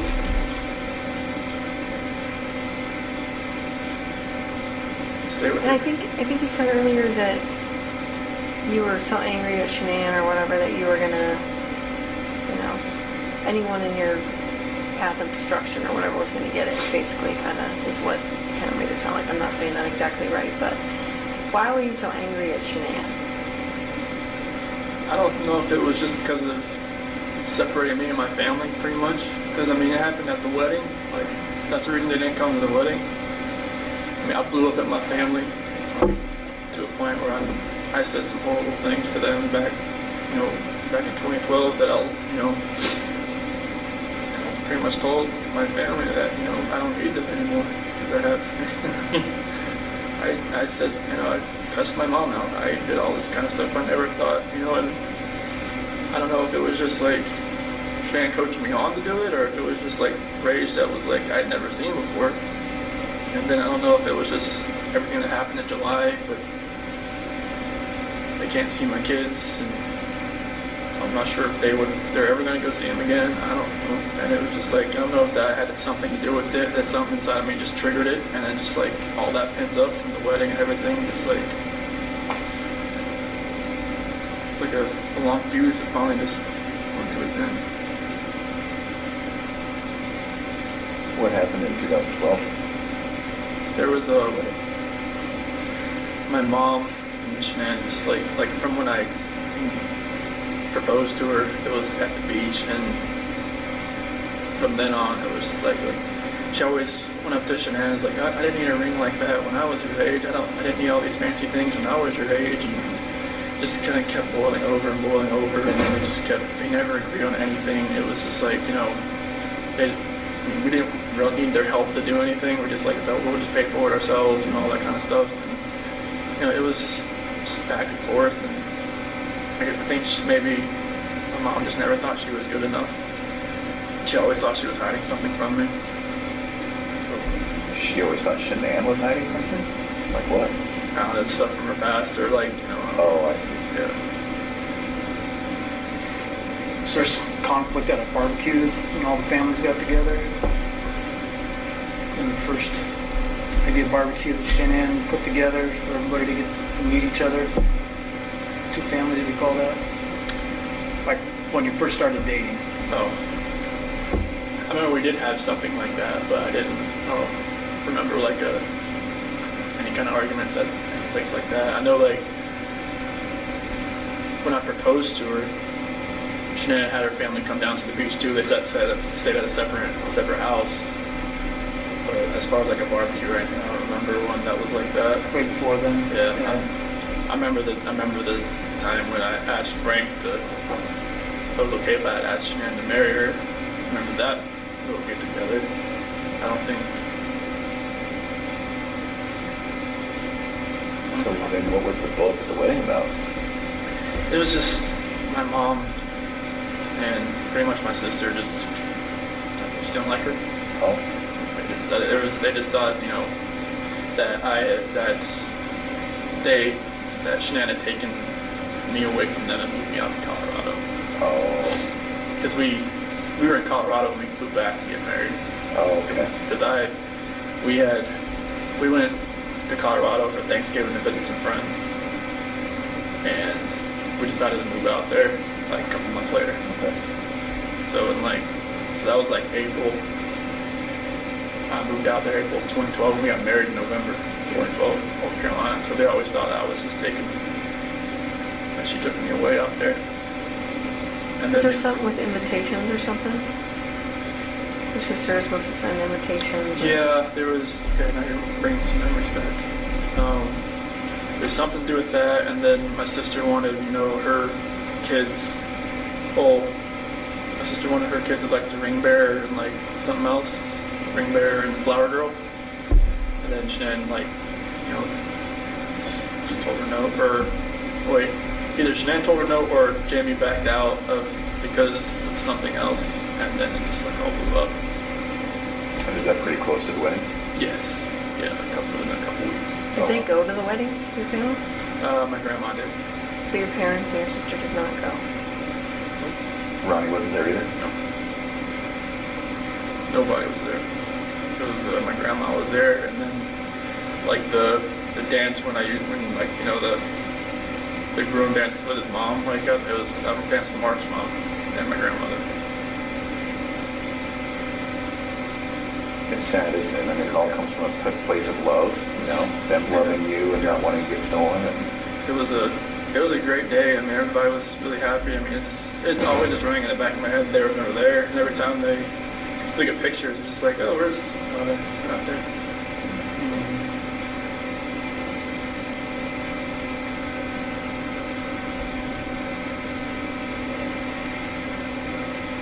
Never knew if they actually were going to come anyways, but as far as like, you know, sometimes they'll just like, all right, we're just going to go just to be there, but they never knew if that was the case. And so then when Tanya was asking, why were you so mad at Shan'ann, was part of it just this whole family strife? That's the only thing I can think of right now, because I mean, there's no other reason really to be mad at her. We took care of each other our whole last 4 years. It was just like a good relationship. I mean, it's just like, if I never met Nikki, would I ever have, you know, thought our relationship was bad? I would not. Interesting. You know, that's one thing I always thought about. Like, even Nikki asked me, like, if, you know, she said, I don't want you to leave your wife just because of me. I'm just like, what do you mean? She said, well, just, you know, if you met me, like, would you have known? I'm like, nope. I never thought I would have strayed away from her at all. Like, I've never followed, like, tried to follow anybody, you know? Right. Was Shan'ann checking your phone, or? She always had my phone. She was checking your phone? So how did you get past that? I used my work phone. The text? And you had some secret apps, right? That was on my personal phone. Were you using anything else to have contact with her? No, I just texted her with my work phone. And like, when Shan'ann and kids went to North Carolina, she used my personal phone. And she just told me, like, to put pictures in an app, and I just found that calculator. I just put, you know, just searched on the app store, like, hidden pictures, and this calculator app first one popped up. Like in your iCloud or your whatever isn't linked together, so she would know if you're getting it, you know, downloading apps and stuff like that? They used to be a long time ago, but when we got different phones, or when our phone contact list we synced up from the cloud and stuff, I couldn't have, like, she had like tons of like phone contacts. I just couldn't have all that, but it's still kind of linked up at one point. But as far as, like, she asked me to get my own iCloud account just to kind of free that up a little bit. How about your Facebook account? You deleted that at some point. When did you do that? And why? I think it was, got back August 7th. Went to work. I think it was probably August 8th. That's when Nikki told me she told her friends about me. And I just figured, you know, they'd probably look me up on Facebook and see that she was pregnant. If Nikki knew probably already, but I just figured I did that. Did you and Nikki ever fight? We never fought, but like I said, I had to, like, calm her down a bunch of times. Yeah, you started to mention that when we were talking to you before about her getting upset about some video or something about being bipolar, or well, what are you talking about? I think either my dad told me about that, or John Walsh told me about, like, she made a couple videos, like, when she was just, like, you know, talking to herself, saying that she was bipolar or something like that.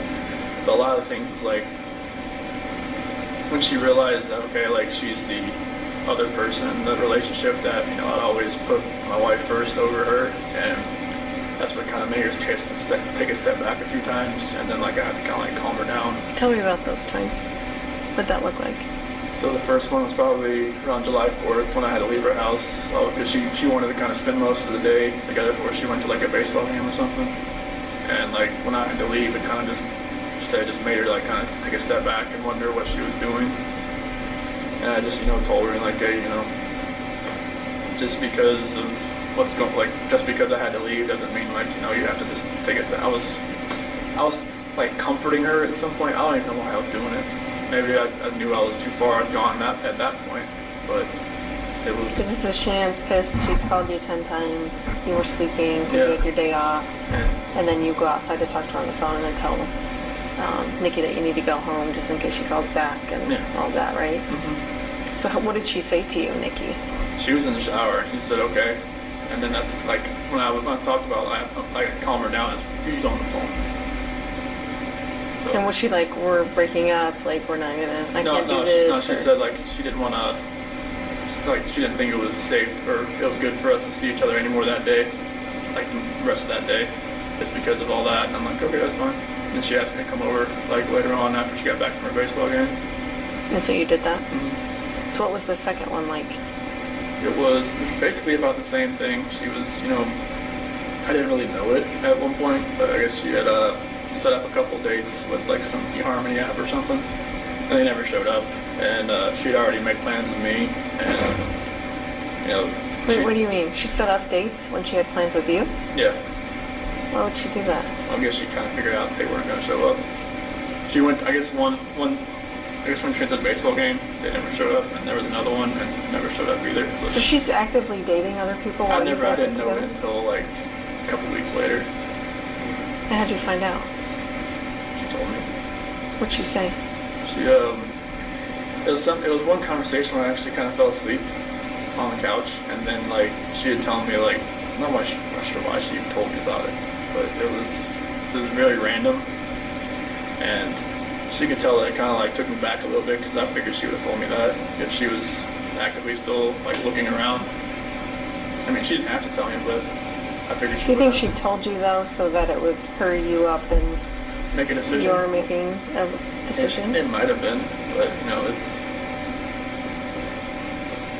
she never had anybody that actually tried to like fix things as far as like, hey, like I like where we're at as far as like the relationship goes, and actually like I did stuff for her around the house, around her little apartment, and like nobody's ever done that.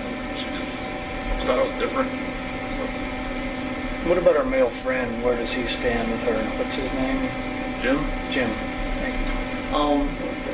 He worked in the oil field, North Dakota, I believe, and I mean, he's been a friend of hers for a long time, and it's kind of like a shoulder to cry on. Is always somebody that's always been around for her. And I guess he's had a couple girlfriends, and I guess he's hadn't had much luck, I guess, in that department as far as like even girlfriends, and just him and Nikki have always been good friends. Just platonic friends? That's as far as as much as I knew. Yeah. But I think they just been friends for a long time, especially up in oil field, North Dakota, or whatever he's working now. I think either Wyoming, they go all over the place. When Sandy and Frank lived in the house for 15 months, what was that like? It was, it was tough. You want me to wait or? No. Okay. It was tough, because I mean, go from just me and Shan'ann and Bella and Cece to, 2 other people, and then 4 dogs. Yeah, Onyx he's a terror, 100 pounds of just heat-seeking missile everywhere. And like it was cool having more people around, but like it was stressful. Yeah. Like, because with Shan'ann, like having 2 dominant personalities in the house, with her mom there, it was kind of like what her mom would tell her kind of how to raise the kids sometimes, or like, do this, do that, like whenever they were sick, she was like, all right, rub peroxide on their feet, they'll be fine. Just like, what? Like, okay. And like I wouldn't do it, and Sandy was like, just do that, Chris. Okay. But like it's just like little things like that, and it was like a clash every day. Yeah. It's kind of like every time I got home, I didn't know if Shan'ann was pissed or if she was okay. Because when they first got there, they didn't have a job yet, and so they're just around all the time. But then like once they got jobs and stuff, like I think it was a little better for Shan'ann because they weren't around the house all day. But it was definitely stressful, just vacuuming like every other day. Yeah. And just like cooking was great. That was awesome. But and I was always like because they were down in the basement, so I was always really trying to keep the girls upstairs while they were sleeping, so they're running around downstairs, and I didn't want them to wake up. And I know Frank always told me that waking up Sandy early is not good, so it was just just kind of like walking on eggshells a lot. Yeah, it was stressful. Yeah. Yeah. You think that stressed your marriage with the time, or? I mean, it was 16 months. It was 15, 16 months. Yeah, it was a long time. I mean, it was great around the holiday times because they were already there, and like all that was great. Sure. Yeah, it definitely. We never really had much alone time. Yeah. Because you always had to kind of plan it out. So. Yeah. What was their purpose for living out there? They just wanted to be closer to the kids. Okay. Just because they're, we FaceTime a lot, but it's not the same as like, Right. With 2 kids, it's hard to fly back and forth. I mean, when they went back to North Carolina this past time, it was the first time Cece's been there. She was 3. Yeah. First time her brother ever met her. So were they trying to move to Colorado permanently, or they just? They were thinking about it at that point in time. Okay. But Frank would have stayed. He didn't want to leave. Sandy wanted to leave. She wanted to go back? Yeah. Yeah. Yeah, it was a matter of like they knew their house wasn't being taken care of, and they wanted to go back, and because they had put their house up for sale for a little while, but never bought. Mm. So. What about your financial stresses? Yeah, the bankruptcy was something I never thought was going to happen. I think that was back in like 2015, 2016, somewhere around there. But I never thought that was going to happen, and I never thought. A lot of it was from the wedding because it just put all on credit cards. Mm. And so it was, and then the doctor bills from like endoscopies and just like girls seemed like they were sick like every month. It seemed like some type of ear infection, which to figure out was just like put the tubes in their ears and stuff. There was like different operations here, a couple overnight stays in the hospital for breathing and stuff like that. So it was just, it all mounted up. I mean, I never thought it was that far gone, but Was any of that from Shannann's neck surgery, or are those bills pretty well paid up? Well, I think the bankruptcy never touched the medical part of it because you have to be like specify the medical part of it, medical bankruptcy, and then there's like regular bankruptcy. Oh. I don't think bankruptcy ever touches like student loans or medical stuff. You have to be specific to that. Okay. But I think it just took away like a lot of the furniture that we had bought, and then a couple other things inside the house. To kind of alleviate a lot of the. We had to make the house payment up by phone every month, and I had to listen to the bankruptcy spiel like every time, and it's just like I didn't know how long it was going to take. But apparently it was. Once you're in bankruptcy, it's pretty much you never get out of it. Yeah. I think it felt right. Weren't you guys behind on your mortgage even when I talked to you? Earlier in I think December 2017, and then January, February, March 2018. That's when we took the 401k out, the loan out to pay for that. How was it that you were spending so much money? What were things down? Kids and just other bills that we had, and I knew the car was getting paid for by the bell. I never really asked to see I didn't even have access to the bank account in my phone. Oh. So I never really asked to see what it looked like how far. But I just know she'd call me and tell me, hey, can you pay the mortgage today? I'm like, yeah, cool. And that was from the from my little four-wheeler incident where I sold it without actually paying it off yet, and she thought like, no, you're never touching the accounts ever, ever. So I'm like, okay, that's cool with me. But I never saw the account or what was in there. I just like, hey, there's my, like when I worked at Longmont Ford, I got my check, I just brought it there. Yeah. So, There was a hair care company, I think it's called Monat. Does that ring a bell? You know anything about that? Mhm. Like maybe hair dye. I don't know. It's like a. Do you know she did like an auto order through that company? Had stuff delivered for hair, any kind of hair care product or hair care dye. not something. I mean, she had like little. I know there's something like a little gift pack she had delivered once every month or once every 2 months. Had like a different array of different products in it. Don't remember where it's from. Like we said, Monet? Monat, M-O-N-A-T. Mm-hmm. No. Alright, well, There was an order that was made, like $251. That's why I asked. It was like an auto order type. it might have been an auto order. Yeah, It right. might have been something that I know that Nicole Atkinson, she's into all that stuff. Maybe Shan'ann got her. Maybe Shan'ann got her something, or maybe it was something she recommended. Okay. How about the HOA thing? What happened there? She was mailing to the wrong address. They had changed her address, and she'd mailed to the wrong address for a year. And then we got a letter in the mail where we had been like sued over it. We didn't pay our HOAs for a year. So we had to pay double for either a whole year or a couple months. After that sucked. What happened to all the money that she sent to the wrong address? Don't know. Don't know. They said they wouldn't credit it or anything. I'm not even sure what the address was.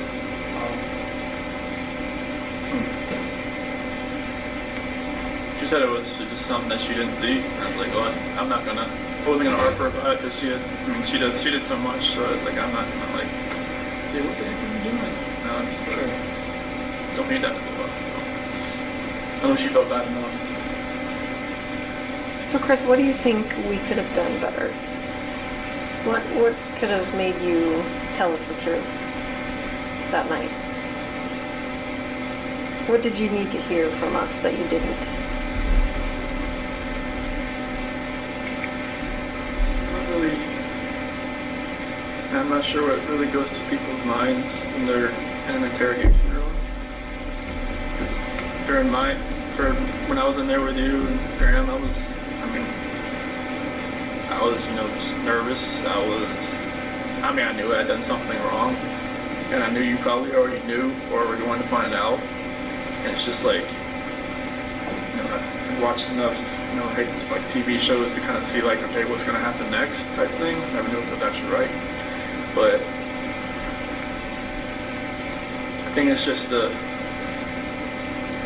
horror of like knowing what you did and trying to tell somebody else what you did. That's what kept me from doing it, because I didn't even want to admit to myself that I had done anything. So I knew what I had done. I knew how bad and horrific it was. I knew how bad I was going to hurt other people. I just couldn't even admit to myself that I had done it, because I couldn't even tell my friends I did it until like 2 weeks later. So were you trying to save us from the horror of No, it, or it was what just do a you matter think? of I couldn't admit to myself. How could I admit it to you? So do you think any amount of us asking you things different ways would have helped, or do you think anything would have helped? I think if maybe you didn't ask about if Shan'ann hurt the kids, you would ask the other if something in that a different order of question, maybe it would have came out a different way. Because that's the only reason I remember that story, is because that was... Well, you weren't giving us anything I know. else. That was the problem. I know. But so if you think if we would have said, what do you think?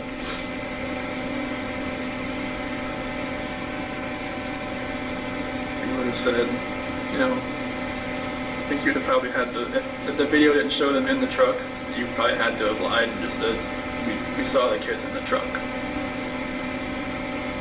I hate to say you would have to have, lied to get me to say what you wanted me to say, but it might have been that. that we saw the kids in the truck. When we were talking, there was a point where you just said, "Can I talk to my dad?" Did you just want to tell him first? I just wanted to, tell him that, that I loved him and that it's probably the last time you're going to see me again, as far as, outside of a cell. Yeah. You looking forward to him coming? Yeah, because just talking on the phone, it's just totally different when you see him, see a face, It's like when we got on that little video conference in Will County, it was like, that was all I could do, just not to just break down on that phone. So it'd be good to see them. What do you get to do when they're here? Just like this. Like in a room like this with a table? There's a visiting center, like, down in my unit, and I don't know what it looks like, but I know they said it's like tables, and it's pretty much they set up a time and you get a couple hours. That would be good. Yeah, just in that little center, and I'm not sure what else is in there, but I just know there's tables. I think there's like vending machines and stuff like that. But it'd be good to see them, and fortunately they can't bring their phones in or anything, so I was hoping they could maybe show me a video or two, but I don't have for a picture. But they pretty much want to let you come in with your ID. That's it. Can they mail you still photos or anything like that? Yep, they can do the still photo. This is sometimes they try to play a video over the phone for me, and it's like, it's really like fuzzy and crackles a lot, so you really can't hear anything. If you have any other questions for us, or do you ever wonder, I wonder why they did this, or I wonder why the investigation went this way, or... I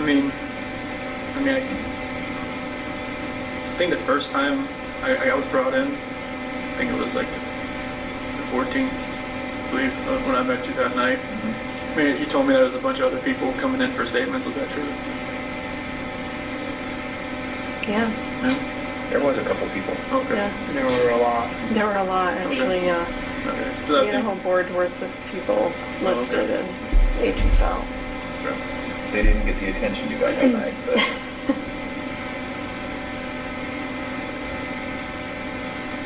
Yeah, I just wish none of this had ever happened, honestly. Just like you guys could have never had to come to them, you guys never had to meet me or anything like that.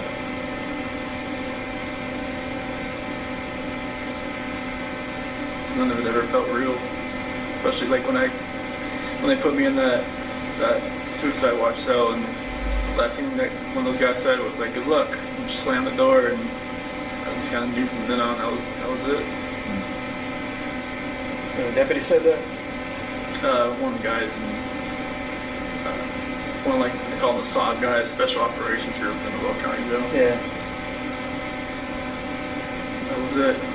Next morning, like when I got out to take a shower, I saw the newspaper and there was this big piece cut out of it. I don't know what that was about, and I just kind of saw like my last name around, like, go. Again, If we came back to talk to you someday, would you be inclined to talk to us again? Okay. yeah, today just took me off guard. I had no idea. Yeah. We didn't really want to tell you we were coming just Oh. because we didn't want you to have anxiety about us coming. I would have had anxiety. Yeah. Yeah. So we figured the blitz attack was probably the best course today. Like the first time we met? Right. Oh, you knew when you were meeting me. I just did, yeah. You just didn't have all your props here today. That's right. What's our props, man? That was Sophisticated equipment. It is. Right? That's right. Sophisticated instrument. I don't know that that's going to happen. We might not ever see each other again. But I didn't think we would, honestly. your experience is definitely interesting. You yourself are definitely interesting. We see things in you that we didn't expect to, and we don't see things in you that we expected to see. So it's very interesting to us, and it's, I hope you can take to heart that today was a lot about us learning how to do better, how to talk to people better, how to do investigations better. I mean, like, I had never talked to a police officer before, or like FBI, CBI, anything like that. So that was all new to me. Like I said, everything that I've ever seen as far as, the authorities has been on TV. So I didn't know like what to expect, especially when I got that interrogation room. It just felt like exactly what it looked like. Just like, you got some poke and prod and then leave. Come back in, it's like give me time to stew, give me time to like, think, and it's like it works. It just really like just drills more questions into your own mind instead of like, just staying in the room and just asking questions all the time. You liked it when we took breaks? Like, you think that worked on you? I did. So you were like watching videos of the girls at one point. Do you remember that? Them giggling and laughing and... Like when I was in the interrogation room? Yeah. I don't remember that. You don't? I didn't. I thought you already had my phone at that point. No, we didn't take your phone towards the end. Okay. That was weird for me. And it's like when you put that picture in front of me. Yeah. And that's what probably made me do it. I didn't have a signal in there, but that's like videos I had on my phone. It was just like, I wish I had taken those videos out more often before all that had happened, but that definitely got in my head a lot. I don't know where that picture was from, because I'd never seen that picture. The one we showed you? Mm-hmm. Really? I'd never seen Cece in that dress before. Really? We talked a lot about that dress. Yeah. Is that just And you were saying... making it up? I never saw her in that dress. You were even telling us when she last wore the dress and the boots. Not that dress. Those are her favorite winter boots, and she wears the them all winter summer. boots. Winter boots, yeah, but that white dress was a little different. I've never seen that picture. No, because you talked about buttoning it up. You said, I remember, because she just wore it the other day, and I had to button up the back. And it's been a different dress, but not that one. Huh. That picture, was that in North Carolina, or was that... I don't know where the Pulled picture it off came of from. Facebook, Shannon's Facebook. So maybe it was while you weren't there or something? Might have been, yeah. Because you don't recall that, huh? Because there's a lot of pictures, I guess, I didn't see when they were in North Carolina that my parents had. Like, especially like 4th of July and stuff, and they had like 4th of July dresses on and stuff like that I never saw. Oh. Some I had on my phone, but, that white dress, I never... felt like they were, like she was going to church or something. I just never saw that white dress. And Bella's little dress that she had. Her little awkward smile there in the back. Yeah, that definitely got in my head and did that. When we had the picture out there for you? See, to us it didn't feel like that, because you really didn't elicit any emotion. I don't show emotion that much. It's like my dad. It's like we don't show emotion. Like, were you fighting it down, or were you just not a guy to show it? Like most of the time, I'm not a guy to show it. Like I hold it in as much as I can, and like in my cell, I've cried a lot, obviously, but like I'm not really a guy to show it. Okay. I don't know. I try to hold it as much as I can. Yeah, you were a difficult guy to read. Especially at the house that day. That makes total sense now. I knew it was like, because I was like in shock or just like disbelief, or just like some people said I looked like I was a heartless, no soul person, soulless person. When they did like the TV interviews or something, I was just like, I'm just glad I never saw it. I don't even want to know what I looked like, what I sounded like. But you were obviously feeling it then, you just weren't. Yeah, just like nothing registered at all. Everything was like just harbored deep down, and then like I think it was just one night when I was in my cell, it just all hit me all at one point.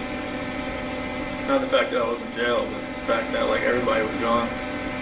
Yeah. And none of it. I think if it was like like if something happens to your family, like in like an accident, like a car accident, or like something like horrible like that, it have to register at one point. But if like you did it, I don't know if like it just doesn't register at one point. It's like in my head, it never registered.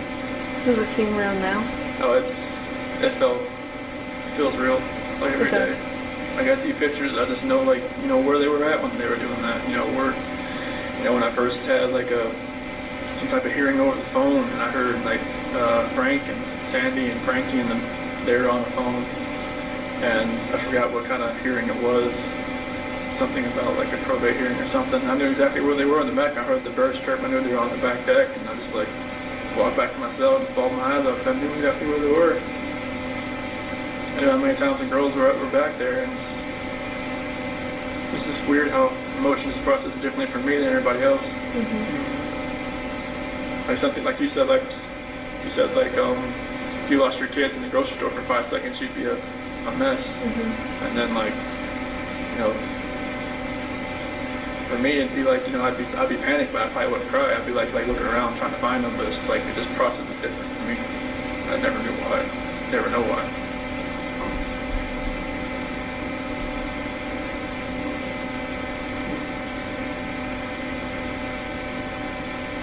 I don't want to think I'm like a cold-hearted person. It's just a matter of just don't show it, show the emotion as much as other people do.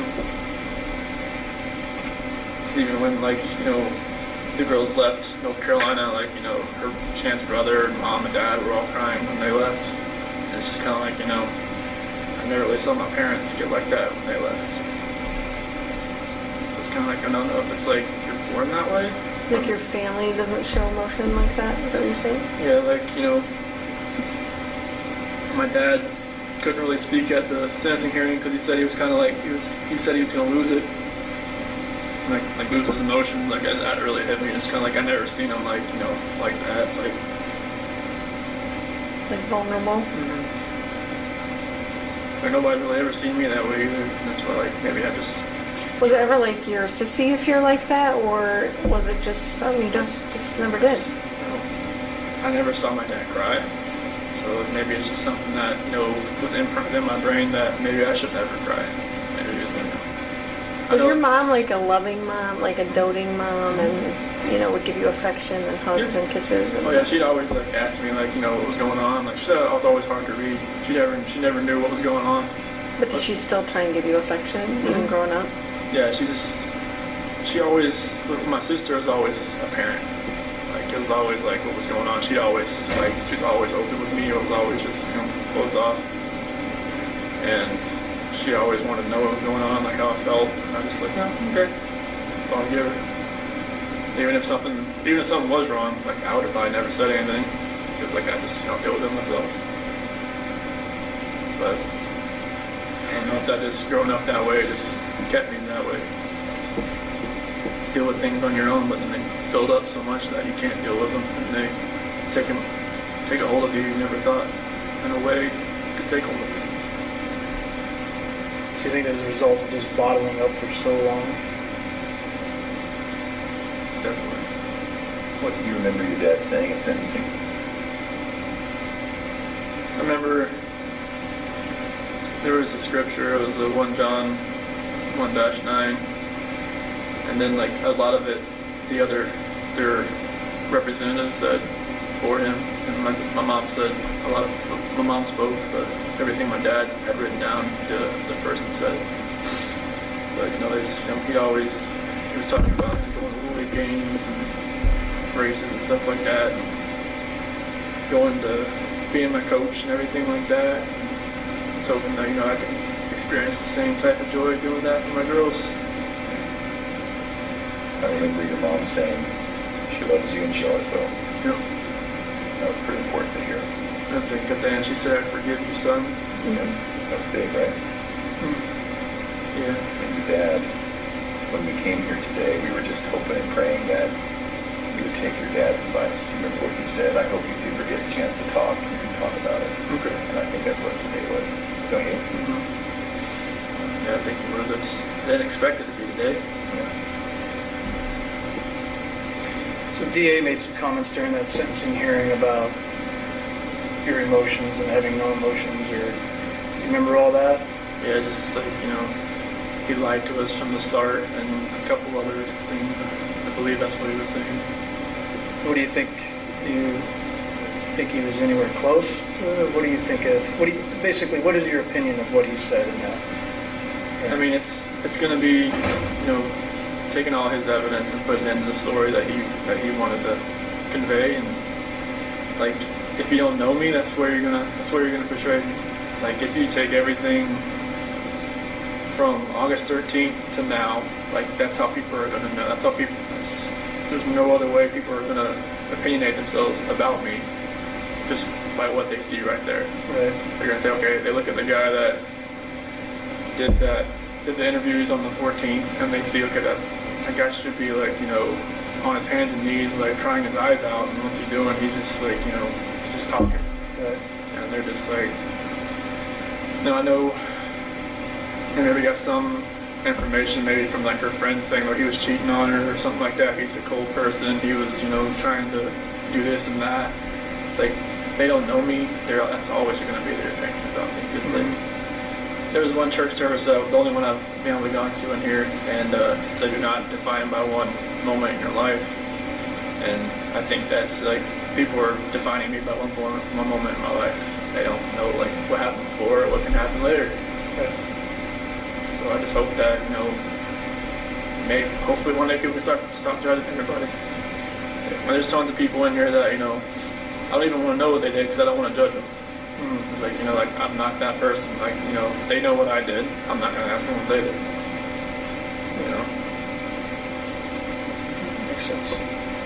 You did show some emotion during that hearing. What part did you think you felt most emotional? I think I felt when Frank was talking about, you know,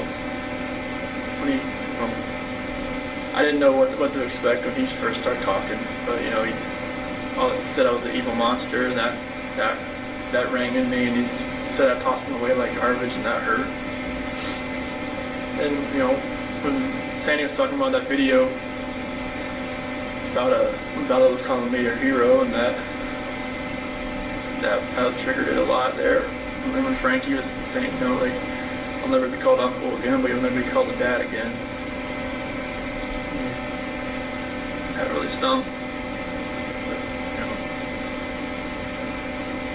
know, when my parents got up there, just hearing my mom and dad talk, you know, just like, they really couldn't look at me, but I just felt like, you know, everything they said, saying they forgive me and that, you know, I'm still their son, no matter what. Yep. I know, like, even my attorneys told me, like, you need to show a little more emotion, because I guess first time I went to the courtroom, I didn't know what to expect. I was still, like, new to everything, just in shock about what was going on, and they said I was just a cold person, just looking at me. So when I did the plea and at the sentencing hearing, it just all of it felt just more real than anything.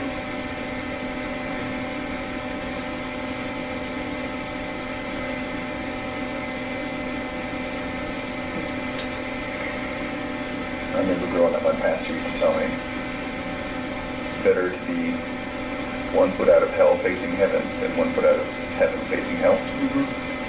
So I think that's you. You've been to hell and now you're facing the right direction.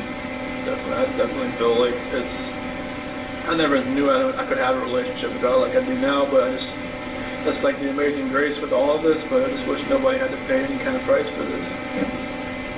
I know there's a purpose for everybody, I just hope that I can find mine. Well, I think you're seeking peace, right? That's good. The only thing you really can do right now is to seek peace and pray that everybody can find it too. Good. For everybody that was involved, like for all of you and just all your team and everybody, friends, anybody that was involved. What do you want to happen with this information? I mean, I know you're probably going to tell Frank and Sandy and Frankie, just kind of give them a little closure, right? Yeah, I don't know how much I'm going to tell them. Obviously, you know Sandy better than I. She wants to know everything. But I'm going to digest a little bit before I talk to them about it. So I don't think there's any rush on that. And then, but other than that, I have no intention of talking to anybody outside of law enforcement. But what would you like to see happened with it? I mean, I'd like to tell my parents, like, when they get here, instead of like finding out anywhere else. Yep. So no, like they've been bombarded with information from like, from the Amanda girl to the Trent guy to from like people going on Inside Edition saying they knew me or went out with me or had like whatever else with me, and it's like I don't want them to think that it's like other like false information going out there, because like people are getting hold of information like where did they get this information from type deal. Would you like to see those people charged? People take advantage of situations, and they gotta honestly they'll have to look into themselves and just figure out why they did it themselves.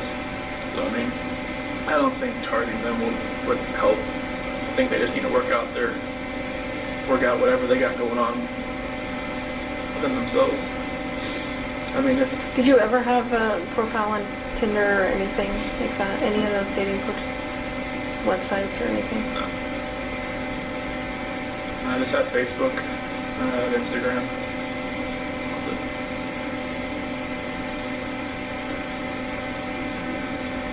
I didn't even know what the WhatsApp thing was called. That's when I was like, John. You never heard of that? No, I was just like, I don't even know what that is, man. This guy's fishing for something. So you had to waste your time, go out there and talk to him. It was a big time waster. It was a big waste of time. Yeah. But you would not want to be listed as a victim in that case, as far as him being charged with like false reporting. I mean, he's whoever's gonna try to get their 5 minutes, 50 minutes thing, whatever they want to do with this. I mean, that's on them. I mean, if he's willing to do that, then he needs to figure out what's going on with himself before, like, I don't think charging him with something's gonna fix that. So it'd just be a waste of time, I think.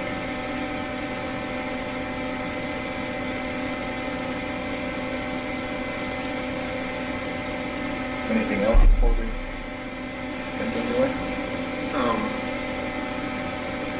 Don't be afraid to ask. How things in Colorado now? I mean, since all this has happened, everything's quiet now. Everything's cool. And Well, we had another guy murder his fiance, girlfriend, whatever you want to call it. So that's made a lot of news too. I'm sure you've probably seen that on the news now. everything here is based.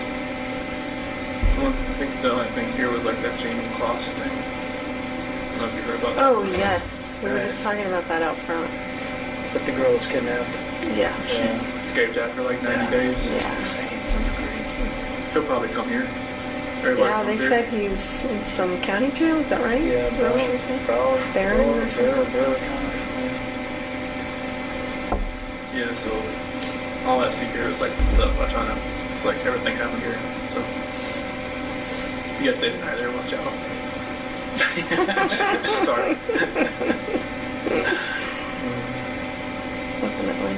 Yeah, Do you mind if I take a picture of you just to show what you look like now? You just look so different then. I just like. It's not going to go on social media or Okay. anything. It's just for like our own records. Okay. Is that okay? That's fine.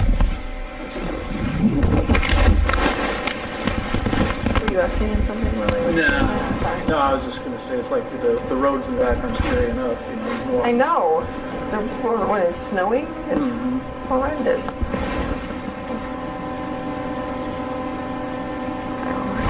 Reminds me of the days of ice racing, actually. Of ice racing? Yeah, but we had spikes on the tires then, so. Oh. All right, Chris, we're going to let you get back to your day. Okay. Want to finish your drink? Yes. They won't let me take that back.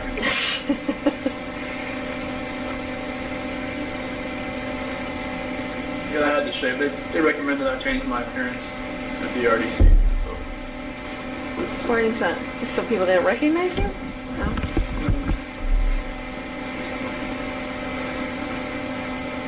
Yeah, I just shaved it all off. And that razor, like I said, the razor they have here, it's like it's a single blade. So like I'm like. A safety razor, right? Oh, it's more than it's more safety than actually a razor. That's why it doesn't shave. Is it like a sharp rock? Or Right. Just imagine shaving the same spot for like 5 minutes, and then finally, Something starts going. yeah, it starts. It's like I gotta warm it up or something. I don't know. You might be better just plucking them out with your fingers or something. That'll be warm. Everything here is for safety, so like, I think like once I get moved to GP, I could have something different. So. Oh, that makes sense. Because most of the guys in my unit can't have razors, so. Well, that makes you feel better, probably. Well, they But don't have to they're watch me. The other guys, they stand next to them while they shave. So that would be kind of weird. Oh. So they have any other jobs, like if, like fleet, would you be able to go work fleet maintenance or anything like that? I got classed down to like a minimum. For like a low medium. They have guys that like run across the street to like a records building and work over there. I don't know, like, you know, they said it takes a while to get classed down from like maximum to medium. Yeah. So I'm not sure like if they here. I don't know if they'd ever kick back to Colorado, or I don't know what their plan would be. Right. I'm not sure if that happens or not. Yeah. That's all pretty secretive, and then right up to the minute they do it. Mm-hmm. Definitely. You guys gonna do exploring around here? So, everything's covered in snow. And it's We freezing. were such wimps when we walked out. Maybe go rent a snowmobile or two. Yeah, right. Gotcha. They said it's baseball season, but it's not, so we go Yeah. Brewers play or something. Well, NASCAR is back in full swing.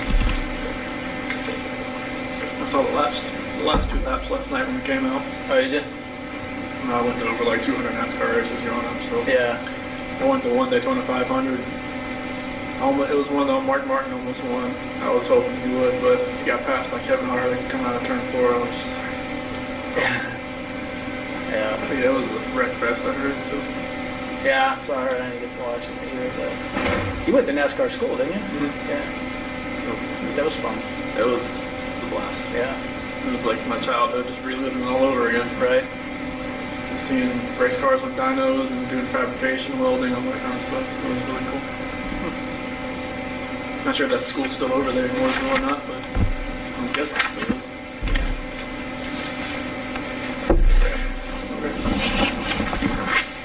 So do you have to be escorted back? Is that what they do? Yes. Okay. Yeah, like the unit I'm in, we all have to have escorts because it's a special management unit.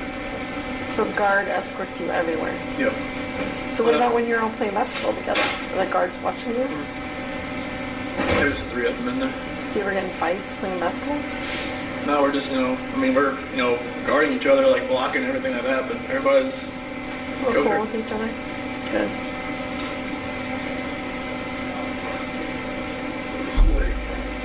Yeah, take one. There's one right there.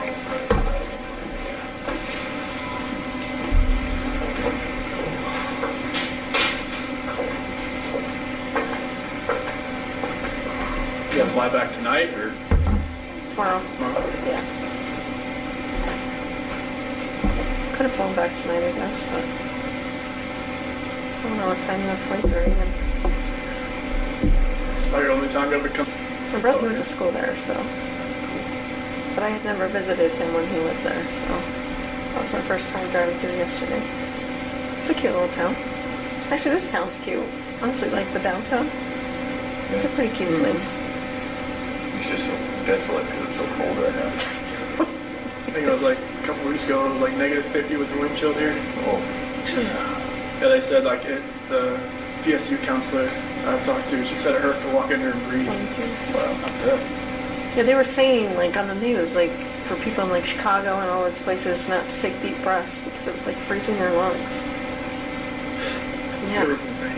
There was, like, the deep cold from Canada that came through here that just, like, it froze everything. I mean, it was so cold in ourselves, we were just, like, going out to eat, we were, like, just, like, shaking like that because the heat couldn't keep up with that. Yeah, there's not much you can do.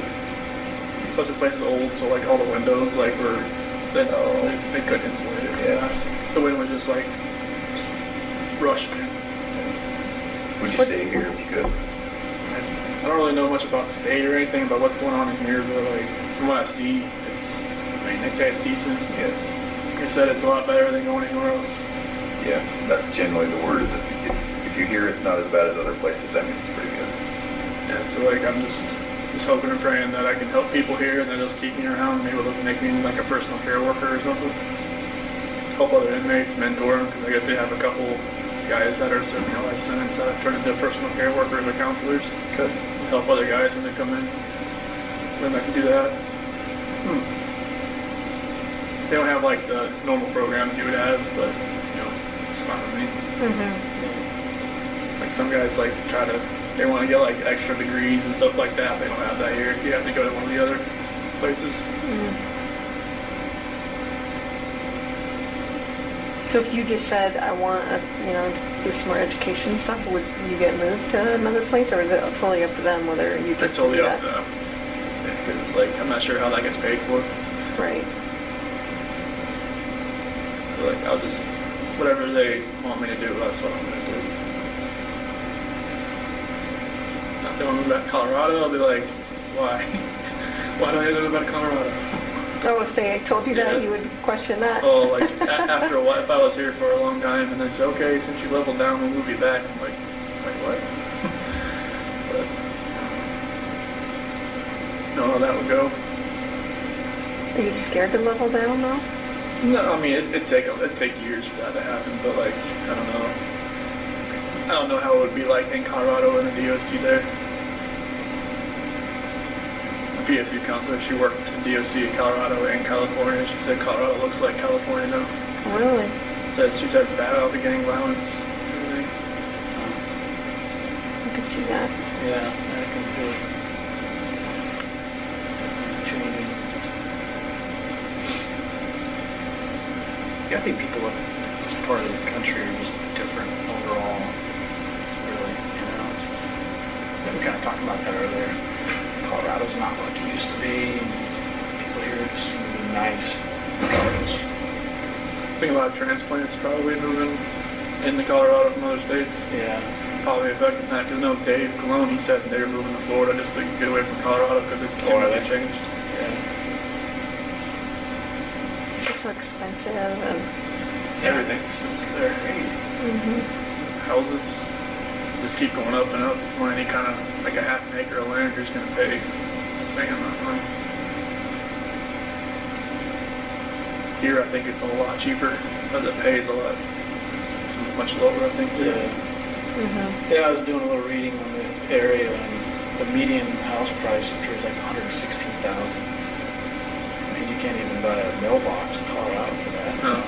No, A P.O. box right there. true. Yeah. What a P.O. box in Colorado? $100,000.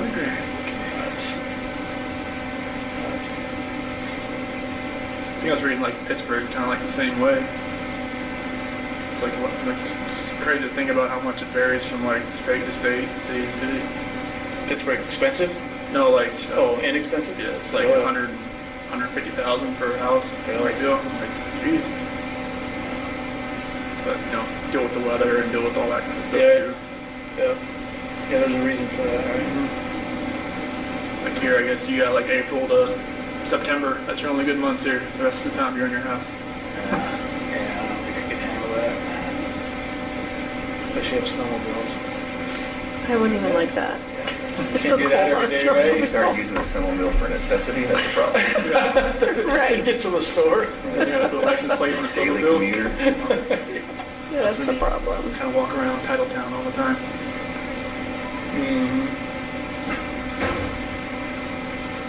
Are they coming, or?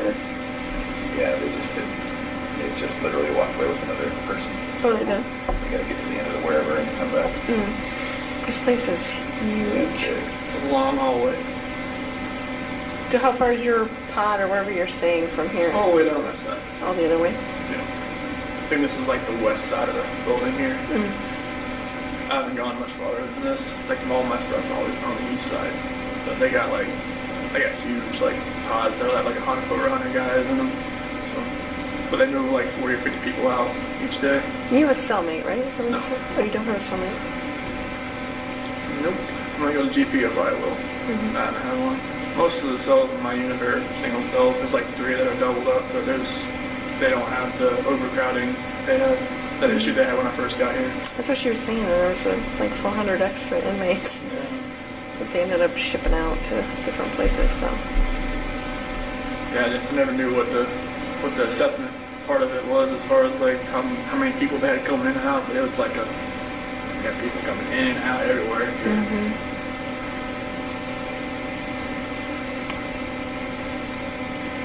So is it like a general supervision type thing like Love County is? Where you got like a big room with the pods on the top, or how is that? No, it's like you have a sergeant desk at the front of it and then a hallway of like 20 cells.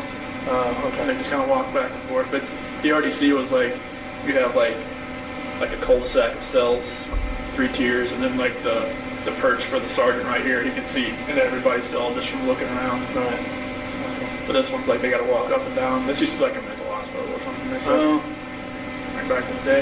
Okay. It's definitely old. You can hear those pipes like vibrating around the walls, and it's like, hope I don't bust. Is it like exceptionally freezing in here? Just the cold of the black windows. Yes. Yeah, it gets, depending on which way the wind's blowing, depends on which side, but the building gets cold. It gets cold. Pretty chilly. There was like a 6-foot snowdrift outside my window for a little while. It's finally starting to go down. Somewhere it was like -50. That's crazy.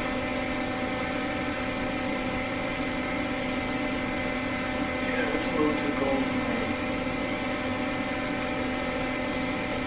I mean, we're the ones that chose to come in February, but she's ready for you now. Oh, okay. She is. Well, good to see you guys. Good to see you too. Take care of yourself, okay? Thank you. Thank you. Have a safe flight. Thank you.